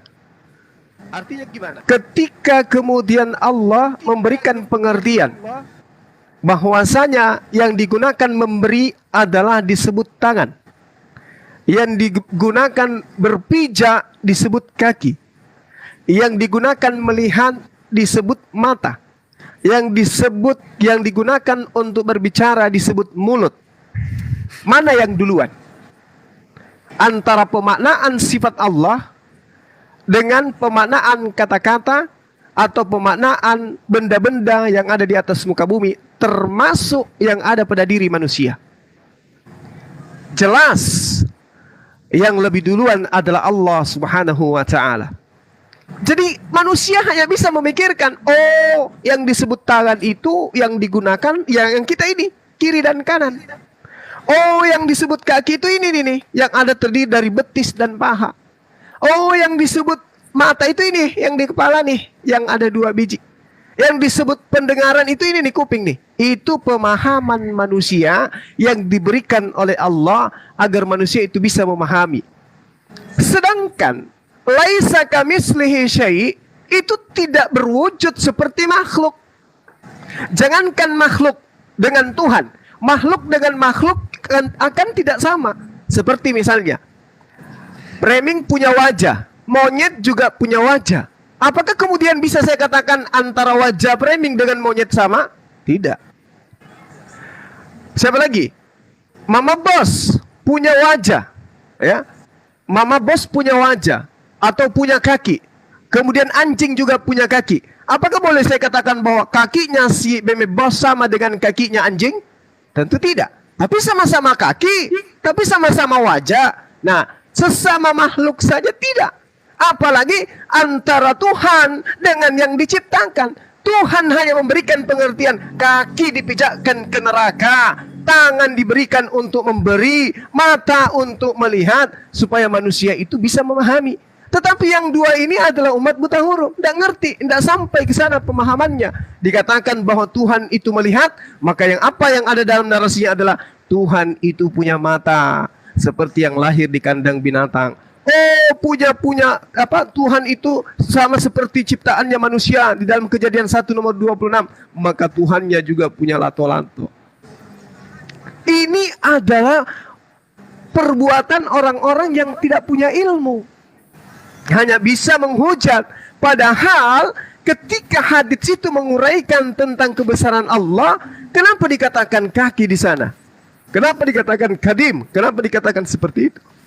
Kadam dan seterusnya.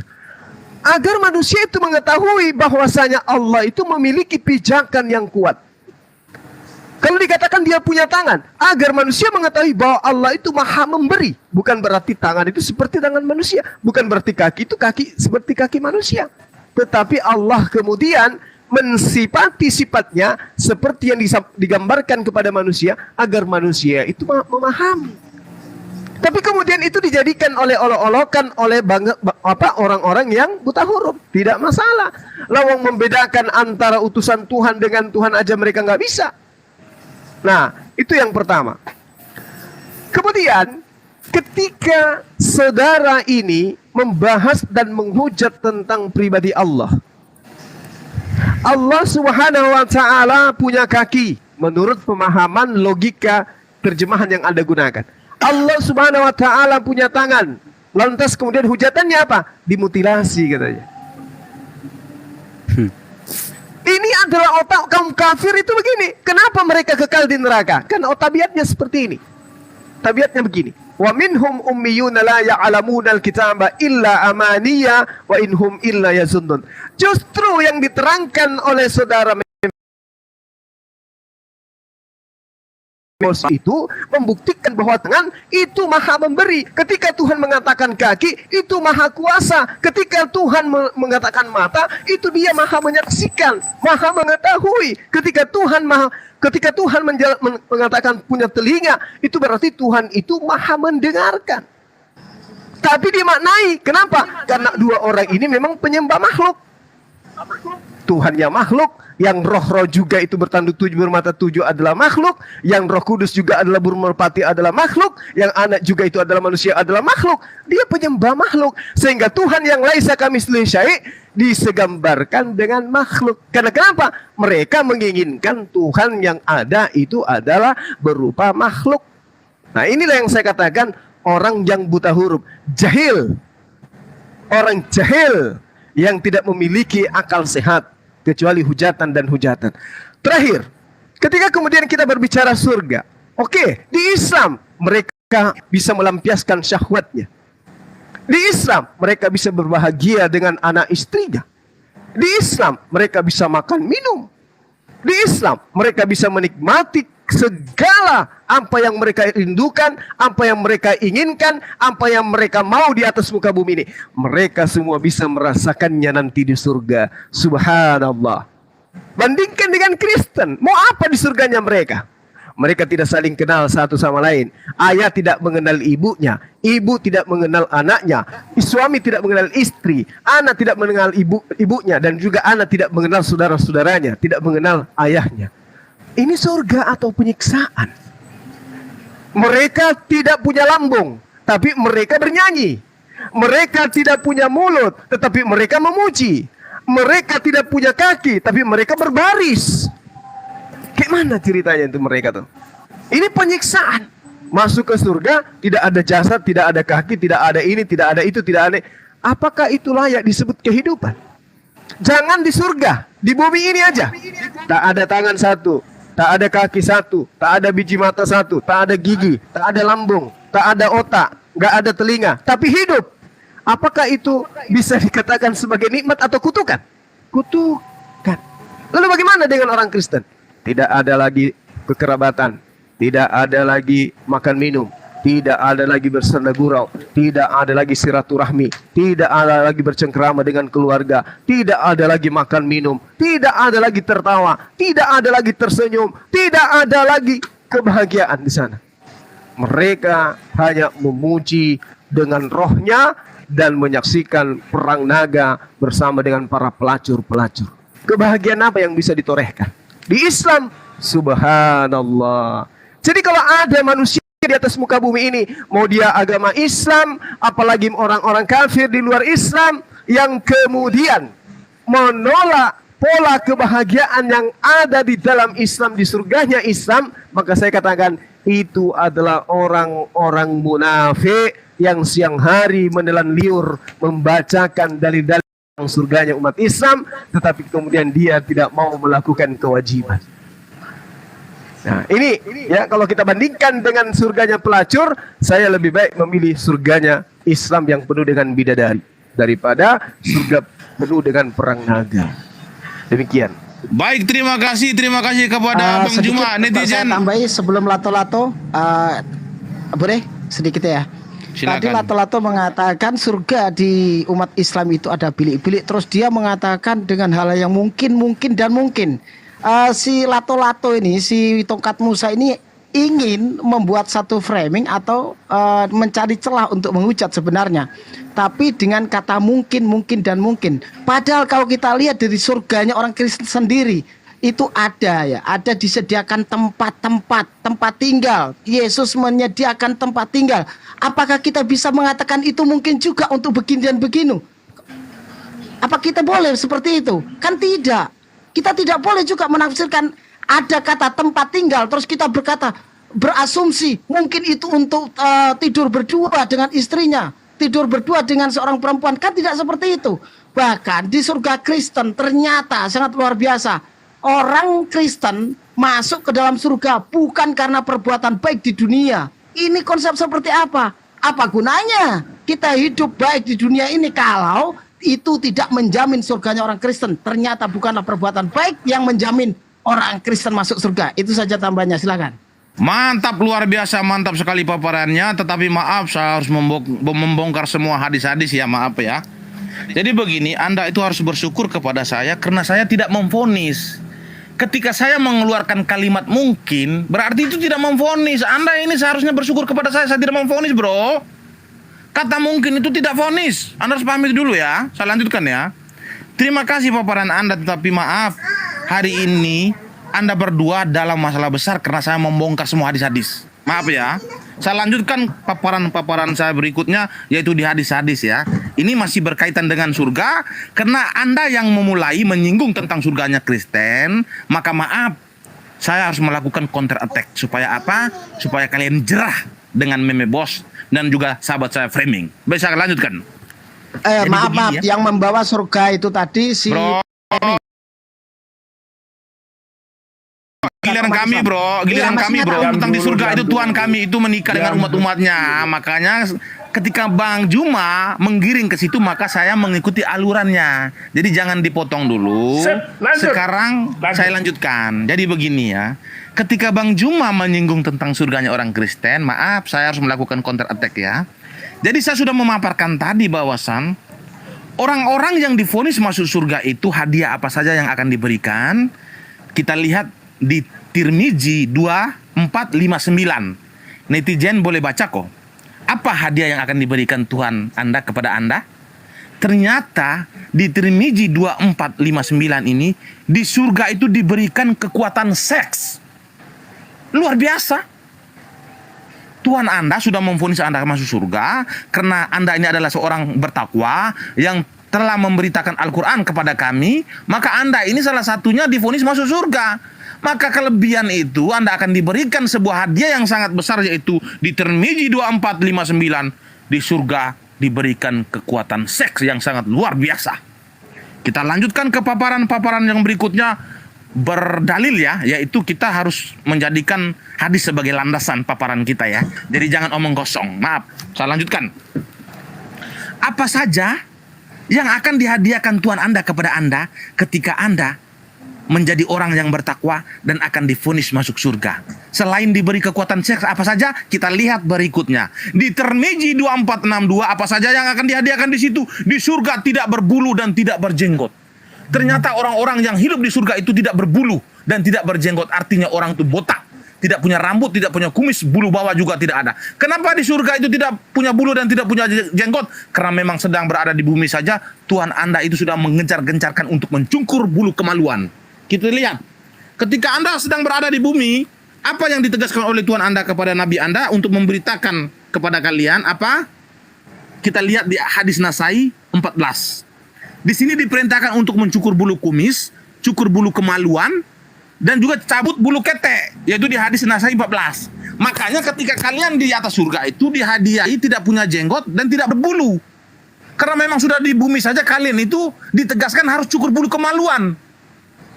Maaf ya, jangan marah ya, kalian menyinggung surga ini. Jadi jangan menyakiti kami kalau kalian tidak mau disakiti.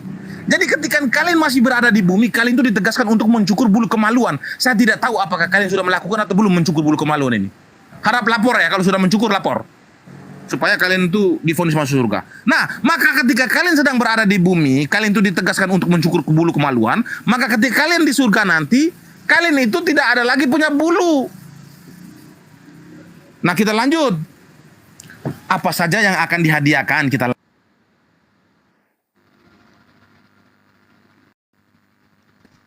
ya, telepon saya ya, udah tahu saya lagi memaparkan ini. Ya, di Tirmizi 2465, di surga itu ada sungai putih seperti susu, rasanya lebih manis dari madu. Berarti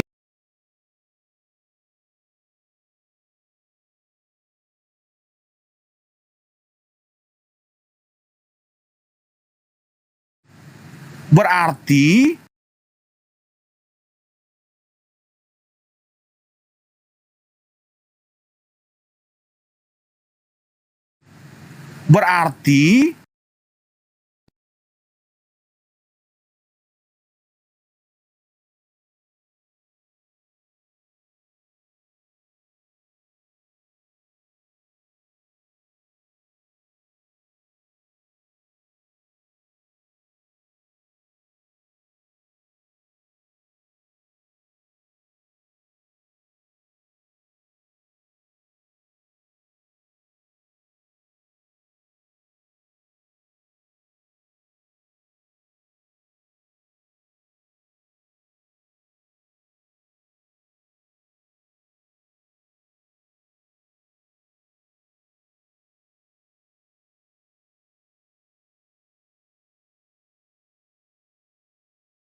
Bismillahirrahmanirrahim. Assalamualaikum warahmatullahi wabarakatuh. Terdengarkan suara saya, sahabat-sahabat sekalian? Cek, cek. Cek, cek.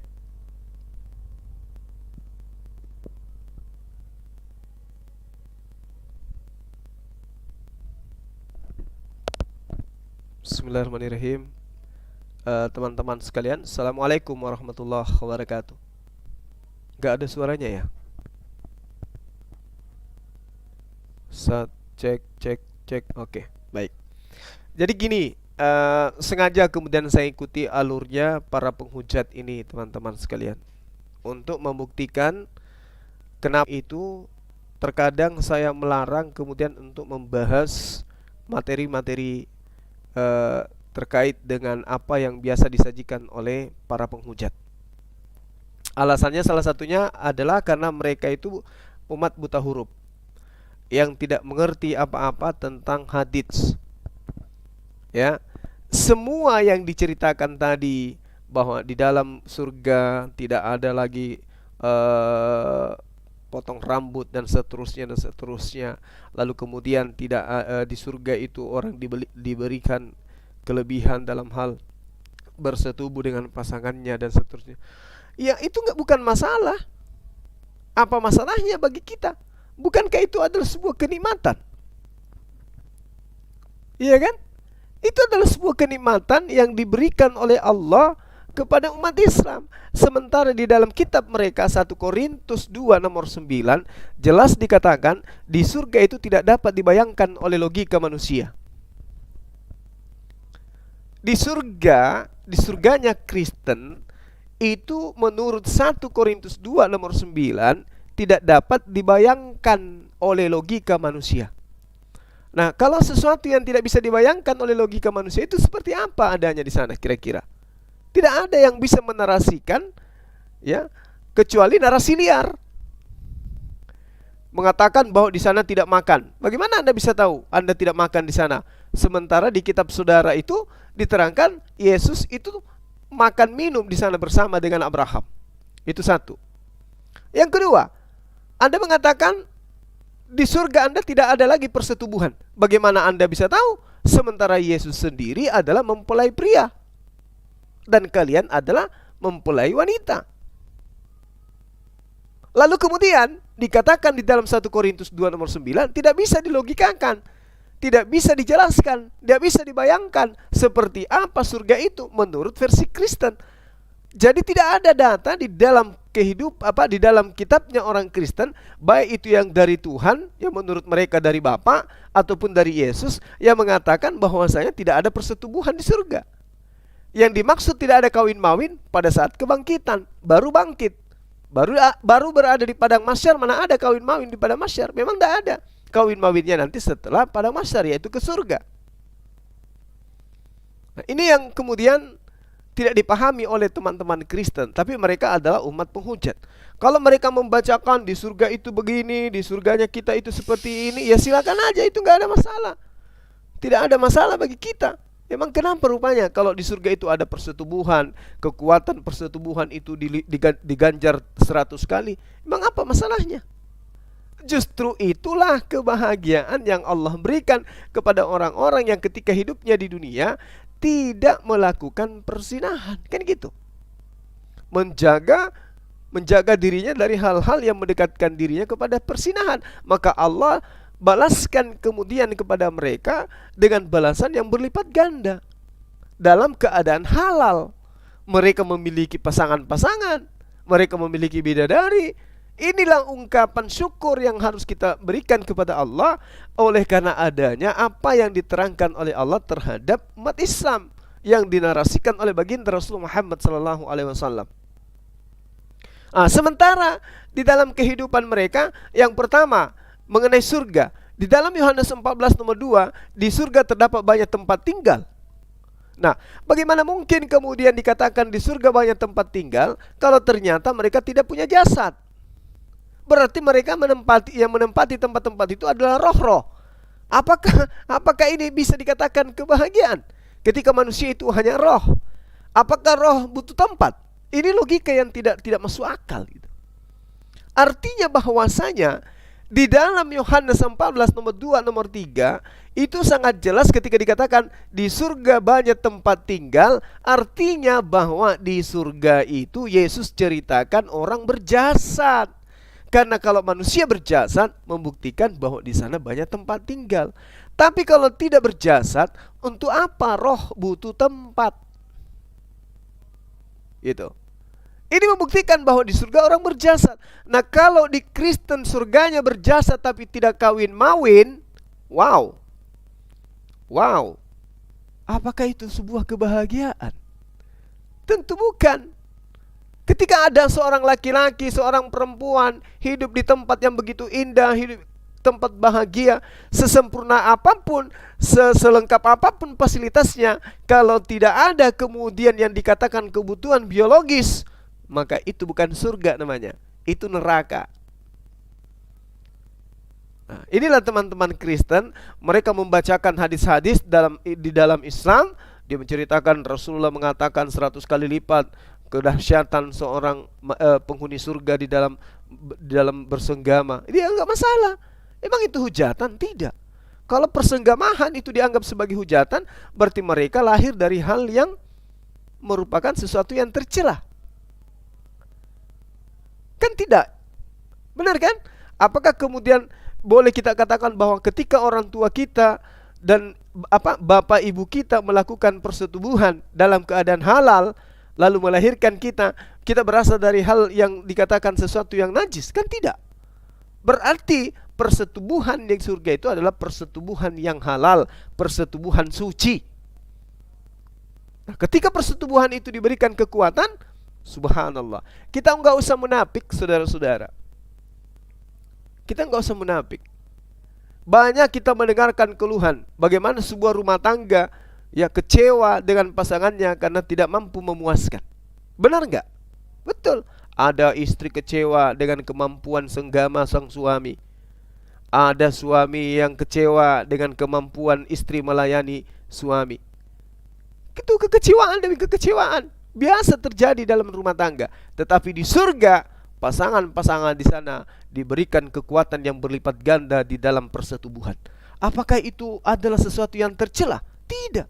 Itu adalah sesuatu kenikmatan, kebahagiaan yang kemudian mengusung keadilan dan mengusung keprimanusiaan. Masa manusia berubah menjadi malaikat, manusia berubah menjadi roh-roh, itu siksa namanya. Tidak sesuai dengan kodratnya. Manusia harus sesuai dengan kodrat manusianya. Ketika kemudian dia di surga, harus kembali kodratnya sebagai manusia. Kebahagiaan apa yang dibutuhkan oleh manusia? Keceriaan apa yang dibutuhkan oleh manusia? Itulah yang akan Tuhan berikan kepada manusia. Sebaliknya, kalau dikatakan surga, tetapi manusia tidak bisa makan, manusia kemudian tidak bisa minum, manusia tidak bisa berkumpul dengan keluarganya, manusia kemudian tidak bisa menyatu dengan anak istrinya, manusia tidak bisa bersenda gurau dengan pasangannya, tidak bersama lagi anaknya. Terus mau ngapain ke sana? Mau ngapain ke sana coba? Mau ke surga, tapi tidak ada hubungan keluarga, nggak ada lagi anak, nggak ada lagi ibu, nggak ada lagi suami. Mau ngapain ke sana? Mending di dunia ini kita masih bisa bersenda gurau dengan anak istri, masih bisa bersenang-senang dengan kedua orang tua kita dan anak-anak kita. Di surganya mereka itu sudah tidak ada lagi. Tetapi lucunya di dalam Yohanes 14 nomor 2 nomor 3 disiapkan tempat-tempat, disiapkan tempat tinggal. Untuk apa tempat tinggal itu? Kalau sudah tidak ada lagi hasrat manusiawi di sana, untuk apa? Ayo.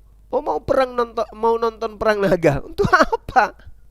Mau main lato-lato, untuk apa? Sementara kalau kita melihat di dalam kitabnya mereka semua laki perempuan menjadi mempelai wanitanya Yesus. Bahaya. Bahaya ini yang bahaya. Kalau di dalam kehidupan Kristen di surganya mereka menjadi mempelai wanitanya Yesus. Oke? Saya kira begitu sahabat-sahabat sekalian, karena saya kebetulan juga ada jadwal ini bersama dengan beberapa teman yang pingin kali salat tarawih bersama gitu ya. Makanya sengaja saya ulur waktu karena mereka mau secara spesial, mereka mau ibadah dengan kita ya, mau diimami katanya. Bang, saya mau jadi makmum. Ya udah silakan, tapi kita di rumah aja sholatnya. Seperti itu saudara-saudara sekalian. Jadi Anda sahabatku tidak usah risih, tidak usah risau dengan apa yang dibacakan oleh saudara Meme Bos.